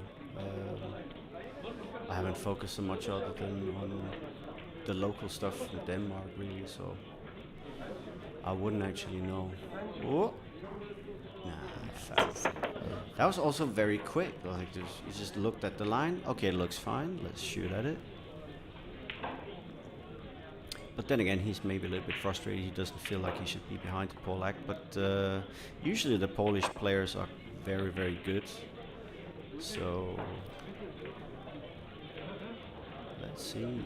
I don't know much about Polak, but maybe somebody on the chat knows anything about him. Yeah, they know that it's called Polak, not Polak, I guess. So you mean Polak instead of Polak? Is that what you mean? The difference? I think that the second version you said it's with a CK. Polak.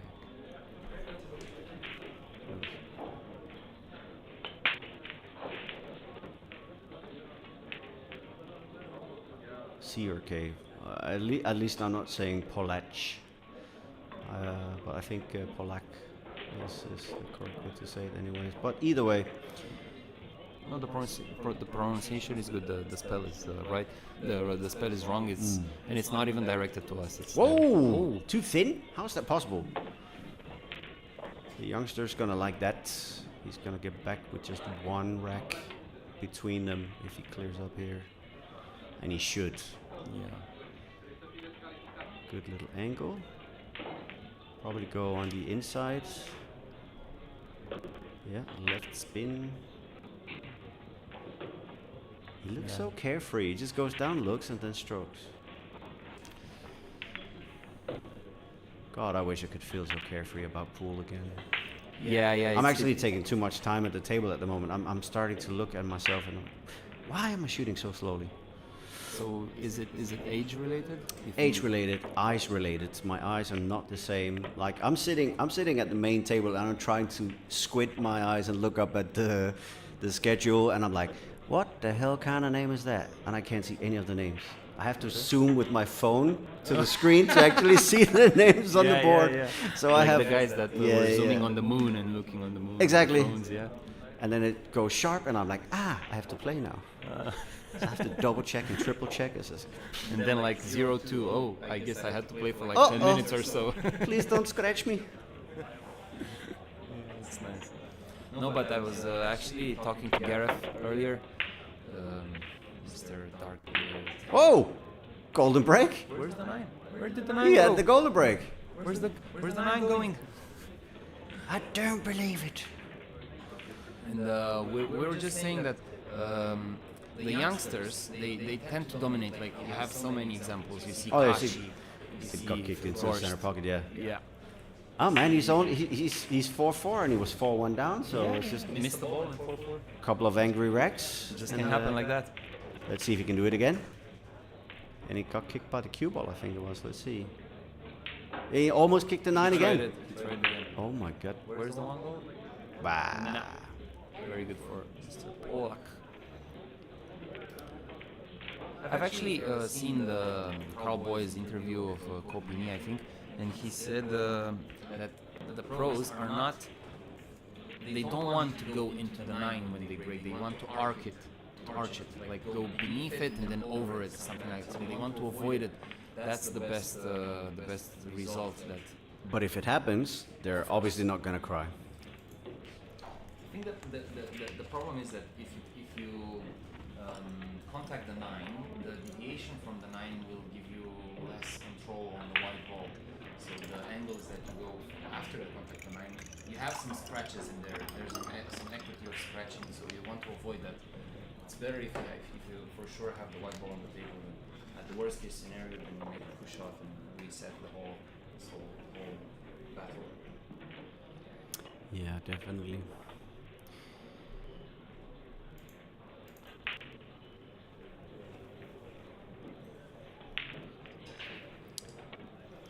So what do you think of the field?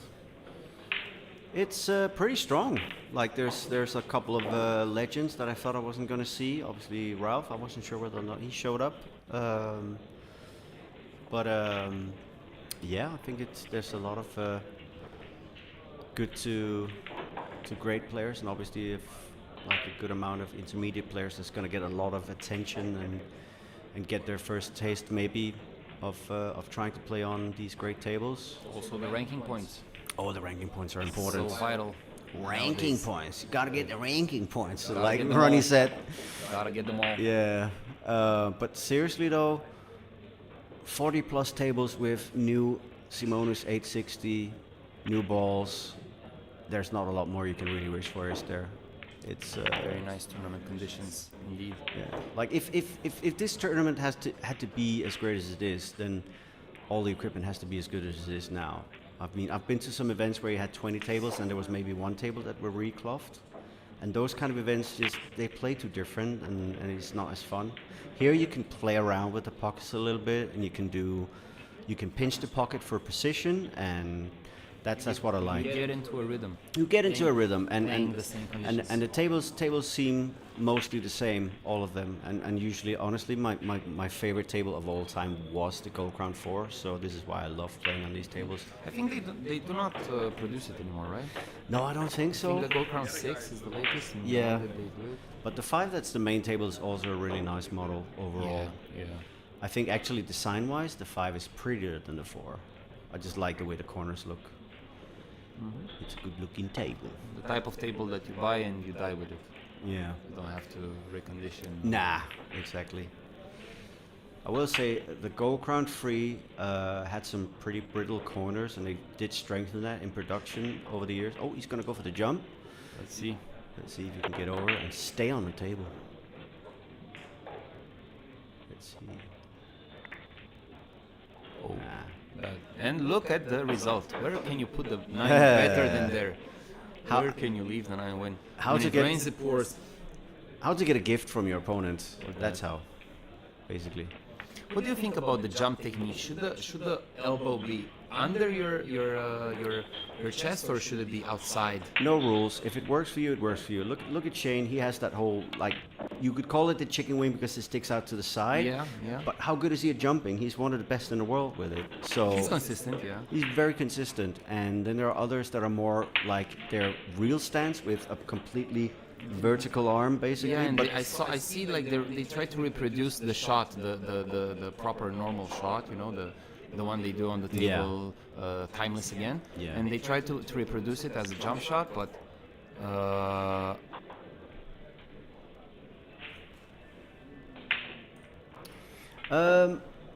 when I say inside, I usually mean what we call contra, or basically the opposite of the helping side. I know that the correct way is to say it if it's left or right hand spin, but inside is what I usually call the non-natural angle, basically.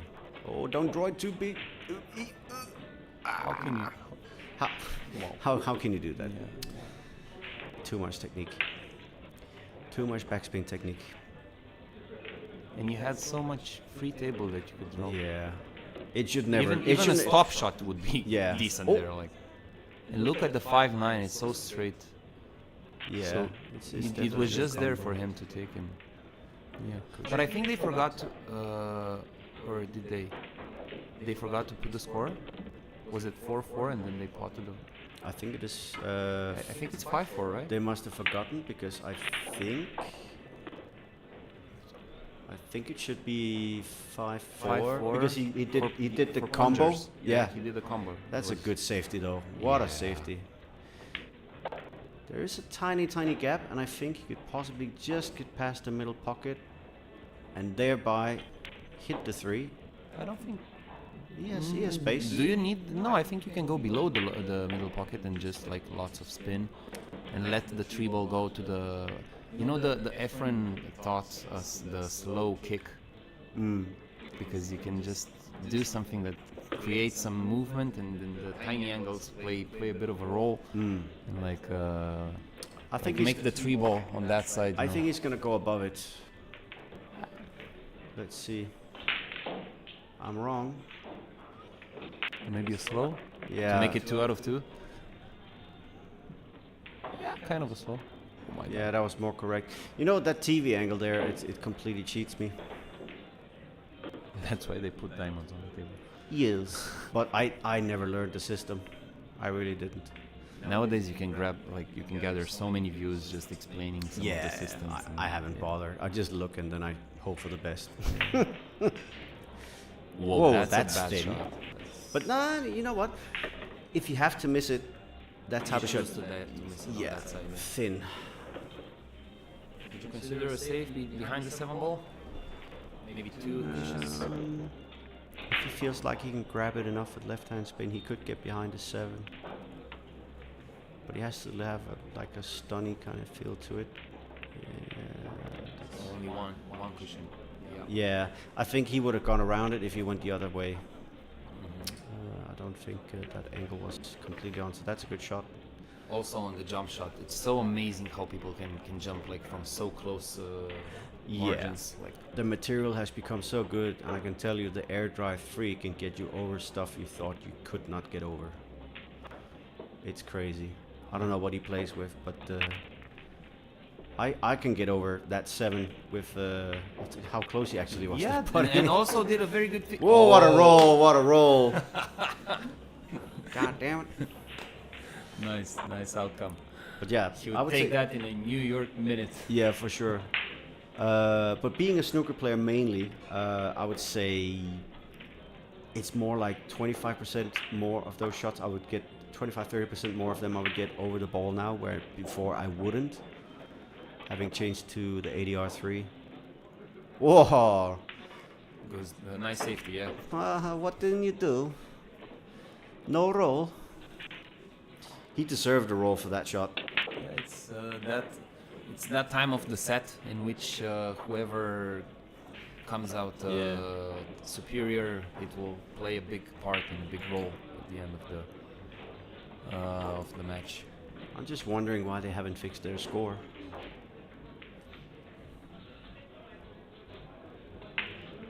Whoa, what a pot. And again? Nah, okay, he's gonna, nah, well. No. He has just like a 2 cushion escape. Maybe one from the bottom cushion. Yeah, I forgot that's the 5. I keep thinking that's a 4 sometimes because it's purple. Yeah. But at least they've changed it back so, because when you're sitting and commentating with the old set where you had pink and orange, sometimes you could sit there for minutes just Until you realize, okay, that's the wrong ball basically. Yeah, so this is actually better now that I'm getting used to this set of balls again. That's actually a lot better for TV. Yeah, for TV reasons, it's very good. Yeah. And I still don't know, when I watched 9-ball a few times with the Cyclops, I never understood the coloring. I was so confused. I was so confused. All the time I was like, I was so glad they did the guiding underneath, because then you kind of... Yeah, the guiding underneath, like... Yeah. My girlfriend is like, whenever we watch pool together, which is a joy for a girlfriend to watch, obviously. Yeah. I tend to educate her and ask her, like, what's the number of the blue ball? What's the number of the orange ball? And at some point I forgot that there was no orange on the table. And she was like, what orange ball? And I was like, oh, I mean the X orange ball, now purple. And she was like, oh, purple is 5, obviously. Let's see if they're looking at the scoreboard now. I guess maybe it's because one of their phones that they were using is not on the Wi-Fi, because that could make it go off, I guess. Okay. I don't know. Ours were completely fine. It was so easy. Scan. 6-4, yeah, they Good. maybe some of the tables, actually all of the tables have the paper scorer as well.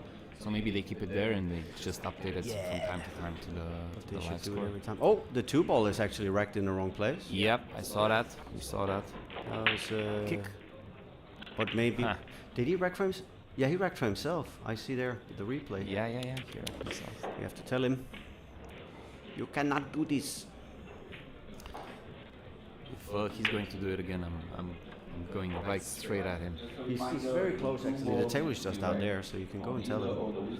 But obviously, don't bother the match. They're gonna, if there's any complaints, obviously you can redo it themselves. But I think he must have forgotten. Oh, too thin? Fatigue starts to show. And match 6-4. You know what? He's just playing a little bit too fast, and he's probably been lulled into that. Oh, let's try and play as fast as the youngster. So he's trying to mimic almost what Pongers is doing, but I think Pongers is just a little bit better at it. But he was 4-1 down, guys. He's done really well. This break format, like, it's so unpredictable. And it's crazy because you're never sure. Yeah. Like, you saw even at the final of the World Championship, like, how much was it? Like 13-7 or something like that? Was it? And then Hachi made 14-13, I think. Yeah. And then still lost 15-14. Forgot to spin the ball. The great line of 2024 World Championship. He forgot to spin the ball. It was. I think that one is going to sting a little bit for a while for him. Also, great comeback for him, like having his arm problem and the fact that he could have lost it completely, like he could have lost the arm completely. So, but just amazing just comeback. Good to have him back, you know. Oh yeah. So he should be proud of his achievements. Yeah. I remember, I think Niels Feijen did something like that 2016 when he didn't play for maybe 2 years or stuff like that, and then came back and won the World Pool Masters. Well, he still, I think, also had some, I think, elbow problems, or I don't remember exactly. What's the elbow? Yeah, but I'm not sure whether or not it was full 2 years. But he definitely reduced his playing a lot because his doctors told him do not. Yeah, and then come back and win the World Pool Masters. Okay, invitational, less field. Oh my God, he's so lucky. That's a ridiculous shot. Still amazing. Check this out on the replay. We have a replay here. He lost position because he thicked the 3-ball and he thicked it. Yeah. And now he basically took the point, and it slammed into the middle pocket knockout. That has to be written down as the fluke of the match.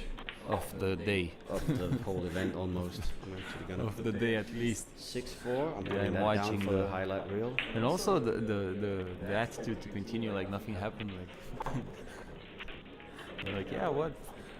Everything is intended. Everything is up here, friends. You don't have access to what I'm thinking. I've marked it at 6-4, the craziest fluke you will ever see for continuation of a rack, or one of them at least. But yeah, if you look like you're not sorry, it means okay, I'm just, you know, I'm up against a player that wants to win badly, and So, and to be fair, let's face it, who are actually sorry when they have a fluke that favors them? I think not many people, but you don't want to win that way, but you take it when it comes because you have a lot of things that can go against you as well.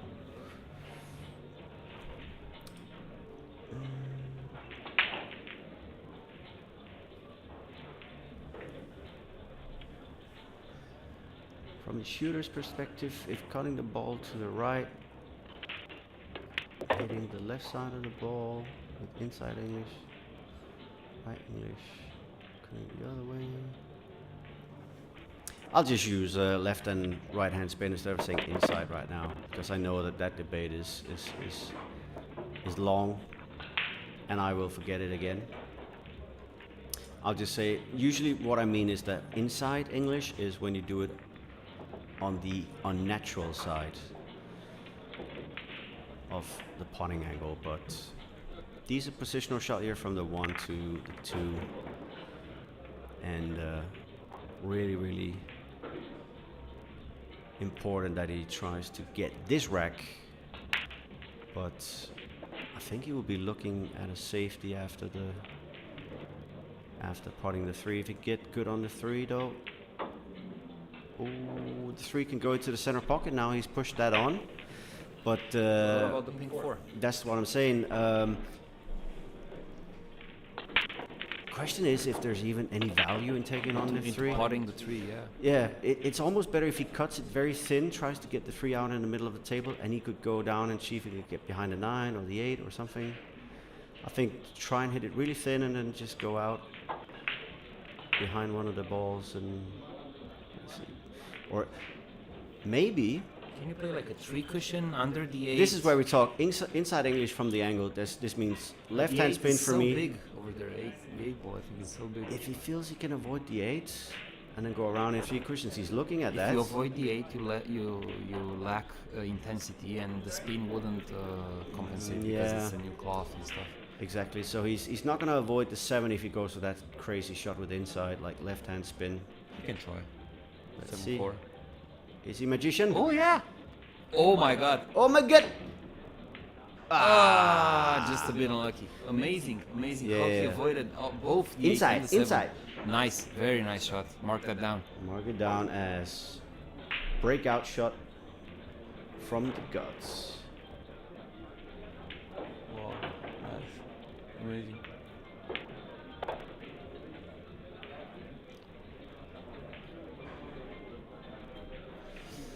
Yeah, he didn't play a really good shot after, but at least he made the reel. Yeah. That's a pretty damn good shot.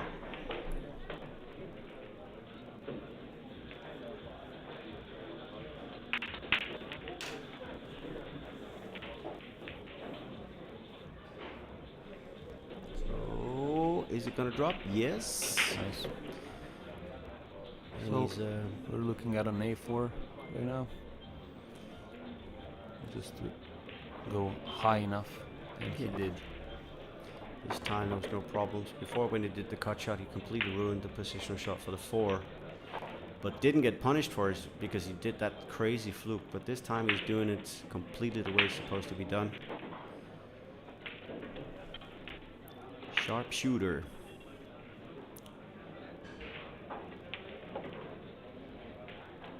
No right on the cue ball and basically taking on the same sides. Yes. Pretty. Pretty.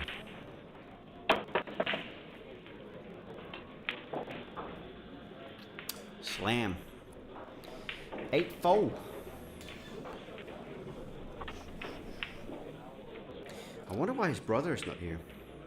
I saw some guys depart for how is it called, Vietnam? I think. Ah, yeah. I think. Can you confirm like the date? Something is like next week. Not sure. What event is it again? Vietnam Open? Yes. Let's check the Matchroom website.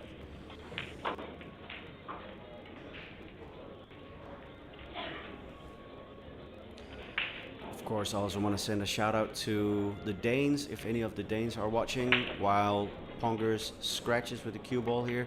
The Danish Championships is going on in Herning at the DMU'en, as we call it in Danish. And all the crazy players from Denmark are playing snooker, pool, carom, billiards, and doing it right next to the Dart Danish Championships. So that's going to be a funny mix. Hope they have a great tournament, everybody. So good luck and let the best man win. So actually, the Vietnam Open is in October, Okay, I was close to the Reyes Cup, the new Reyes I was Cup. about to say that it was a little bit too early. It's not been a year, yeah. It's not been here, they But I'm so excited for the Reyes Cup to see what they do there. Oh yeah. So how is it again? Is it the winner from the Mosconi plays the Philippines, right? The Asia team. So it's not. It's between three, right? Yeah, something like that.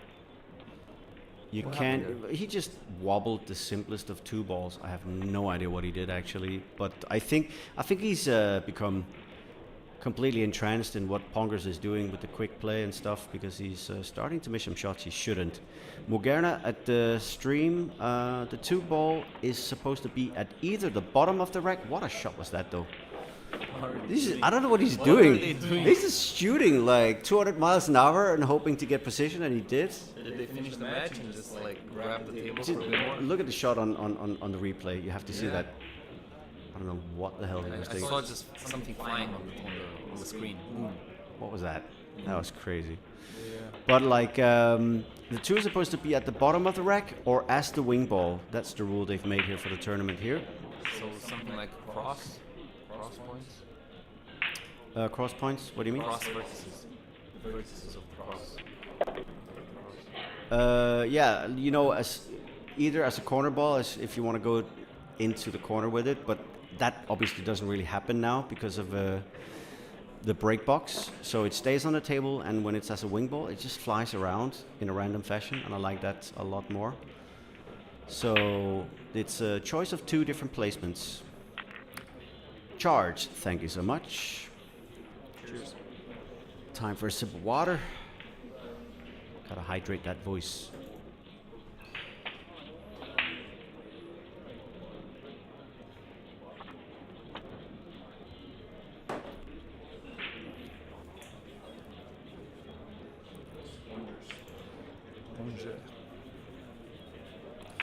I also privately had a person ask me where is this actually held, and if you haven't seen all the promo already, we are sitting in one of the craziest pool halls in Europe in terms of amount of things you can do, because it's more than just a pool hall. It's called IDM Pool Hall, or is it IDM Club? I think it's IDM Club. Yeah, but either way, like it is a club for everything sporting. They have table tennis, they have bowling, and I think they have quite a few alleys, like 10 alleys or something. They have a huge workout facility center with like heavy machinery. They have a restaurant, and yeah, it's called IDM. And if you're ever in Bucharest, it's about half an hour from the airport, and you will not regret coming here. Right now, though, it seems like the opponent, Polak from Pongers, is maybe regretting how he missed that last two ball, because he's just lost what was a really crazy match with some crazy shot making from Pongers. So congratulations to the youngster from Holland. Seems like Dragos and Imonen is going to be up on this table. Maybe check a bit of the live scores. Find some great match. Close matches. But let's see if we can take a look at the live scores. But I'm gonna wait to see what he says to us in terms of the. Let's just update it just so you can see. But let's see if we can find some good results. JJ Fall, George Antonakis. It's interesting match. Yeah. And filler is about to start. It looks like on the main. Yep. Dragos, who is this that Imonen is playing? How much, like, how good is he as a player? Let's see, Dragos. Where is it? He's with A1, he's with Mika. A1. Dragos Radulescu. Haven't heard much about him. He wasn't maybe the top in the top eliminatory rounds of the Romanian tournaments. But he gets to play one of the legends. That's one to talk to your friends. Yeah. And any other matches that are interesting? Let me take a look. Ralph is up 5-1 on the Christian Afreni. I don't know who his opponent is, but good to see that he's still alive and kicking and doing some stuff here. Yep. Afreni, one of the locals, a regular of IDM Club. Probably a big honor for him to play Such a legend. I even saw Ralph do autographs quite a few times already during this event, and he'll probably continue to do until that pen is completely worn out. Such a legend. Can you imagine how many how do you call it, miles he gathered on his travels? I definitely think he's probably traveled more. I think he is not taking all events now. Yeah, I think I've heard him once. He said something like, Yeah, it's he just- has like a gold something Oh, mile, yeah. mile high club, whatever, stuff like that. I'm sorry to say though, Mile High Club is something completely different. Yeah, I know, but I think he's there also. I think he's for 100%. No, but he's definitely gold with Lufthansa for sure, because he invited me into the lounge actually when leaving this event 5 years ago, and I have no suggestion to say that he's not with the gold anymore. Maybe it's different because obviously there was the pandemic and everything, but No, he was still in 2022. I think I traveled with him, and he was still a gold at, at the Lufthansa. it's crazy because you know how difficult it actually is to get gold with Lufthansa. It's Yeah. near impossible unless you're literally out every weekend. Maybe I think there are some, aggregates that count for the many years he's traveled with them. So But also, I can tell you with Lufthansa, it's one of the toughest airlines to actually get upgraded on their flights. I would actually recommend KLM a million times more. If you want to get the upgrades, it's either that or Turkish Airlines. I didn't fly a lot with Turkish, but I got upgraded twice. nice. Even just without me using any miles. They could see that I had a routing network for like 7 or 8 flights, and I was like, you don't have to worry or anything. We give you a new boarding pass. There you go. And then I basically got a new. Was that imitating something? Was that impression? That was in you- Delhi. were you- That was in Delhi. He had that accent or something to the lines of that, and he was so sweet to me. I nearly cried. Gave me a new boarding pass, and I flew business class, and I was so tired I couldn't believe it. Yeah, it's nice when they do that to you. I mean, they upgrade you, not when they talk like that to you. Yeah. He almost did. No, I didn't. I'm not gonna go there. But I saw it's- you were trying too much. Yeah, but it's okay. But definitely, it's these guys. I think a lot of them could learn from these old school guys because they probably have the I mean, the experience, discipline you know. and the discipline they tend to Yeah. offer and to show. But It's also, inspiring. It's inspiring. But also, if you're one of the youngsters coming through, you're not really gonna fly a lot with Lufthansa or these big legacy carriers. You're gonna go with Wizz Air and Ryanair and At the beginning, I think. yeah, because the budget is tight when you're not completely there. But I think a guy like Filler is probably gonna try and fly on the best possible airlines because he can, and he should, because it's work, and you're supposed to be So- well rested when you get out to your Do you destination. think this comes into the decision of the travel expenses? Does it being married come into his mind sometimes? You think? How do you think he judges that? I think whomever wants to date a pool player, they have to understand that this is our livelihood, and if we bring the bread and butter to the table, how we fly is none of anybody's business. If we have to perform our best, if we have the possibility to upgrade for that's $500 or $600 on the day, that's what you do, because it gives you 6 or 7 hours more sleep if you're going to Asia. Yeah, for sure. And I look now at the snooker players, like how often they travel to Asia, to China. Yeah. So that's where all you the earn. exhibitions. There was that scandal at some point, if you remember, like a few months ago. They missed one event on the tour because there was something better paid in the Chinese exhibition or something. Some of the players actually, The snooker, yeah. So yeah. Some of the players lost in the first rounds of the tournament so that they can fast travel to China. And I like that for as an example. But on the other side, imagine the frequency of going to China and to changing the hours and everything. it's where you earn your miles, point blank. If you go to Asia, that's where you earn your status. These short inter-European flights don't give you anything at all. Yeah, at So- least for now they tend to look at the at the players. They looking after the players when they gather the calendar, the schedule. They make it so that you don't have to travel that much, Yeah. Whilst at snooker, I think they tend to travel a bit more than we do Yeah. as pool. But there are so many events right now. It's amazing. As a pool player, to have a chance to, maybe not every week, but once every 2 weeks or 1.5, Yeah. you still have an option to grab some ranking points. It's just amazing. And Matchroom have the habit and have the experience and everything to make pool such a global stage, such a They've done wonders now with how the game is run. I think a lot of the snooker players sometimes take for granted that they have so many events to play that they complain about stuff that shouldn't really be complained about.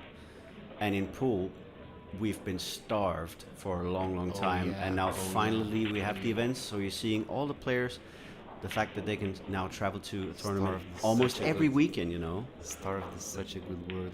Yeah. People I'm young generation. I'm 27, maybe 28 in a couple of months. Yeah. But I remember and I see people talking about 2005, 2006, the IPT league. Yeah. The chance of playing Eurosport, live television, live matches, and how being quick granted the salary 100,000 per year. But remember. But remember how it didn't really go that way. Yes. So and, I don't even want to talk about it. It's listen, it's such a sour subject. Yeah. We shouldn't go there. Yeah. All I can say is I've seen a couple of balls from Mr. Dragos, and I think Mika, he can't relax, but he should still win this one pretty comfortably. Just taking a look, he looks like a rookie player. Dragos, I think I know him. Yeah, he's from the city of Craiova. Yeah. He's a decent player. Yeah, played a bit of matches. Nice of the guys putting him on the TV table, A1 table. Whilst we're waiting for Mr. Joshua Fila to come to the arena.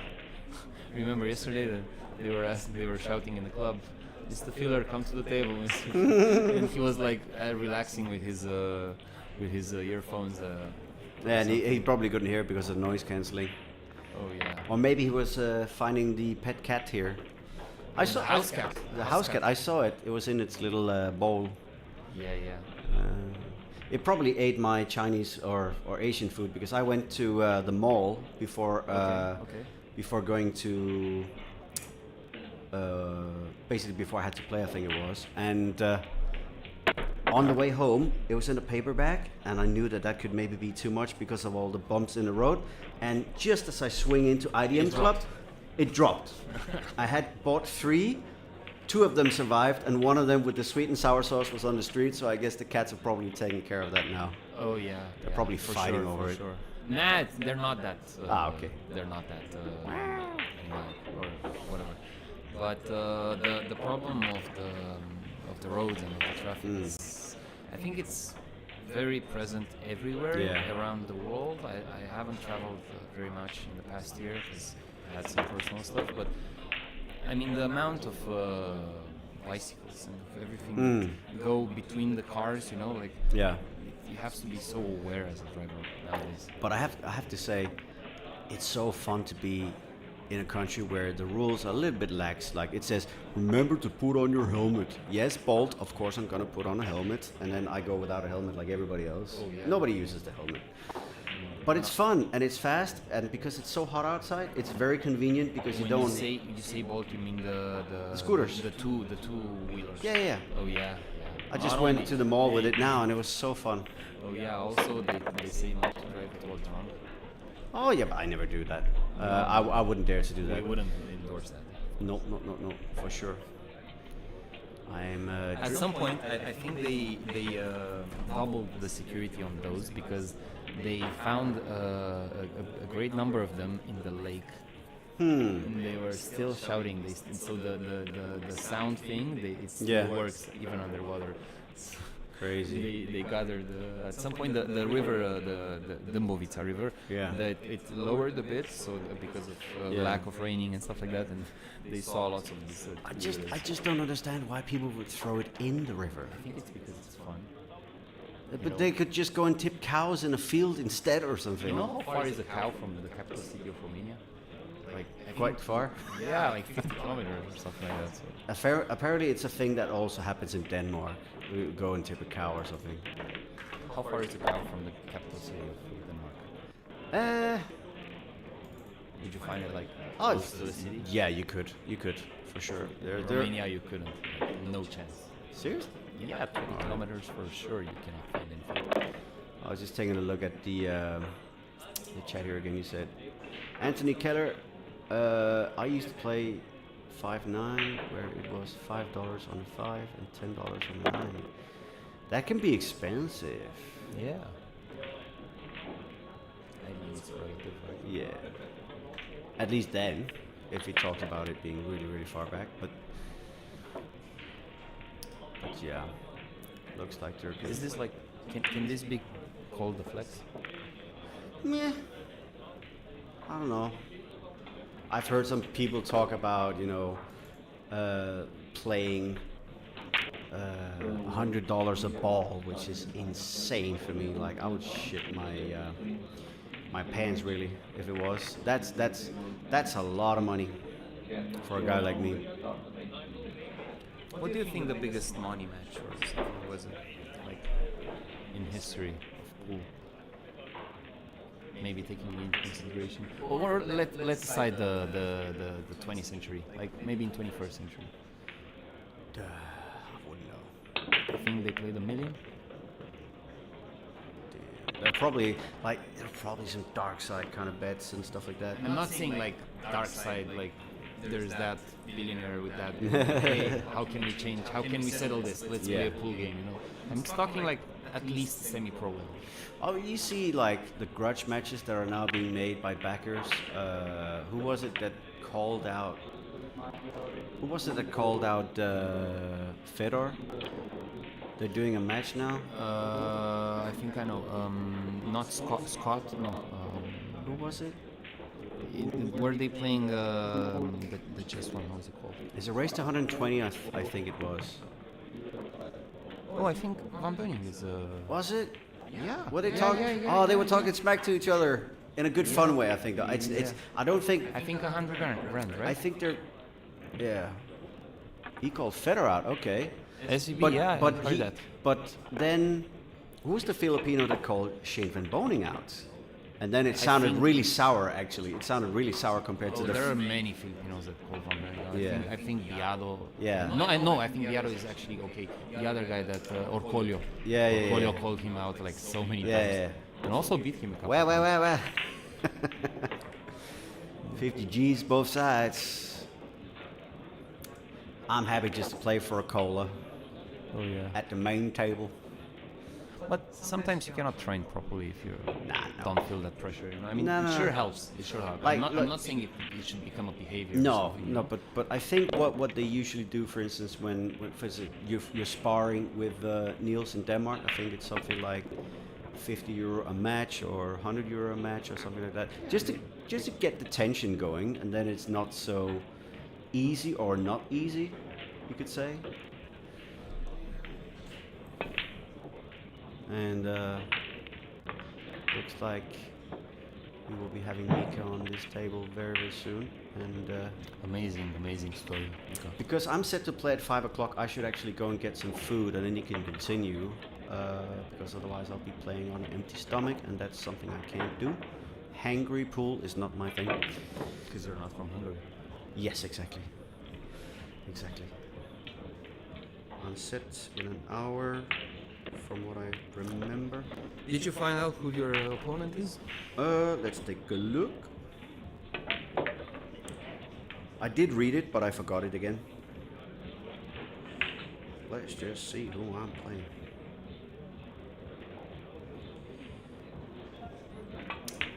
Meanwhile, while I'm checking that, if anybody has any questions about cues and stuff, now is the time before I leave the box. Mr. Kandi knows his cues.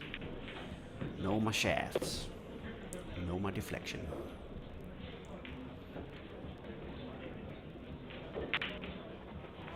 So, you look at Mr. Imonen and Dragos as they're about to lag.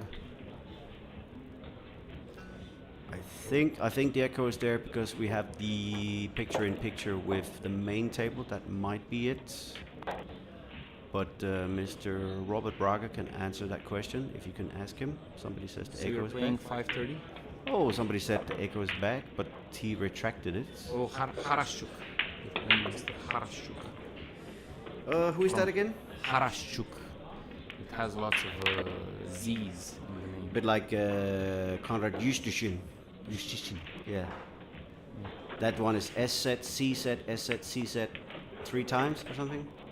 I tried to spell it. I completely forgot how it is.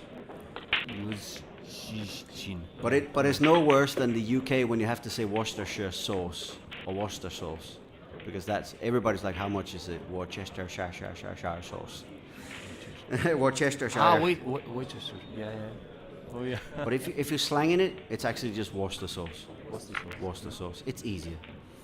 Like Mezz Bucharest. Yeah. The first time I said it, they laughed at me because I actually called it Worcestershire sauce. Oh my god. You did the Leicester. Leicester. Leicester. I see at 4 o'clock, just about in 15 minutes, Walter Lycra, news talent, is going to start as well. If anybody is near the A1. He won the Junior Open in Saudi, right? No, he had a 3rd place. I think he had a 3rd place. Sure. I remember him saying he was tired of getting on the podium, but the wrong podium place.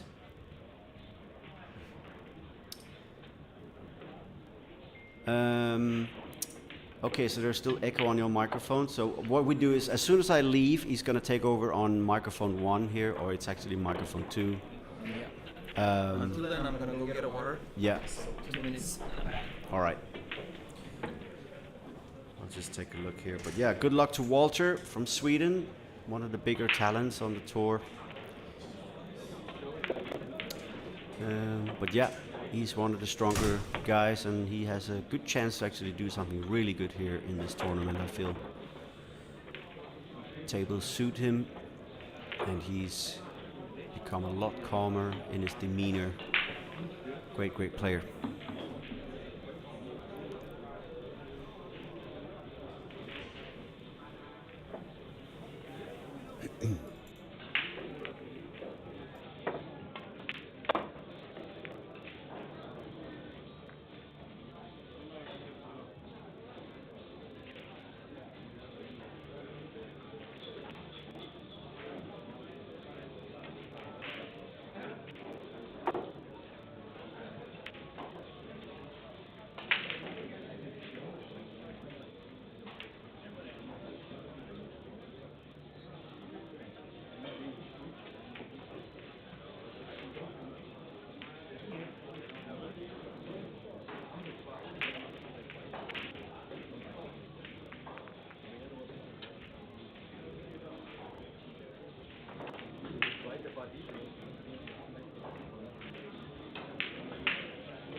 quote brotherhood. Thank you so much. I am going to head out in just a minute when my colleague arrives, and he will take over on the microphone while I try my best to get to the winner's side, or stay on the winner's side. And obviously good luck to Mika as well. It's probably going to be a good 9-3, 9-2 if he plays his best.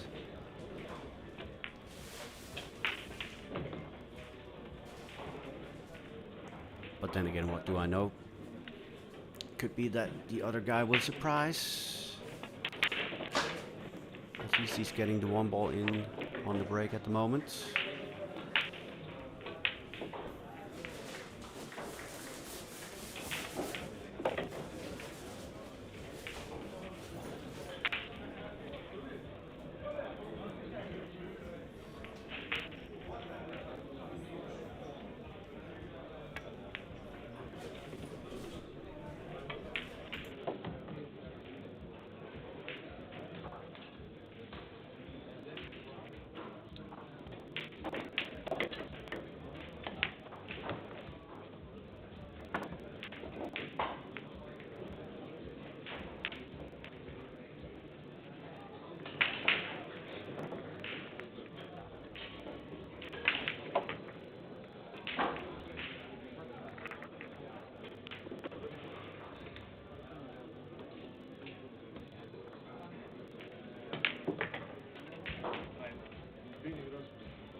But the club is very well ventilated, so I mean, you feel that there's no heat in the club?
Hi guys, I'm back. TB here. I'm going to host you as we're watching Filler the Killer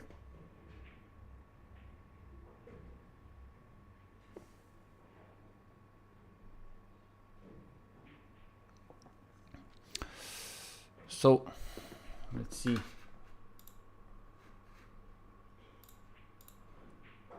Let's see some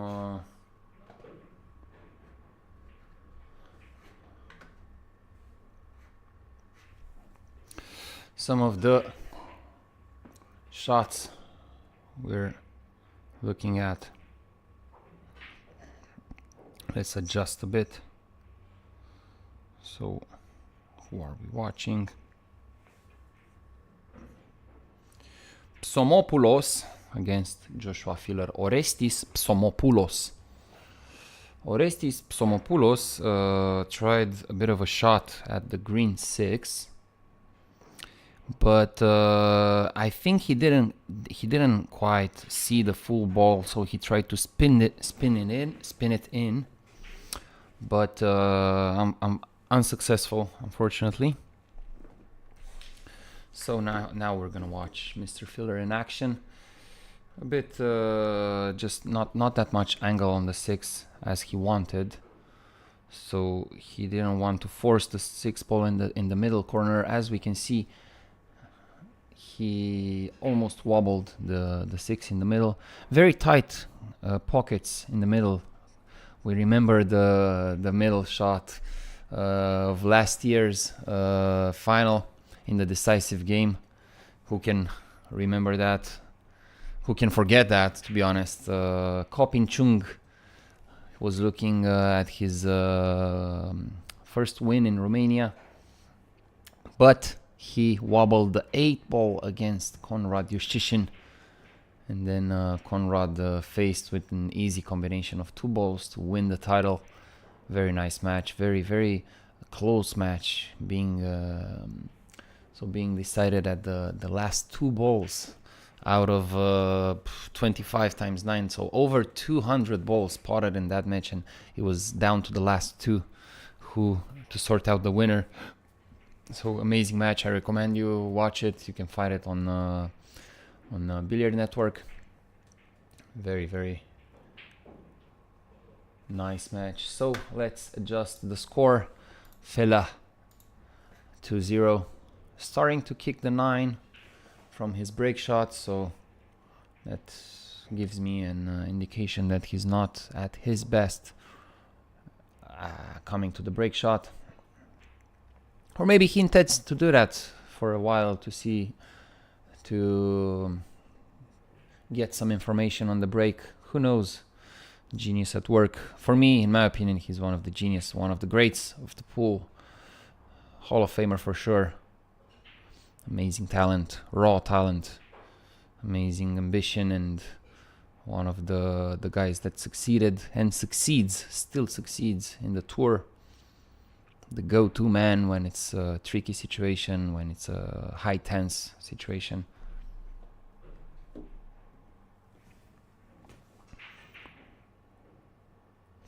Good luck, Daniel, on your match.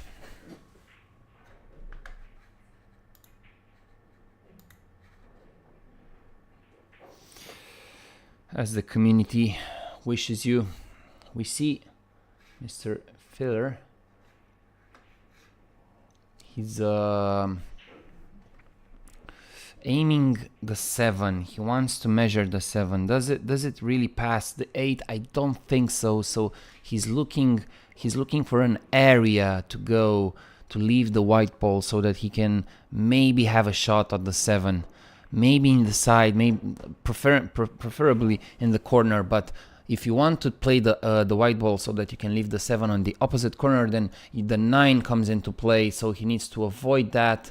He did. He chose to hit the 7 ball. Nice shot, very nice shot. He developed the 7 ball. Now he has an easy pocket, and from there it's just straight business.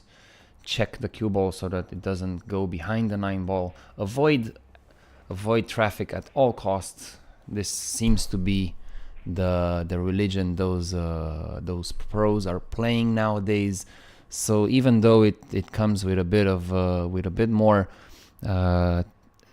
complicated technique, avoiding the traffic, between the cue ball and the next ball. it sure helps a lot. So that they decided that that's the best option, so that you can play position for the next ball, leave yourself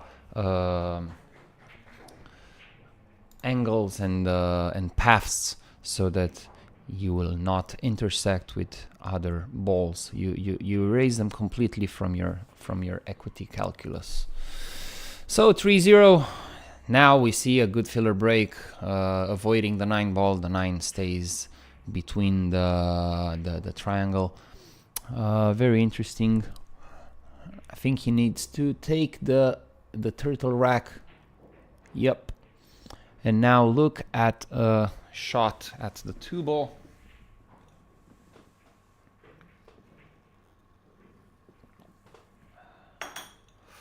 Let's see how he elects to play. The 3 ball doesn't seem to have a corner, so maybe the natural path from one cushion to the center table is not really an option, because you need to pinpoint the position to maybe have a combination shot at the 3. Let's see what other options Mr. Filla is providing us. Is he going to some crazy stuff? Nope. He just elects to try and play the combination shot. The 4 is pretty close to the corner. We remind you that Mr. Filler also had some training. He came quite a few days ago to train for Mezz tournament. He tends to take things really serious. Let's see the combination. Made it also with position at the 3 ball. Now all the balls in the open. Maybe just the position at the purple 5 is demanded, so that he doesn't leave something very hard at the 6 ball. Oh, he developed the 5. Okay, who am I to judge? He developed the 5. So let's see, will he push forward the cue ball and leave himself a cut at the 6 ball? Mainly he will focus to avoid the 8 ball after the, so he will seek for an angle so that he doesn't bump. Oh my god, what a stroke.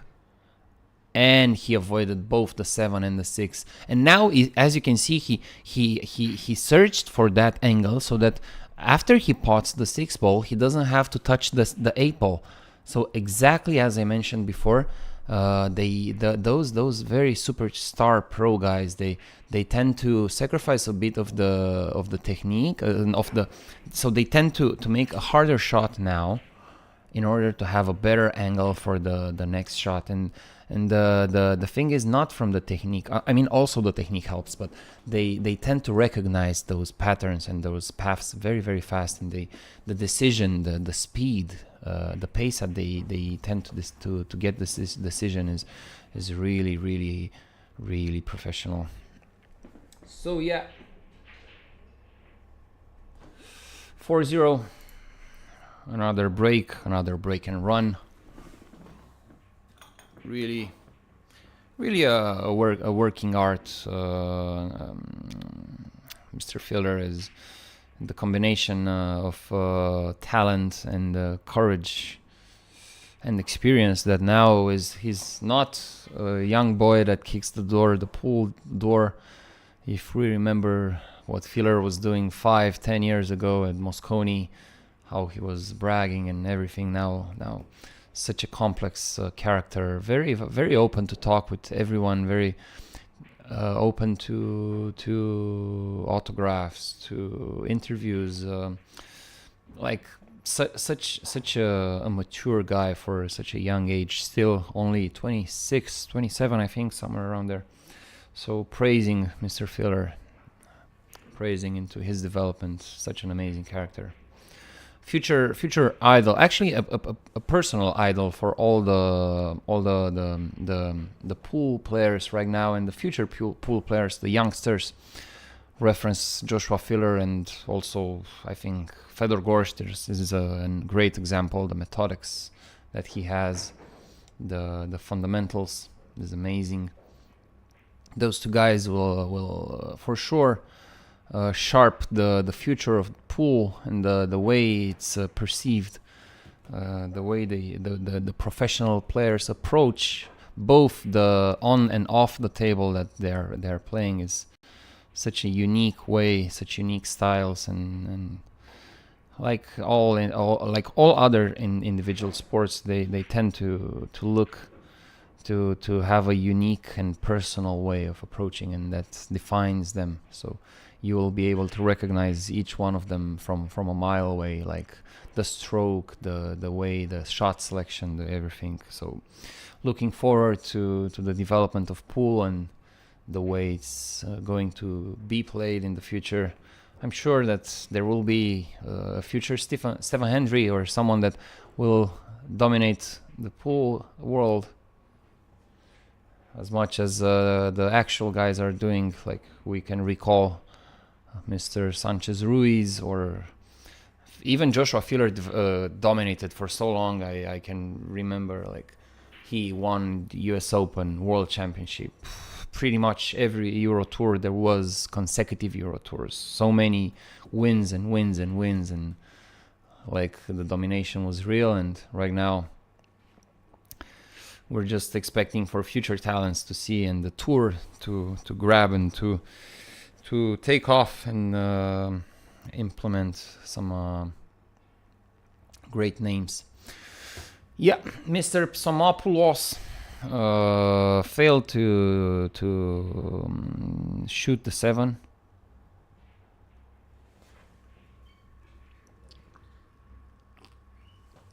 Giving Mr. Filler a chance. Let's see if he goes aggressive. Of course he does. He's Joshua Filler.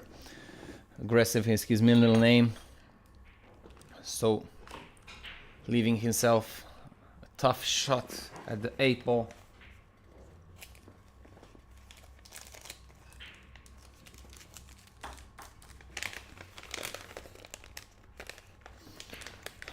Let's see his preparation to the shot.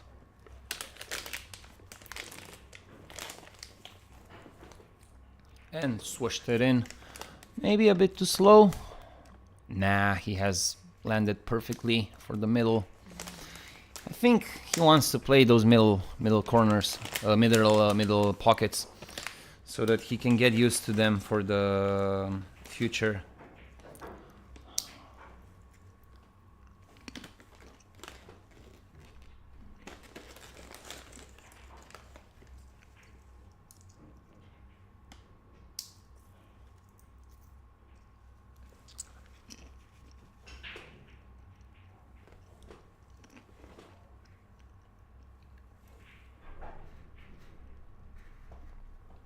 So 5-0.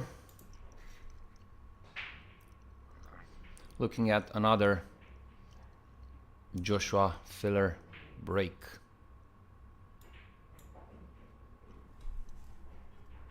You see? So again, he's missing the 9 ball at the first go. I think that became a bit of a religion for those pros nowadays. So they don't tend to go into the 9 ball as much as they want to avoid it and curve the ball beneath it and then around it.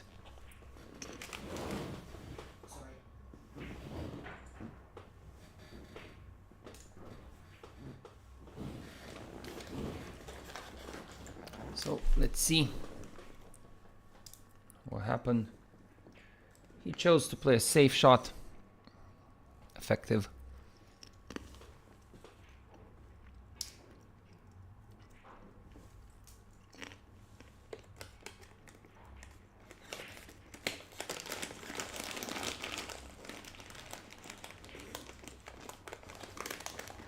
Also, I got to see Mr. Mika Immonen playing a really nice 2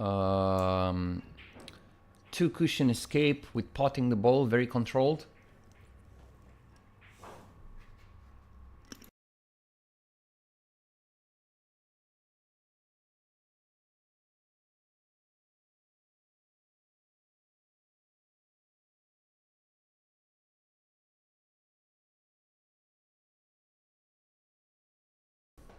Sorry, I'm back. Reminding you, Mika Imonen leads Dragos Radulescu 4-1 at the secondary table. As we see Filler approaching the table. So often you see Filler approaching an open table and finishing it, like both the sentences here. He's so often faced with an open table, and also a very more than often finishing that open table. I mean, I guess his percentages are like above 99%, to be honest. It's like mental. No matter how, like, the tables, the pockets, the cut of the pockets, he's just like so consistent and such a pleasure to watch. Always choosing the right shot and everything.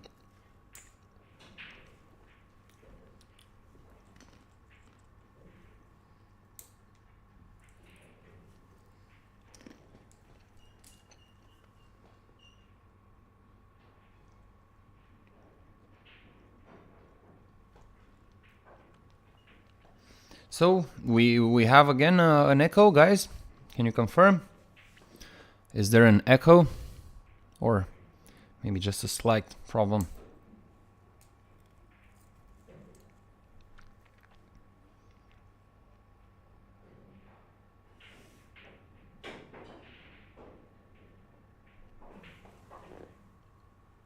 Guys, is there an echo? Maybe.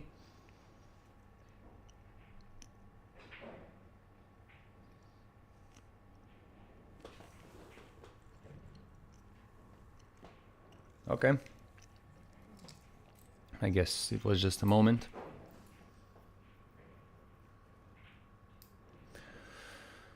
Joshua Filler, 6-0.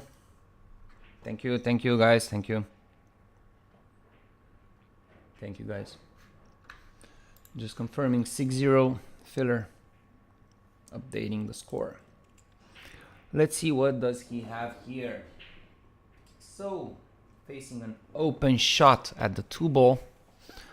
Let's see, will he want to try to get to the... Oh my god, what a shot. What a shot. Does he have an open pocket? Does the 3 pass the 9? Yep, I think he does.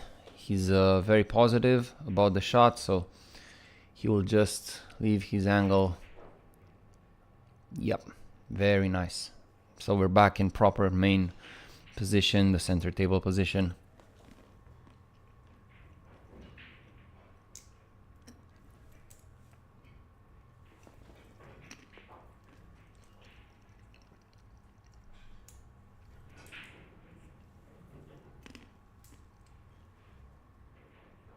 Thank you, Brett.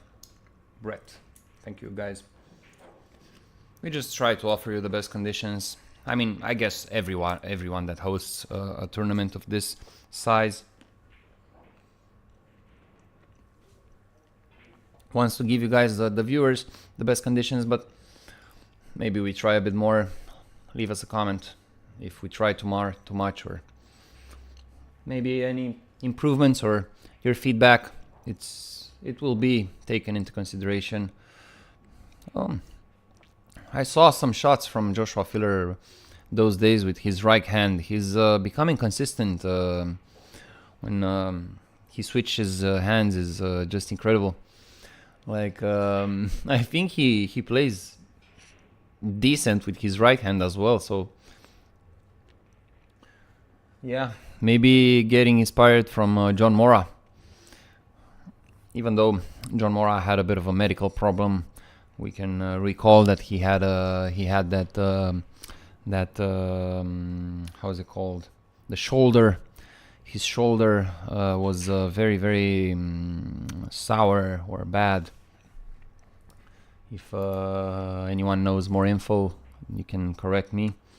But I remember he did have his shoulder problem, so he had to switch hands because as we can see, billiards is not a symmetric sport. Yeah, it's not like let's say swimming or I don't know, in individual sports in which you are symmetric, so you're less likely to develop an asymmetric habit that might need correction towards kinetotherapeutic medical approaches. So at some point, Mr. John Mora said, "What's enough? It's enough." I think his doctor said that it's either he switches hands or he has to stop playing pool. So he switched hands, and what a nice development that was. And as we found out, a very good opposite hand players. And now he has very, very good results. Also, we see him in the World Cup of Pool.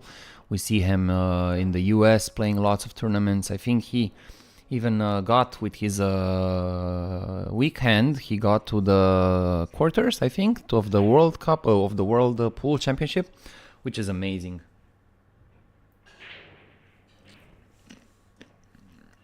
Yeah, we remember Ronnie when he was showboating, as they say, when he entered the world of snooker.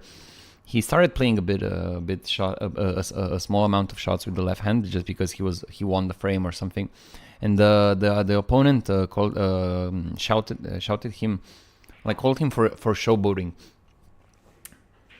And after that, and the interviews, he was like 18 or something. He was like, "Nah, I'm just doing that for the show, for the people." So. Yeah. Master of lots of things, Ronnie, and inventor also. So, guys, whatever you want to get inspiration, just click on Ronnie's any related story, and you will find some good inspiration. Like whenever you're low, just look at Ronnie's life, and you'll get better.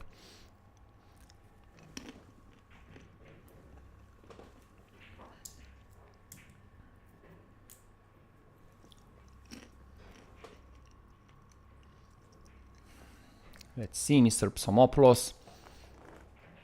Yep, he cleared that 8 ball. Very, very good. So now he has a shot at the 6. He cannot play a stop shot because I think the 9 is covering the corner in which the 7 should go. So I think he needs to play a bit of a shot now to get to the 7. Let's see what he elects. Will he go one cushion top spin towards the middle of the table? No, he went one cushion back spin and just rubbed the 8 so that he can clearly see the 7. You see the difference? I believe that Mr. Joshua Filler wouldn't have played that shot because the 8 was so close to covering the white ball that he would have, even though it would have been a bit harder shot, he would have chosen another shot. You see? So the confidence that this will give you. Now let's see. I think he can cut that in, no problems. Yeah. Mr. Orestis Psamopoulos, which will appear on the board. A bit unhappy with himself, I think, because the cue ball didn't check enough so that he can avoid the middle pocket. So 7-1.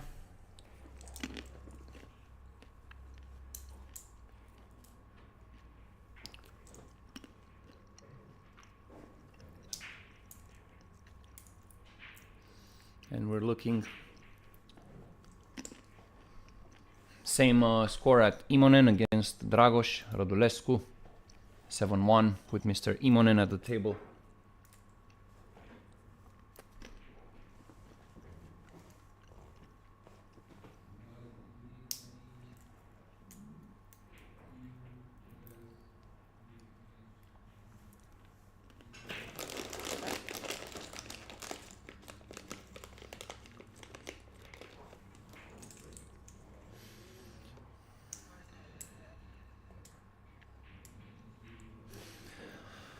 Let's see, Mr. Orestis Psamopoulos. Nice break shot. Really solid. A bit unlucky. I don't think he sees enough of the 2-ball to pocket it, to pot it. Also, cross banking it to the corner is really not an option since the angle is a bit too big. So he's pretty much left with a push shot, I think. Or will he try to measure a kick and stick, as they call it? Let's see. Or maybe to pocket it. Oh, yeah, let's see if he can pocket it. Nope. Too much. But a really good safety shot. Yeah, so it was a two-way shot over the face of the 2-ball so that he can put the very intended and controlled, by the way, for the viewers. Yeah, he crossed it to the middle of the table and letting the 2-ball go out towards the top of the table, you see. And effective also. We see if, Joshua Filler maybe rushing a bit into that shot and not really digging under the cue so that he can spin that cue ball into the 2 and stick the cue ball on the low rail.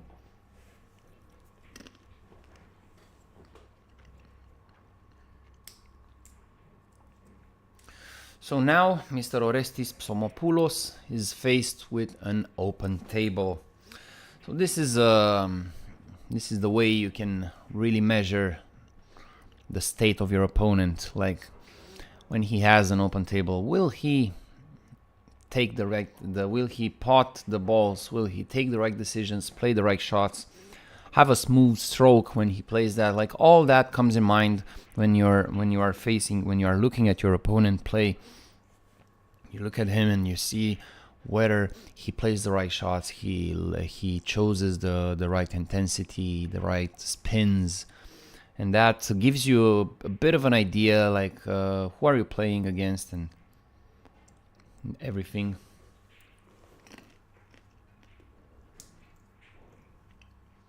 So most of the times you will see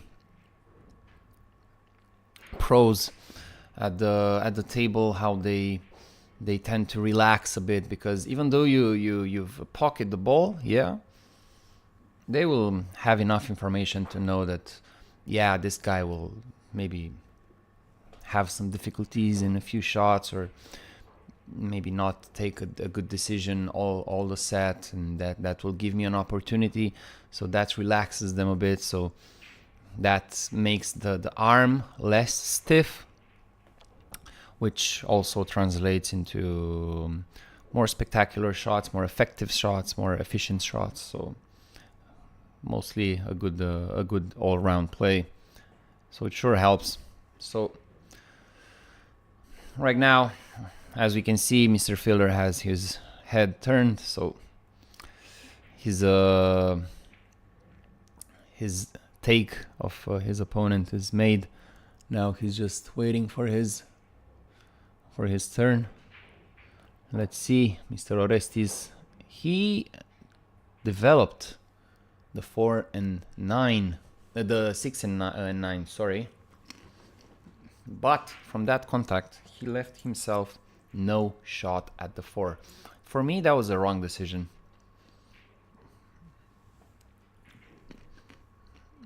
But you see, it's different. Whatever works for you, works for you.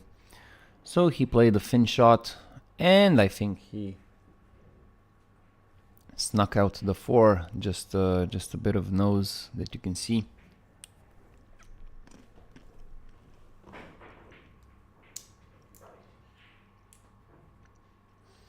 Mr. Filler with an open shot. I think he has a bank. He has a bank for sure, with the possibility of safe, so that he keeps the white ball underneath with a position at the pink. You see how slowly he played it? Very nice. Oh my god. So he found a place for the cue ball, so that in case he missed, he will cover the pink 4 with the 9, but also in case he potted, he will have a position at the 5 ball. Amazing. So I think he focused more on the combination of intensity and positioning of the cue ball, which means that he sacrificed a bit of the aiming, a bit of the precision of the shot.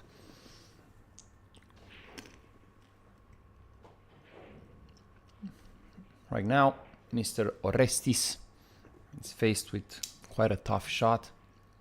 I think you are supposed to two-rail that, slightly cut the 4 ball and let the cue ball come towards the bunch of balls. Yeah, I'm not that big of a fan of that shot, because if you hit it full from one cushion, you tend to either scratch, so you either will scratch with the cue ball in the middle, or you will push the 4 ball into an area in which is potable. Otherwise, if you two cushion it, then you will get over the face of the 4 and you will get the cue ball towards the low part of the table, which means that you will be able to maybe get a resave using the 6, the 9, and the 8. As I call the opening of the angle must include some object balls, so that maybe we'll have a shot, a resave after the contact. Either way, Joshua Filler 8-1. His safety shot was effective. On the other table, I think Mr. Imonen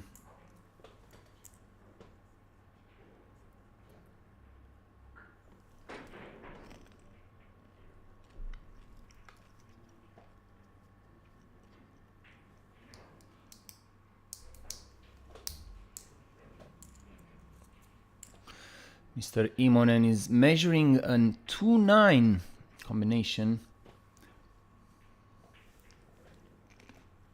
and potted. So I think it's 8-2 or 8-3.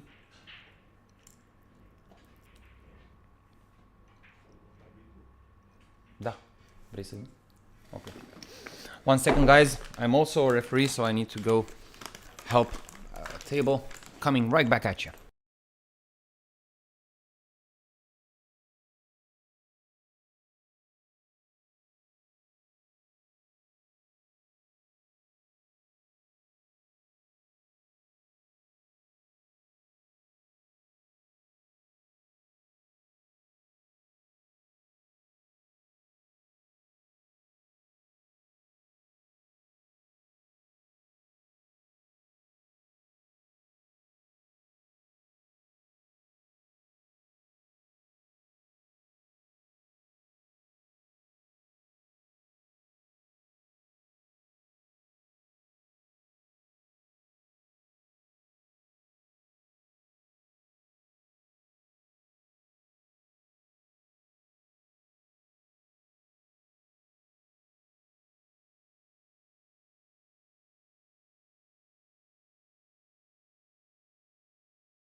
Yeah, guys, we're back.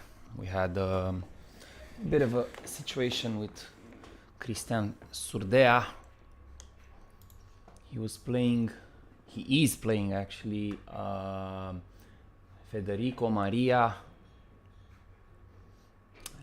I'm guessing from Italy, because he was hand gesturing a lot. So the situation was, he took the template, the turtle rack template, by himself, and he moved the 9 ball with the template. So let me hear from you also. I'm joined by Jesus, the Romanian Jesus. Hi there, I'm back here with TB. How's it going, TB? quite interesting. I was called at Surdea's table, so over there, if you can look, and against Federico Maria from Italy. And Federico took the template from the table with his hand, and without touching the 9-ball, but touching the 9-ball with the template, so not with the hand, he moved the 9-ball. The thing is, he moved the 9-ball quite far, like maybe 2 diamonds, you know, so it was like from the center of the table towards very, very close to the corner pocket. And they asked me what's to do in this situation. So my opinion and the application of the rules were very clear over there, was that it was an indirect movement of the 9 of a ball. Of a ball. So like how in American pool, if you move a ball with clothes, they put it back. They put it back if it's slightly moved, but that was like way off, you know. But by our rules, isn't it like still a foul? Is more of a foul, and I took the white ball and I said that it was a foul to the other guy. And obviously, in this situation, one player will be a bit upset. Yeah, you know, so pretty much. Yeah, but. Yeah, 8-2.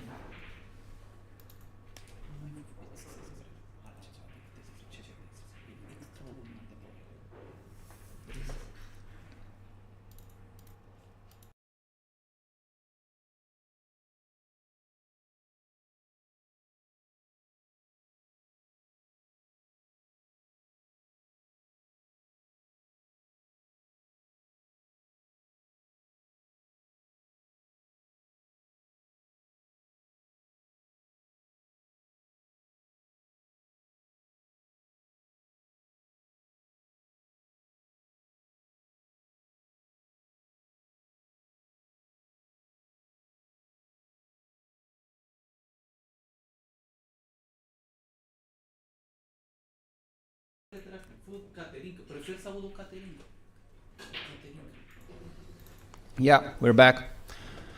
We're seeing the best player in the world right now, Joshua Filler.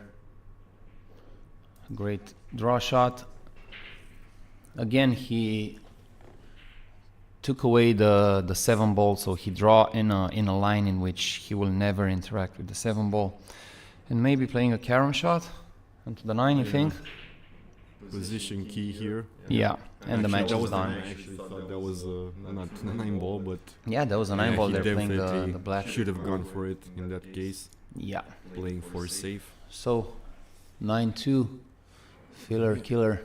Joshua moving forward, pretty good couple of matches, looking good.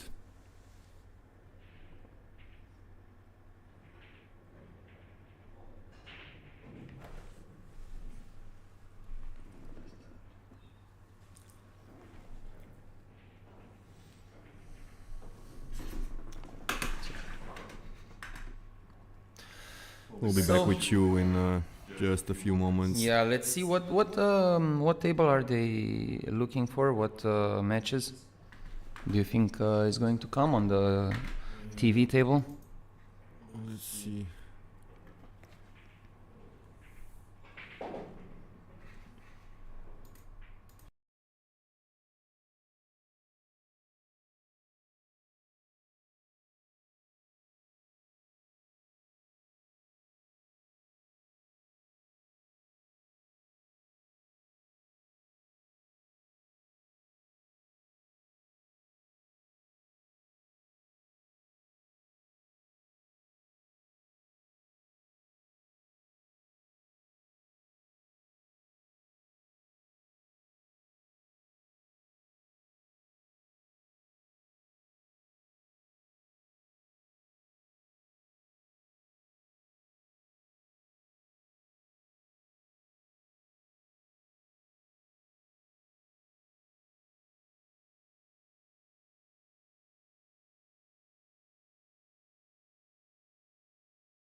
We have a good match. I think it's a rematch. I think it's actually their third and counting. I know for sure Mr. Feijen and Glons met in European Open 2 years ago, and I think they met in Mezz Open last year as well. I think they met both of times. Feijen got the best out of Glons, but now Glons have had some wins yesterday in the Invitational tournament. He's playing really good. He's quite an good prospect of Romania. Yeah. Mets player as well, Mets pro player, and looking forward to go deep into his home tournament. So let's say come on, Glons. Yeah, he has been definitely up and coming in the last few years. Had a pretty good evolution in a very short amount of time. Definitely a hard worker, one of the most. Let's not forget the world champion at Rubik's Cube. Yeah. So, guys, if you wanna think about something hard to finish, we all have that cube inside the house, and we think like at some point I'm going to learn to finish that, and it just sat there and gained dust and everything. Well, this guy can do your cube in less than 5 seconds, I think, or 20 seconds or stuff like that, in matter of seconds. So fast. Yeah, Fastest. he's really fast with his hands and with his mind, and we shall see that happening against Niels, the Terminator, Feijen. Niels kicking at this too. Very good shot. Stuck the cue ball right behind the 8.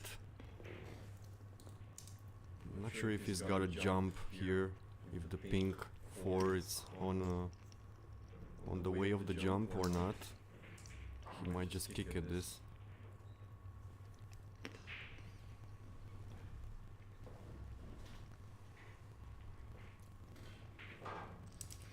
Let's see what's happening. Flavian is kicking at the 2. Maybe a full shot. Oh, rushed that a bit. The bullet, he rushed into it. A bit of a hit and hope here. Yeah, Full maybe. speed. Maybe he needs to settle a bit more. I know there are quite a few of his closed ones that came to support him. He's now engaged. So yeah, he's now Nice. engaged. Nice. Congrats to him. Yeah. Hussein Amir 99. Who's next? Well, when you have a player that fast as Filler, you need to rethink your schedule. Pretty interesting, so that you have you can fill up the blanks in the schedule. For now, we scheduled at the TV table David Alcaide from Spain, the multiple world champion and World Cup of Pool winner and World Pool Masters winner. You remember the bank against. Yeah, I actually talked with with Darkside about it. Yeah, the bank. It's such a like how 8-8, right? It was a decisive frame. Yeah, and I think Double his risk. The Kazakhis was down 8-1 or 8-2 in that match. Most of people don't remember that match was like He missed an 8, Kazakhis, I think, right? he kicked into the 8. He made it. He made it, but safe then on 9. saved on the 9, and Yeah. Alcaide came, and then the Alcaide shot was born, and the rest is history. But to be honest, being down 8-1 or 8-2, and come back to 8-8. And then losing 9-8 is just brutal. Yeah, we see Niels Feijen. Yeah, he's looking to win the opening frame So I think he's going to play a 2-cushion. after that free ball that Flavian gave him on the. Oh, he let his kick arm too. stroke. Okay. Yeah, a bit short. He did look like he wanted to go indeed 3-4 rails. I think the cue ball drifted a bit off the second rail, so that slowed it down. Maybe But hit it a he's- bit fuller. Yeah, but he's very straight, and I think he Yeah. can pot this one. It's definitely to be made by. Oh, Wow. why play it with low? A bit of a commentator's curse as telling it's not. And Niels didn't let Flavian to play that shot. Okay. Kind of looked like almost like a straight in to the side, so Yeah, it was, but in the pressure and such, right?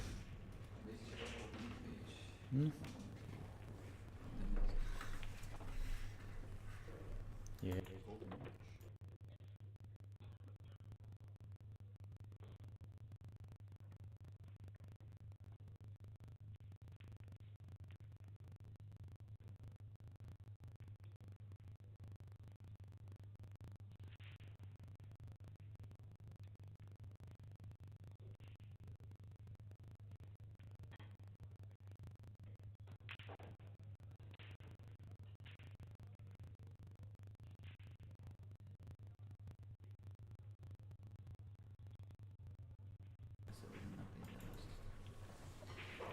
Alright, so Flavian to break. One up after the missed. Very surprising missed 9 ball. Yeah, Samantha Shaw.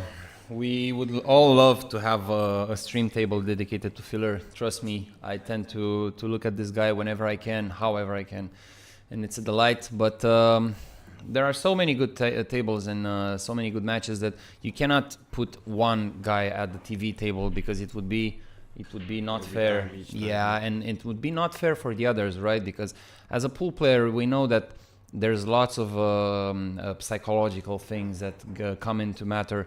So you wouldn't like, as an organizer, as a company, you wouldn't like to give that advantage to any one of them. You'd like to keep it as fair as possible.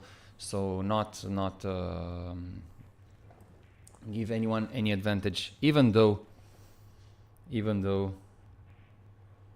Key positional shot here to drop on the 4.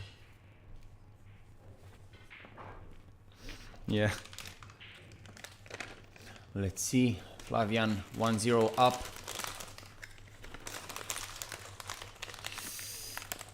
And he went too far. Exactly. That was definitely a bit of a Let off.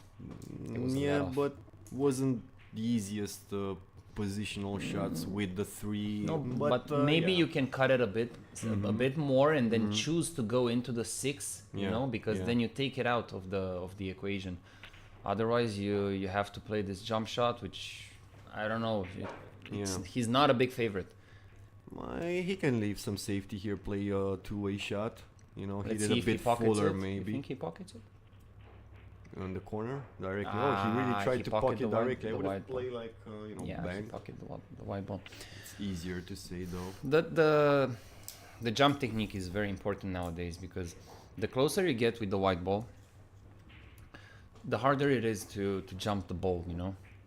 So whenever you have like a great jumper, he gets to control the jump very much with the white ball.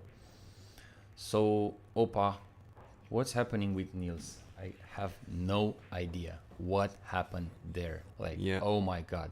That's definitely a Romanian saying. Hopa, it was a natural, obviously reaction. He did miss a 9 When you ball see here. it stuff like that, I've never seen Niels play Just 2 don't- bad shots in a row. Don't expect it, yeah.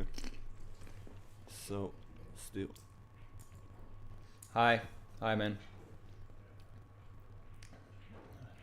Spectators saluting us from outside. The commentators.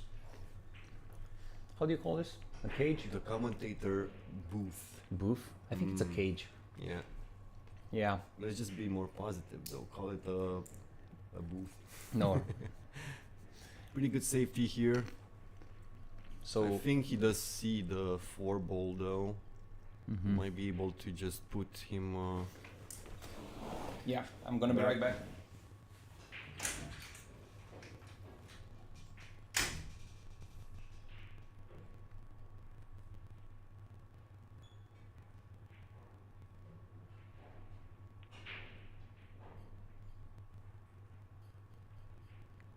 Pretty good hit here.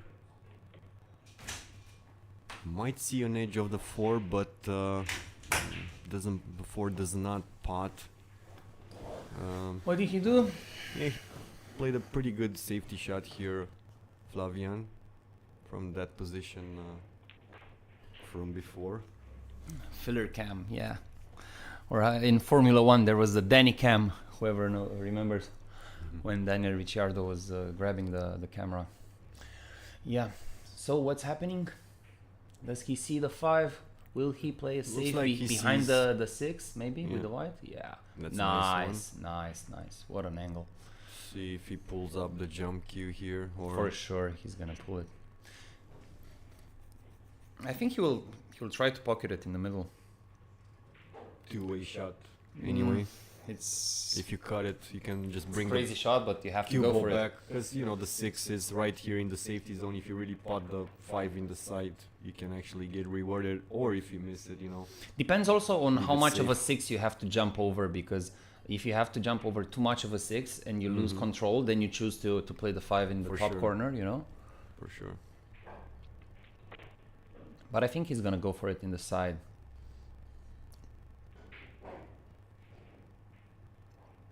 Let's see. Oh my God! What a shot with position in the 8. Oh yeah. my God! That's, Let's put it down. a shot to be Mark noted. it down. Mr. Glonz. The bullet, the Romanian bullet.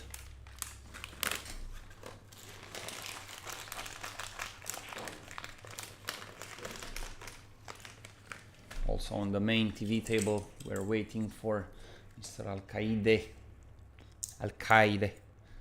to come.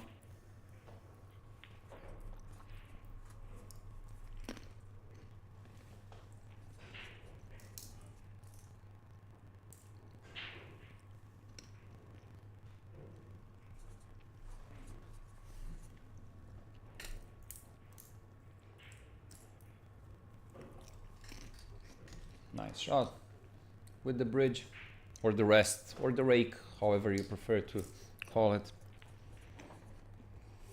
Brendan Schilling, pool player. The TV table is on the same link, and we're waiting for the players to come, and then we will switch onto it and you will get to see the main TV table. Right now there's people training, so not a tournament match going on. That's why we opted to see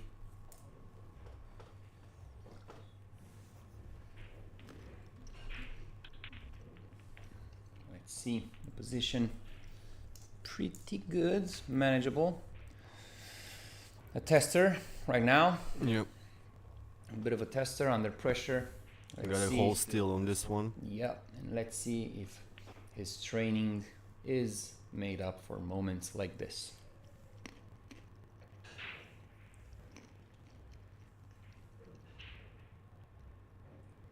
No. The stroke didn't look bad. He just No, it probably looked. angled His arm. a bit shy. His bridge was way too long, way too far from the eight ball.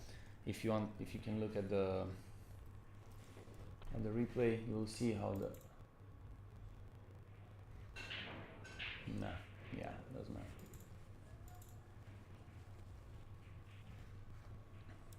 So But- Niels with a chance to tie the game up.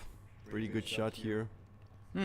Close to Yeah, his a works. bit too close, and you know, not a hanger. This one, it's a bit of a tester 9-ball, and he did miss the 9-ball in the previous frame.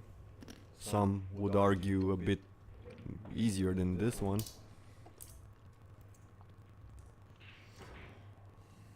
I would.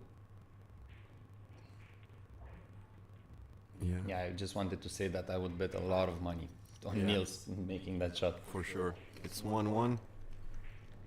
Pretty good opportunity here for Flavian to go 2 up and Yeah, and put maybe some pressure on Niels. You know, now Yeah, chances are that he will stay in the seat for a few racks right now. if he breaks well, yeah, he could.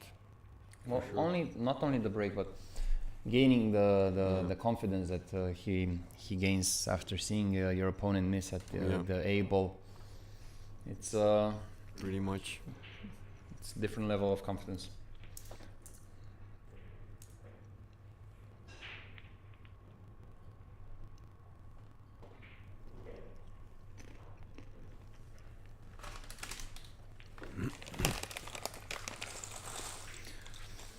see Niels break. Man, but what a physique and what a body those people have. Both Niels, Mika, 50 plus years old, and they look like that. It's For sure. amazing athletes. Very good shape. The pinnacle of professional athletes. I think I've heard Niels. He still does like 20 miles or stuff like that on the bicycle and runs every now and then whenever he's at home and he can, or in Denmark.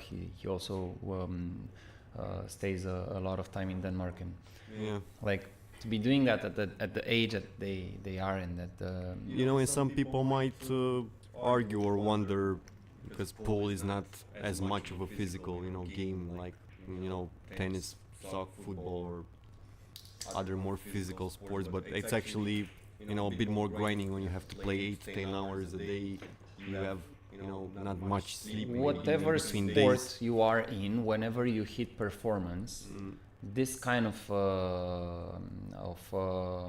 things will come into play. So as soon as you get to that 1%, top 1%, even if it's billiard, if it's snooker, golf, tennis, whatever it is, you have to upgrade your lifestyle. and you will have to basically. think that some things will have to make a difference. And since it's sport, it's pretty obvious that the physique and the training and the sport nature as it is will make a difference. Yeah. Flavian with a bit of a bad shot. Yeah, kicked at this one. It's gonna be ball in hand for Niels. With an open table. Actually, what do you think about that 3-ball? You think it's okay to pot it into the corner and then get out to the 4? Yeah, it's not gonna be an easy shot, because he looks like he'll have to be a bit straight in on the 3 to not flirt with that side corner pocket. And to be on the 4. Can you try to Maybe play it in the other corner? But how do you get there? How do you get next to From the 8? 2? Yeah. Or do you just play like a straight shot at the 3 and just go forward to play the 4 in the other side? Yeah, so he opted for straight in. But And then straight in here. I think it's not. I don't think he can. I mean, at least it looks like It's a bit. he'll pocket the cue ball as well, right? No, but I think that the corner will come into play for sure. Like he will not be able to punch it in and then forward with the cue ball. Let's see. You see? Do we have like a? Oh, the 4 was down. I thought the 4 was up there next to the 8. Okay. I'm sorry. Same. No, I just Same. No, we both I've just thought. commented it with lots of purples, so I Same. thought I actually we both thought that was the correct ball. so weird, man. For television purposes, I'm very okay with the purple 5, to be honest, because it makes you like have an easy perspective. The pink 4 and the orange 5 sometimes, maybe because of lighting and such on TV, you can sometimes not see the difference.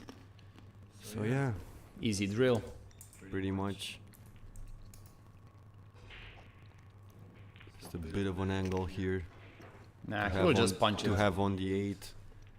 I think he should be good to go he's here. Good, he's good. Yeah, what a chance for Flavian Yeah. to go 2 up. Now it's gonna be 2-1 for Niels, and that's the game.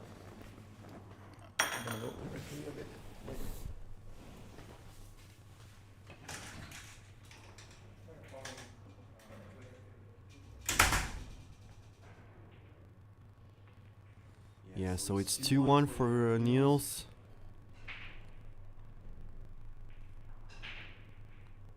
Opportunities missed in second frame for Flavian. Also the kick shot in this frame as well. Offered ball in hand for Niels. Usually that means frame lost against the Terminator. Le Terminateur, which is a Terminator in German, right? Mm-hmm. Not French. No, not French. No. So, who's watching the European Championship of Football? Let's see who supports who, where's the hype, and who do you think will win? Also, if you're into pool, you can commentate who do you think will win this tournament, but it's not as important as who will win the European Championship of At pool. least for the majority of people That are watching this, which are totally not related to pool, like 100%. How can you be?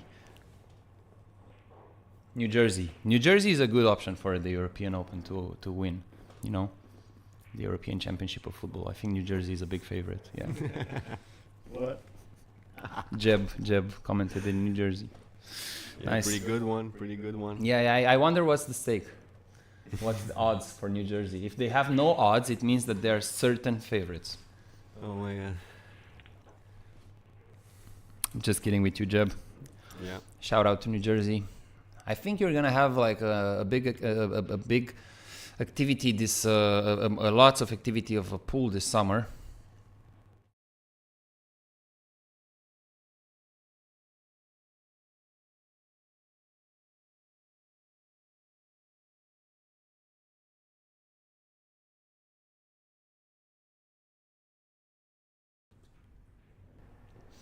Yeah, now we're back on the main table with David Alcaide, which has a new logo on his back. The DA, Da. Do you know what Da means in Romanian? Jesus. What can it mean? Is it a sign of approval? Could be, right? Yes. So whenever with a girl, shout out David Alcaide. That means you're good to go. It's the sign that it's okay. Yep. So playing with Joan Vives, if I pronounce that. Joan Vives. You think? I'm French That today. sounded a I'm bit going French. French. I'm going French today. I'm telling you. Yeah, even on Spanish names, no? Yeah, because I look in the comments. I see Spain. I see Switzerland. I see Portugal. No Romania. So no one thinks that Romania is a favorite to win. Yeah. Shocker. I don't know about that, but if you come around here, tell me that in the face, and let's see if you feel that, if you feel the same way after we talk. I'm kidding. I hope Romania will have a good tournament. Also, we see the first shot of David Alcaide. Yeah. Joan Vives, we have an information here that Joan Vives is Catalan, so it's not Joan Vives, it's got Iwan Vives. It sounds more Spanish, right? Yeah. Let me know if the spelling is right. No, it's Iwan because it's O. Juan is with the U, Yes. I know my Spanish, like. Yeah. Haven't convinced me yet, but I trust you. Catalan is my favorite language, yes. I like, Catalan, Messi, Ankara Messi, yes. Alright. So Iwan Vives.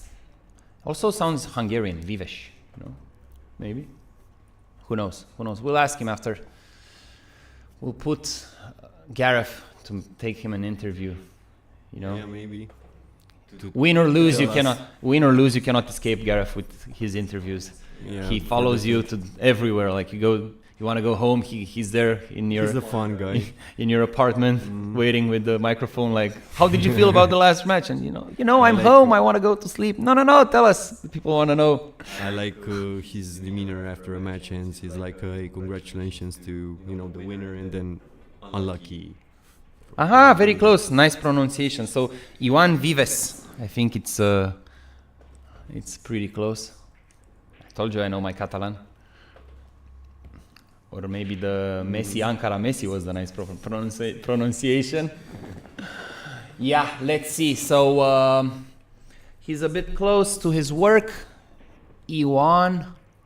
Yeah. They seem Just to a have bit of this t-shirts. You see these shirts? I saw the same pattern at Jonas Souto and Delgado. The name spelling vertically on the back on the how do you call it? Spline? The column? The back should be fine. Oh, Mr. Daniel is back to the commentary. Wait for a second. How is your match going? Are you going to start, Mr. Daniel Kandi? Kandi boy, you feeling confident? Yes. Are you fed? Are you well fed? The Romanians well fed I you? went to the Spartan in the mall. Spartan. Ooh. Gyro. Gyro. Gyros. No, it's gyros. Gyros. Gyro. Gyros. It's no. It's It is like a taco. It's actually Greek. Yeah, I know. So if you say it's a taco in Greece, it's not very good for you, my I friend. know, but this is from Mr. Fluffy, the comedian. Oh. It is like a taco. Ah, Yeah, Mr. Fluffy. Yeah, exactly. yes, I remember. Yes, shout out.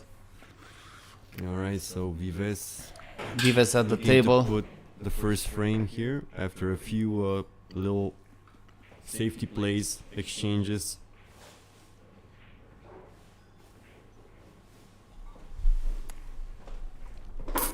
Let's see. Mr. Vives facing a tough shot. Where does he want to play it? Does he want to bank it? Does he want to play safe? And Just roll a bit long here. Still. maybe tried a bit too Probably- much from both of the balls. Try to put also the 5 and also the white ball, like the 5 underneath the 8 and the white underneath the 9, and maybe lose. Still not an easy shot here. He's probably You think he's gonna go safe and put the white ball? that's the question. Can I have the charger?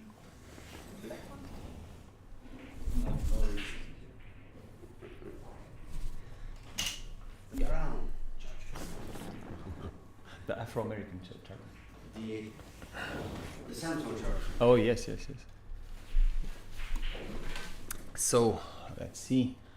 He played a bit of a safe. Now Mr. Vives with a shot, a let off, unfortunately. But if it passed the middle of the table, and I think he passed, Yeah, he's on the other side, last right? two safeties weren't successful, but neither leaving, David much offensive shots.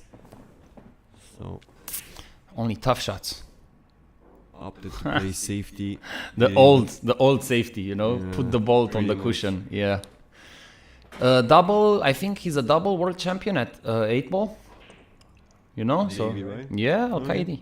Yeah. Not sure if I knew that. Yeah, 2000 and something like 6, 5, something like that. So Yeah. early. Okay. Well, he's a bit older than Sanchez Ruiz, I think, like 10, Yeah, 15 years but, between them. So his explosion kind of came 10 years ago. yeah, I think they both exploded pretty much the same time as a pair, because they traveled a lot, they know each other's habits a lot, they share rooms, they share the pool tables, the pool training tables.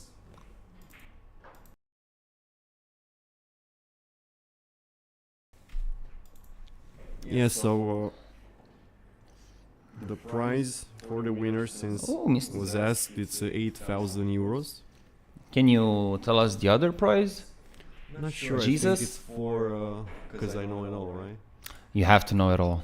Of course I do. Of course. You are knowledge to You us know, mortals. You are Not knowledge. even Jesus knows it all, man. Trust me. Oh my God! When you said that man at the end, it just made it sound exactly like what Jesus would say. So Exactly. I'm telling you, I'm the second coming. Nobody listens. yeah. Anyway, No, So- they are there. Look, they're it's responding. 8,000 for first place, and I think it's 4 or 5. Not sure for the second place.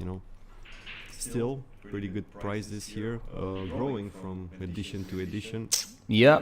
Oh, Feijen bottling another 9 ball and not letting Flavian again to play it. Yeah, Something is happening over there. I If you're think also on the B1, Fan just missed another 9 ball. on the same pocket. Yeah.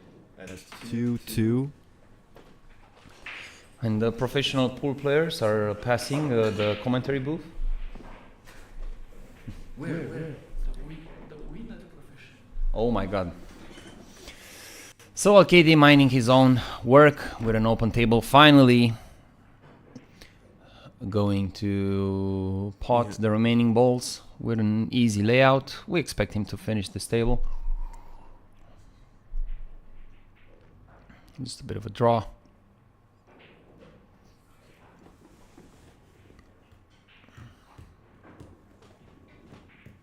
Yeah, straight in shot, and yeah, We have our first 1-0 point on the table. for David Alcaide. On the other tables, I think I see Mr.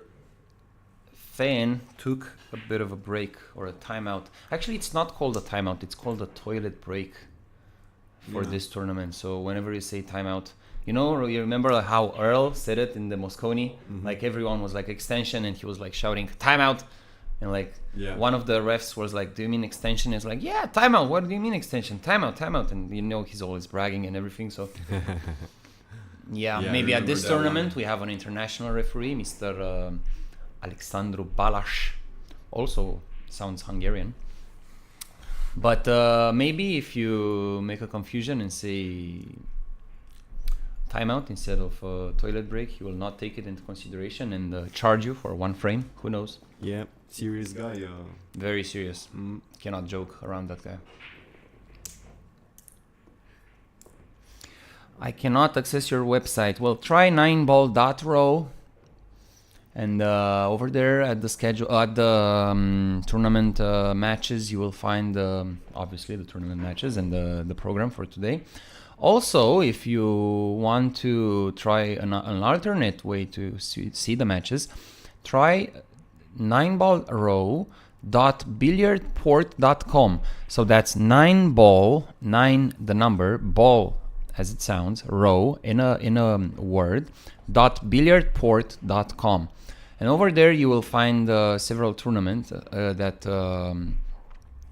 we host at IDM Club, and you will likely find the Mezz tournament that we are viewing and we are participating right now. Okay, this clearance from David, like it was, I don't know if it was a minute or so, but just cleared another the second frame. Yeah, so 2-0 up, Alcaide. Yeah, winner breaks for the first time at IDM in the Bucharest Open. Definitely different feeling. Yeah, it made me... comebacks are more easily achievable. I talked with Mr. Candy Boy earlier. It's never certain who's going to win. Even 8-2 seems like unmanageable. I mean, for the high tops, for the best players, superstars, you know. 8-2 is like manageable. You know, like remember a few years ago, Shane and the World Pool Championship, he was 8-3 down on Mika Immonen, and then he just potted like, I don't know, a crazy number of balls, and won 9-8, and from there like he didn't seem like he can miss, and just won the tournament. Like he just breezed. We see a golden break. Yeah. The first golden break of the match. Let's see, where did he play it? Straight into the corner with a bit of help. If you can see, the white ball was tracking the middle pocket, but it got kicked by the brown. Oh yeah, the brown. Only with kicks usually the 9 ball has to be moved. Of course. Otherwise, you have to think about the preparation of the balls. So really, 3-0. Really quick 3-0. Basically, that was the first frame, a bit more cheapy, and then the last two frames, break and run and golden break for David Alcaide, 2-time World Pool Masters, one of the best players. And we see a bit of a problem at Alcaide's break because he didn't put the 2-ball where it should. So this will be noticed for the future. I remind you, at the break shot, you will need to put the 2-ball either at the extreme corners, left or right, or beneath the pack. So at the bottom of the pack, you have 3 positions for the 2-ball so that you can make it as unpredictable as it can without making a pattern from the breaks. It's a new rule, but it is a rule. We had to put it, and we have to respect it. So Mr. Alcaide should definitely be aware of that. He also played yesterday, the Invitational. He's actually, I think he's qualified in the semifinals. Yeah, they will play the semifinal. The Zan Invitational tip. Oh my God, did he miss it? Yeah, he overcooked it, but still went in, I think it's that side of the table in which Jason Shaw missed the ball, if you remember, against Kachi. It ran off from him. Oh my God, again, Feijen missed a ball at the same corner. I think it haunts Yeah, him. he overcooked it on On a- B1 for anyone wondering. Yeah. You can open that table if you It's a bit more technical. subscribe there Yeah. on the website first, on the Billiard Network YouTube channel. You have to become a member.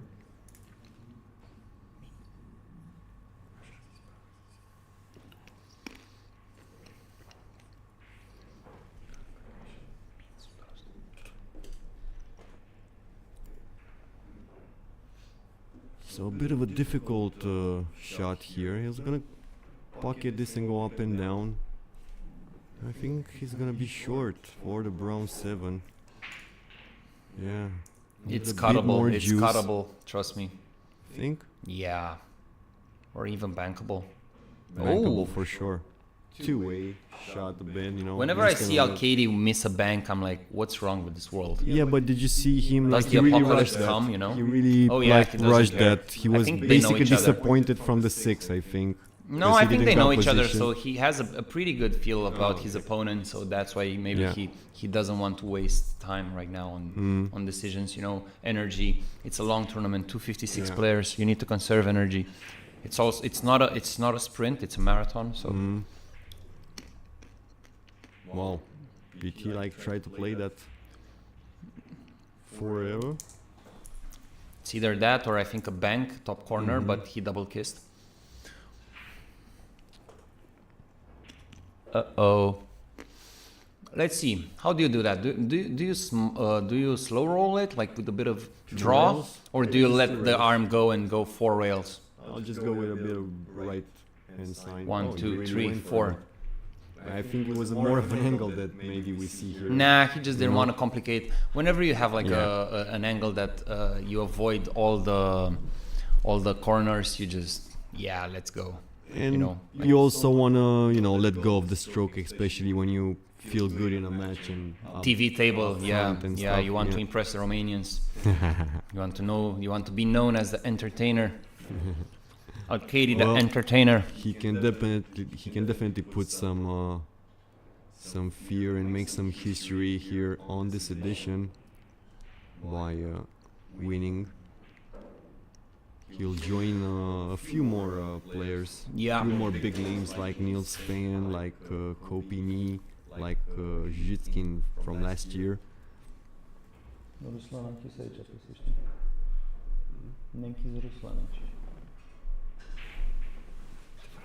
Da. Și îl sparg, bă.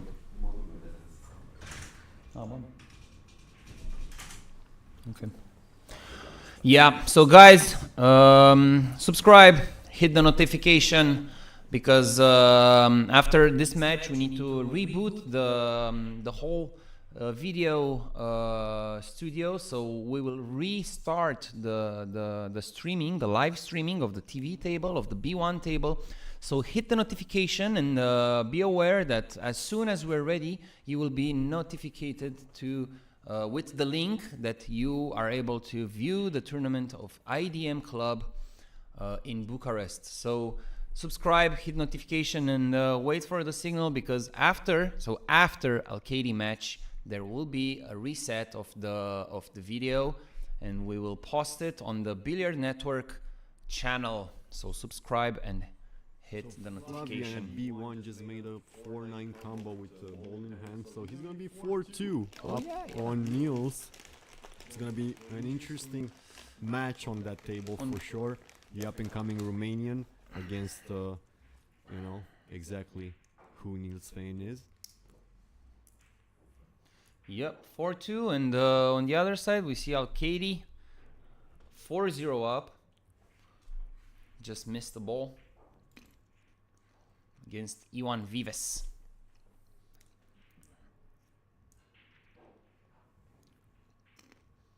Nice 3-railer to the center table.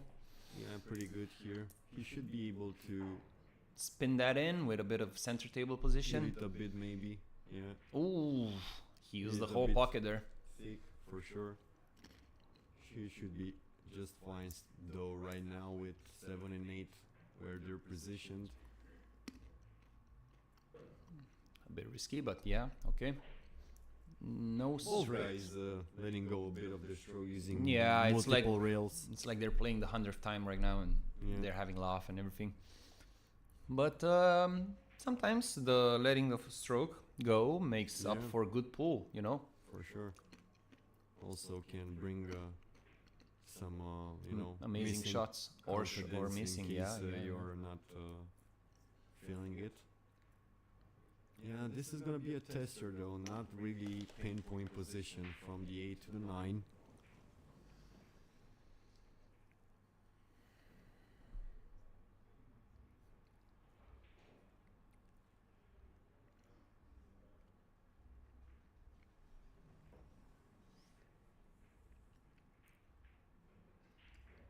Yeah, nice shot from Vives. So, he's gonna put 4-1. Maybe first- we have ourselves a comeback.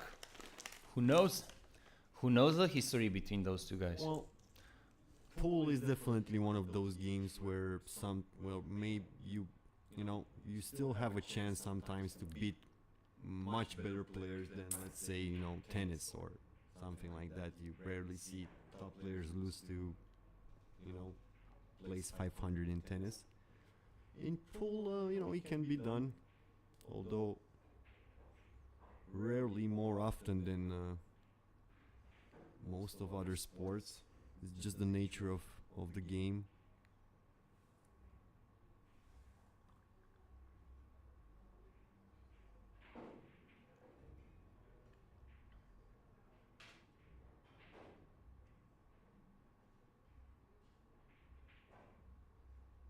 Let's see, Vives' first break.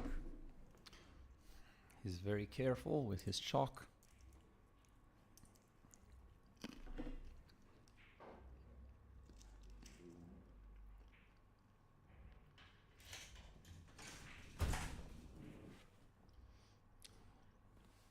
The cage is back open.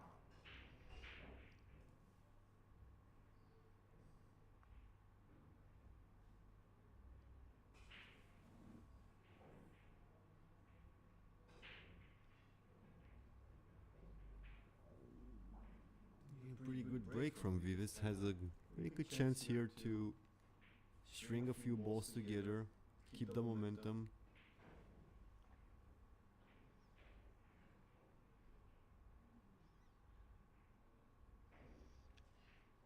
One second.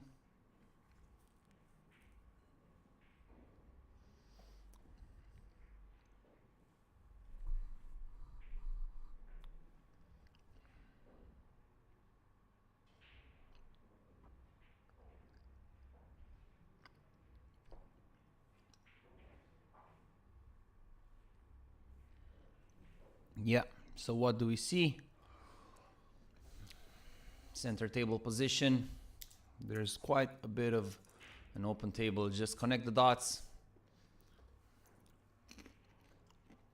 Be careful with your angles, not to leave them too stiff. Choose the correct side of the balls to be, and you have yourself your second game. Yeah, pretty in control here, Vives. Pretty solid break, keeping his cue ball pretty good shape. First time seeing him, of course. Easy run out. He made the best out of it. For sure. No. Oof. Yeah, that was close. Yeah, as soon Close as we from say disaster. something good about a player, it's always seemed that something is supposed to happen. And we see Flavian Glunz going 5-2.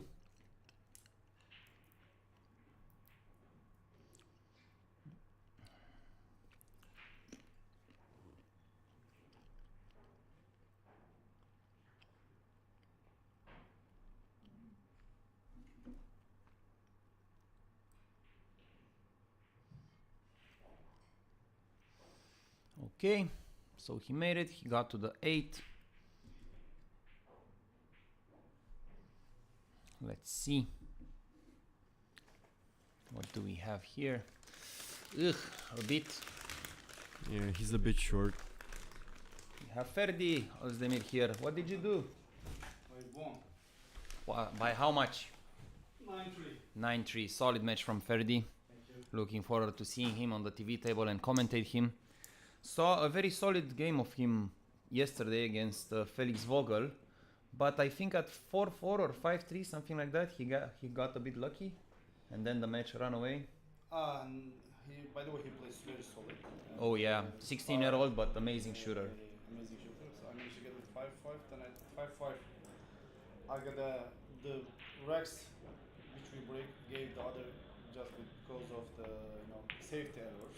Yes, I yes. made 3 safety errors. He made 2 safety errors. So the match was Yeah, 7-5. just one too many, as they say. Much, yes. One too many, as they say. Good luck in the tournament, Ferdi.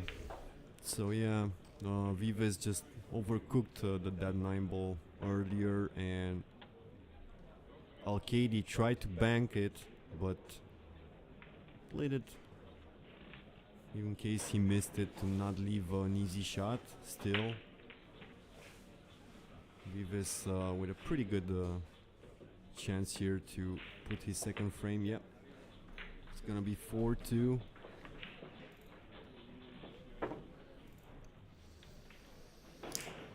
Yep. 4-2.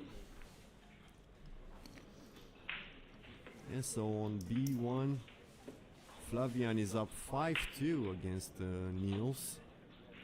And Niels at the table. So if you want to watch that, it's on B1 table. Yeah.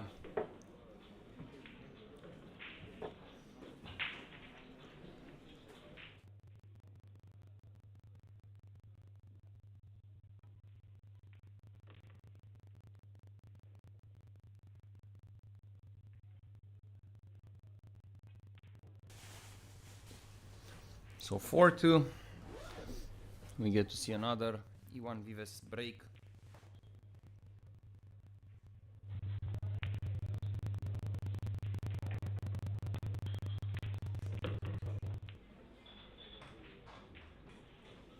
Yeah, Vives to break here, frame 7. And he really has that break going on for him. His second break now in a row. Been unlucky maybe with that A ball on its way to where the 2 would pocket. Still, so far, solid breaking. So what do? Do you try to pocket the 2 ball? You think? 5:30 round. Yeah, I'm not sure if we can tell from here if there is enough room. I think you can slow roll it because I think any kind of contact to the 8 will pocket the 2. You know? Like it's close enough. Oh, he chose the wrong side. And I think the wrong intensity. He didn't leave a shot here. David might see the edge on this one, but Yeah, Did not not much of a have- shot. Maybe a Yeah. cross corner bank and over the face, you know? The Yeah, Romanian thing, over the basically. face. not the cross bank over the face. Over the face, yes. Note that down. Put it on the reel. Over Yeah, the face. Cross bank here, it's over the face. Like a slap. Oh, he chose to refuse it. Yeah, he refuses the Yeah, he's aggressive gonna option. Go one rail. I think he wants to pot it. Yeah, why not? If you go for it. But such a big wall of balls over there to hide it after, you know, if you miss it. See if he can reach for the jump. Still, he can go one rail, but might be a bit too far to reach it with a jump cue. No, the jump cue is certainly not an option here. It's maybe an option to go. 1-2 rails to pocket the 2, right? Yeah, I think two is good enough, and Yeah. maybe slow roll it because the 3 can be pocketed up in the corner, you know. So if you just touch the 2 ball, then you will most certainly have a position at the 3, you know. It's gonna go maybe with more speed and even go 2 rails. Or Yeah, but you see that the 2 roll, Oh. if he would have made the 2 ball there with that Yeah. intensity, No, that was it not would the have speed. been That was just not the all over speed. the place, you know. Just Should have been less speed or more speed. either yeah. less or more, yeah, and for more sure. and more is less accuracy. So that's the thinking of going less, you know.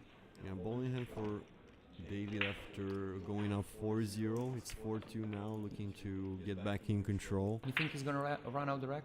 You think I don't know. somebody in the comments might bet against him? You know a not, guy? running this rack? You know a guy? I don't think I know a guy. I think you know a guy that will bet. I know. against? I know that if you want, my guy can call your guy. Oh man, I'm not sure a smart person would bet against this guy with this table. Guess what? But My guy expects a call from your guy. that's pool. You know, not. You never know. You never know. Who would have There's thought? always- 1,000 to 1. I think he's still a I favorite. played the guy. He's still favorite to run the rack though. So I played the guy recently, and he said that Nice shot. he doesn't play pool to win. He plays pool for these moments, for the 1,000 to 1 moment, you know, in which like everything seems impossible, and he's there to grab the opportunity, you know, like I give like me a that chance. too. Mhm. Like, you know, Just it's make out of the tough shot, make it you know. not only, but in general in life, like the intensity, like Yeah. the tension, the pressure, like I think it's close to adrenaline addiction, you know, like the hype. Yeah, so elementary 9 ball for David to go 5-2. On the B1 table, it's 5-3. Neil's getting one back, but it's Flavian at the table. Yeah, Niels just missed an easy ball. Again, something is fundamentally wrong there. Yeah, you know, we can have some of those matches during a tournament. We can have 1 or 2 matches where you didn't really play your A game or not even your B game. But great players tend to still find ways to win matches, even when they're not doing their A or B game. Oh yeah.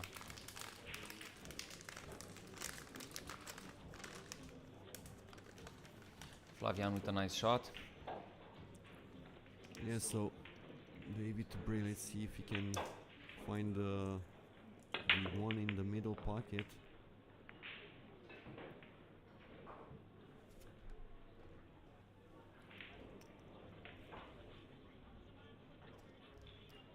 Mission accomplished on the 1. I think he can see the edge of this 2. And if he can, that makes the whole difference in this frame, if he can actually pot this 2.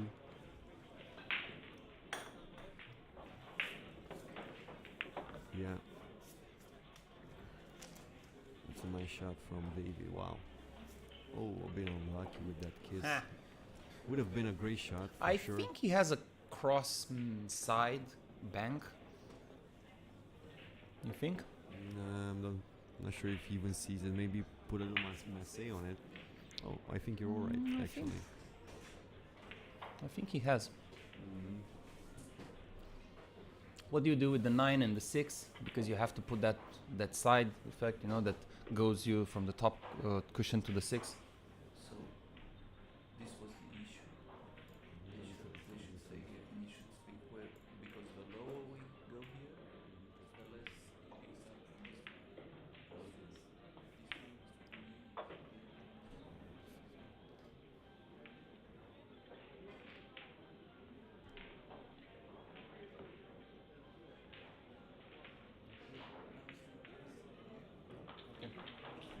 Okay, okay.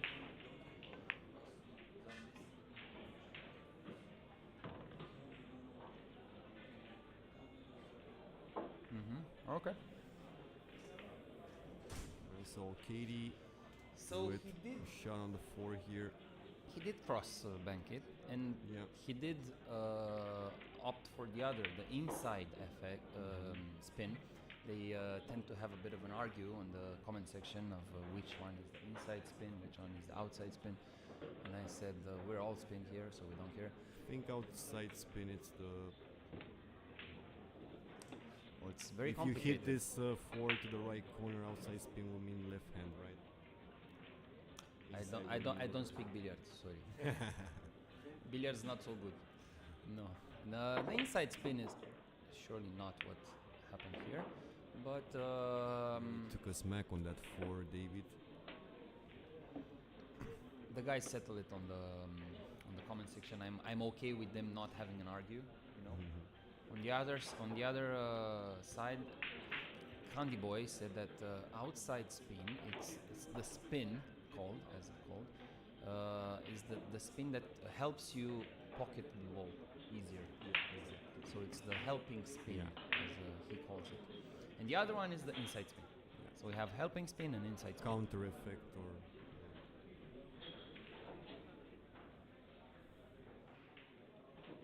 Yeah, probably another safety shot here.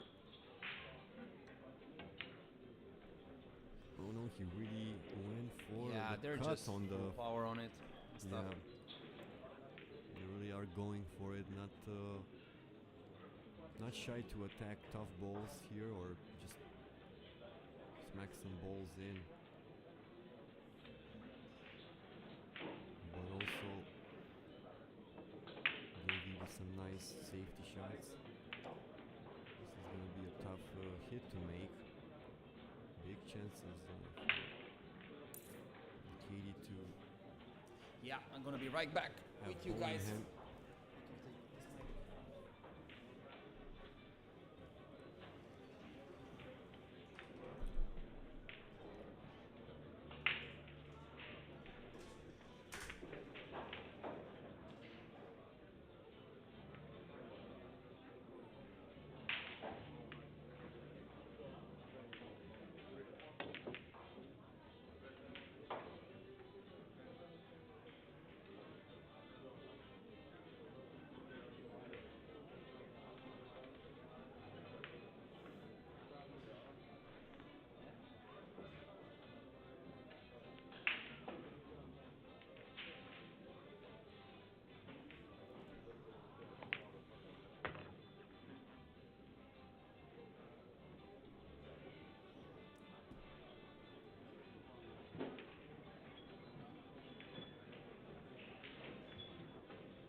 Yeah, nice shot here from Alcaide,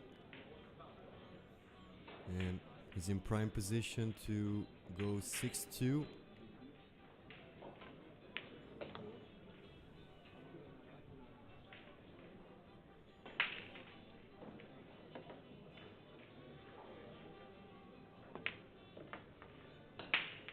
And a straight in 9 ball to finish up the 8th rack in favor of the 2-time World Pool Masters.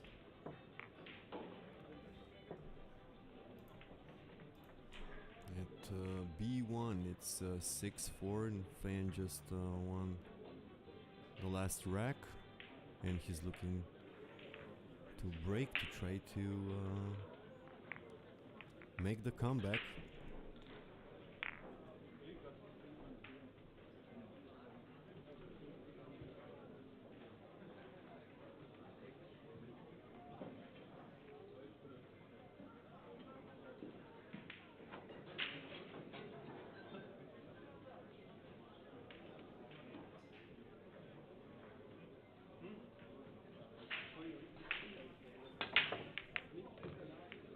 Yeah, David making the 1 ball consistently right now in the side pocket.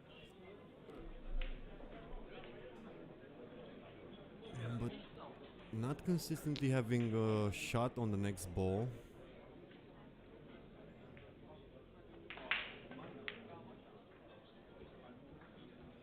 Yeah, good safety here. Really good shot. Cue ball on the rail, 2 ball on the opposite rail.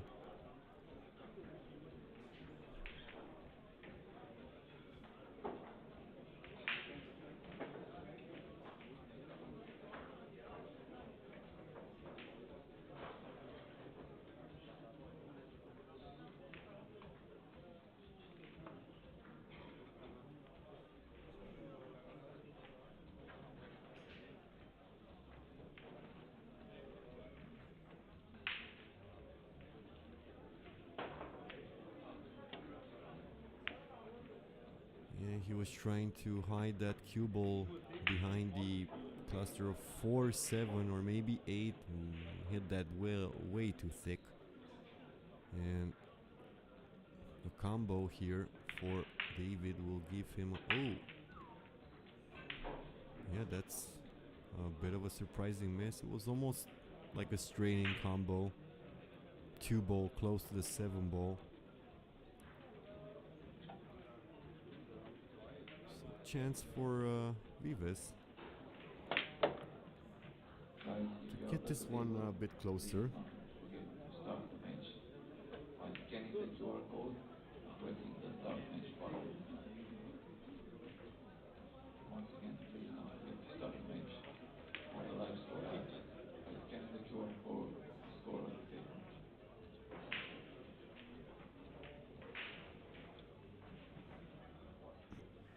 Balaș, peci cu 9 ball la jucătorul de la 0-0.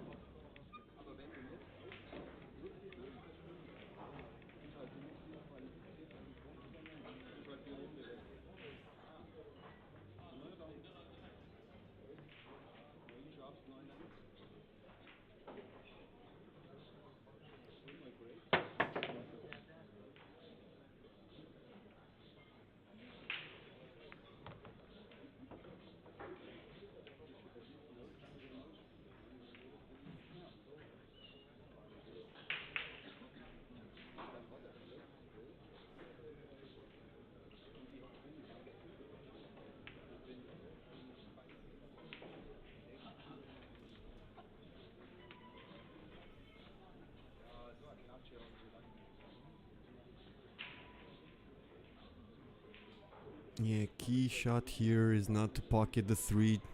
It's position. Might need a lot of left hand spin. Or just...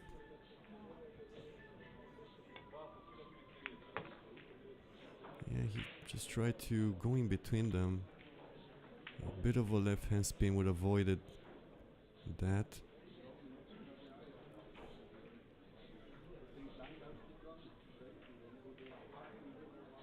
Still, he got a pretty decent shot here. Nice kisses on those two balls.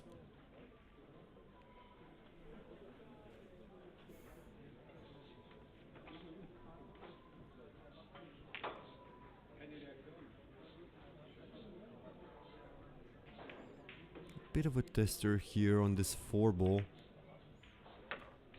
And another one coming up. The 6 ball, not an easy shot either. Just remember the pockets are pretty tight.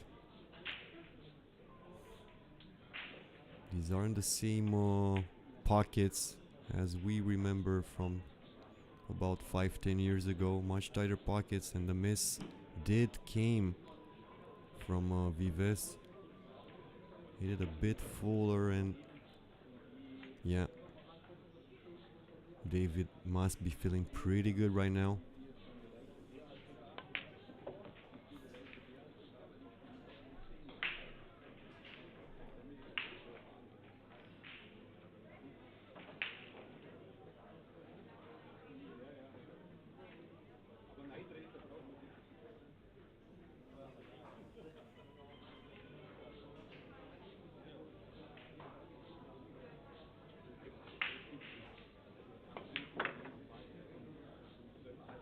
Yeah, what a shot.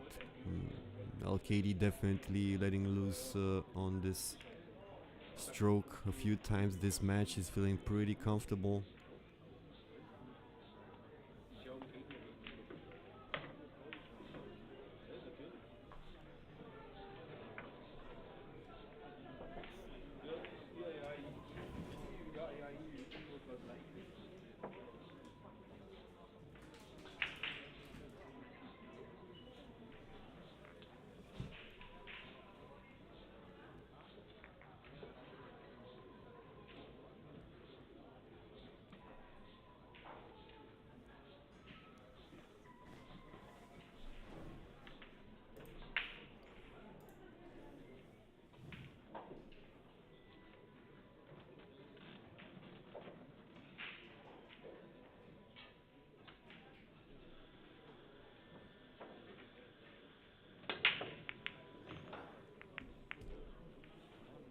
consistently pocketing the one ball in the side pocket.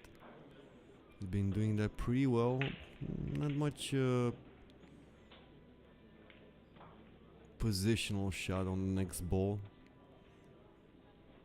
A few times it's been had to play safety or like now push out. And Vives will decide here if he likes this, and if he doesn't, he's gonna give this back to Alcaide. Usually when you play great players, you'll rather take your chances at some of the 50-50 balls. Yeah, this one is definitely a shot that you would take. You can pocket it. Definitely tough position for the free with a 7 ball. So on the way, right on the natural path. Yeah, good kiss. Still has a, you know, makeable shot on the 3 ball.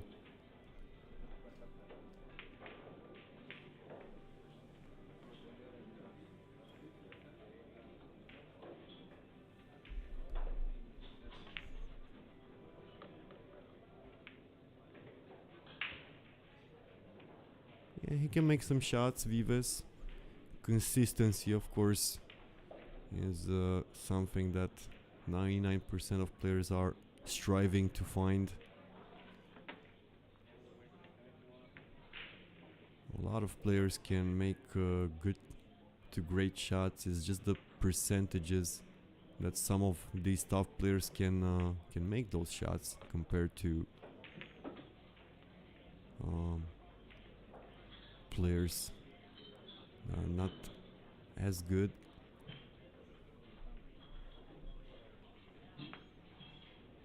And this is not gonna be a gimme. Side pocket's not easy. Also positional shot, not guaranteed.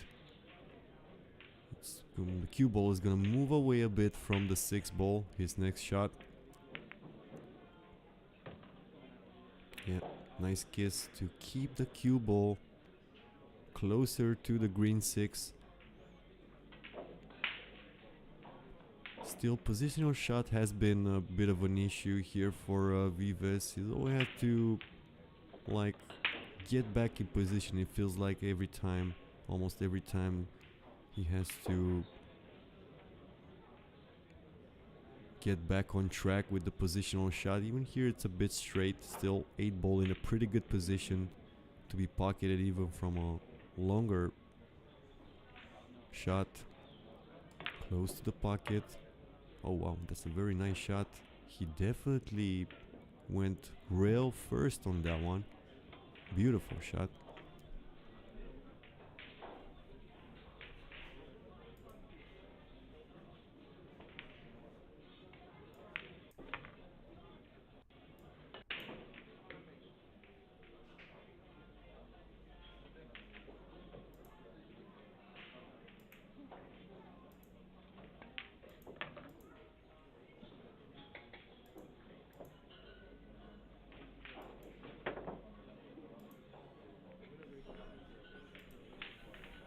Yeah.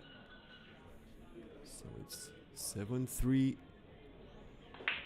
for David Alcaide.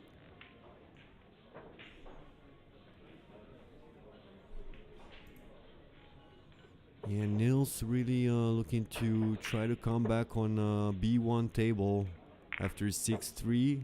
Score it's 6-5 for Flavian against Feijen on B1. And Feijen at the table. Meanwhile, Vives will break in just a few moments.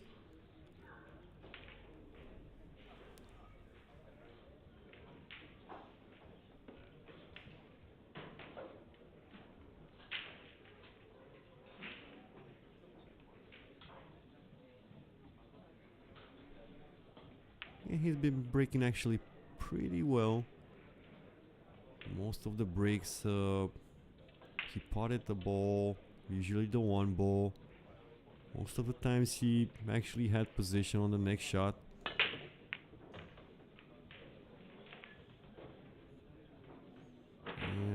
One ball down again, but no shot on the 2. This looks like a push out.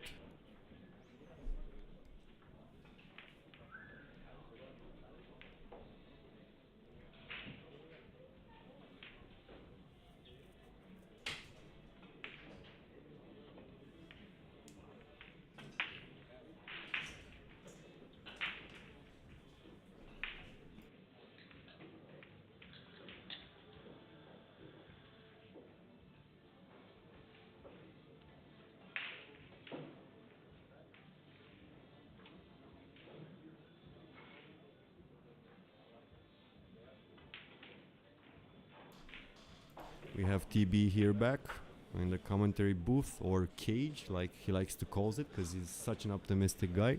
No, it's actually I'm looking at the persons going through this area, so it must be a cage.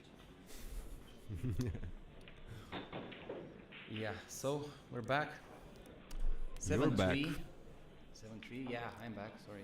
Yeah, it's 7-3. And I see Vives at the table. Yeah, it was 7-2. Vives broke earlier after winning the last rack. And Feijen on the B1 looking to come back after 6-3. 6-3, 5-2.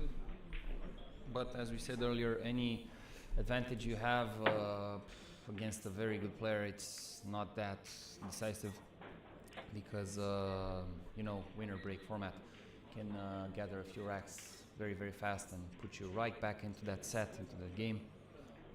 Yeah, for sure. We saw a bit of a Massé shot from Vives. Okay. And now David with a pretty tight cue ball at the cushion.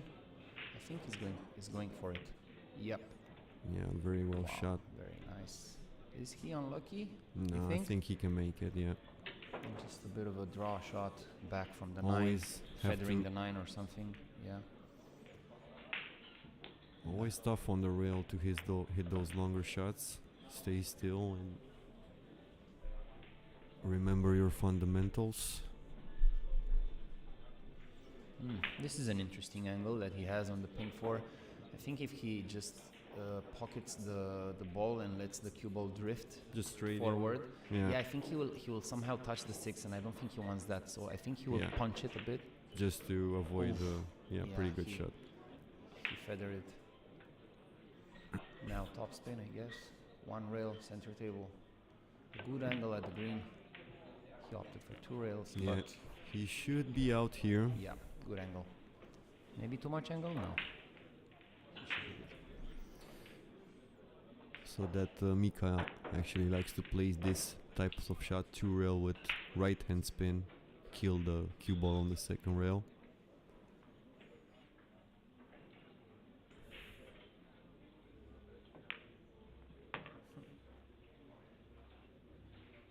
Jesus Chrysler. That's probably Yeah. Steli fantastic. I wonder who that guy is. yeah. I think he's Romanian. Yeah, Yeah, 100% yeah. Romanian. It's Think definitely someone we know. but he spelled fantastic correct.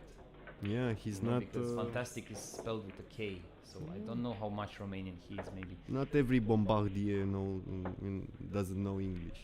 maybe he's not from Craiova. So, what's the score there? 7-3, 8-3. Alcaide, please have the honor of Yeah. putting the score. And on the other hand, On the other hand, we see at B1, Feijen trying to haven't seen what Flavian miss. mistake was. He was definitely on the 3 or 4 ball. Now it's Niels on the 6th.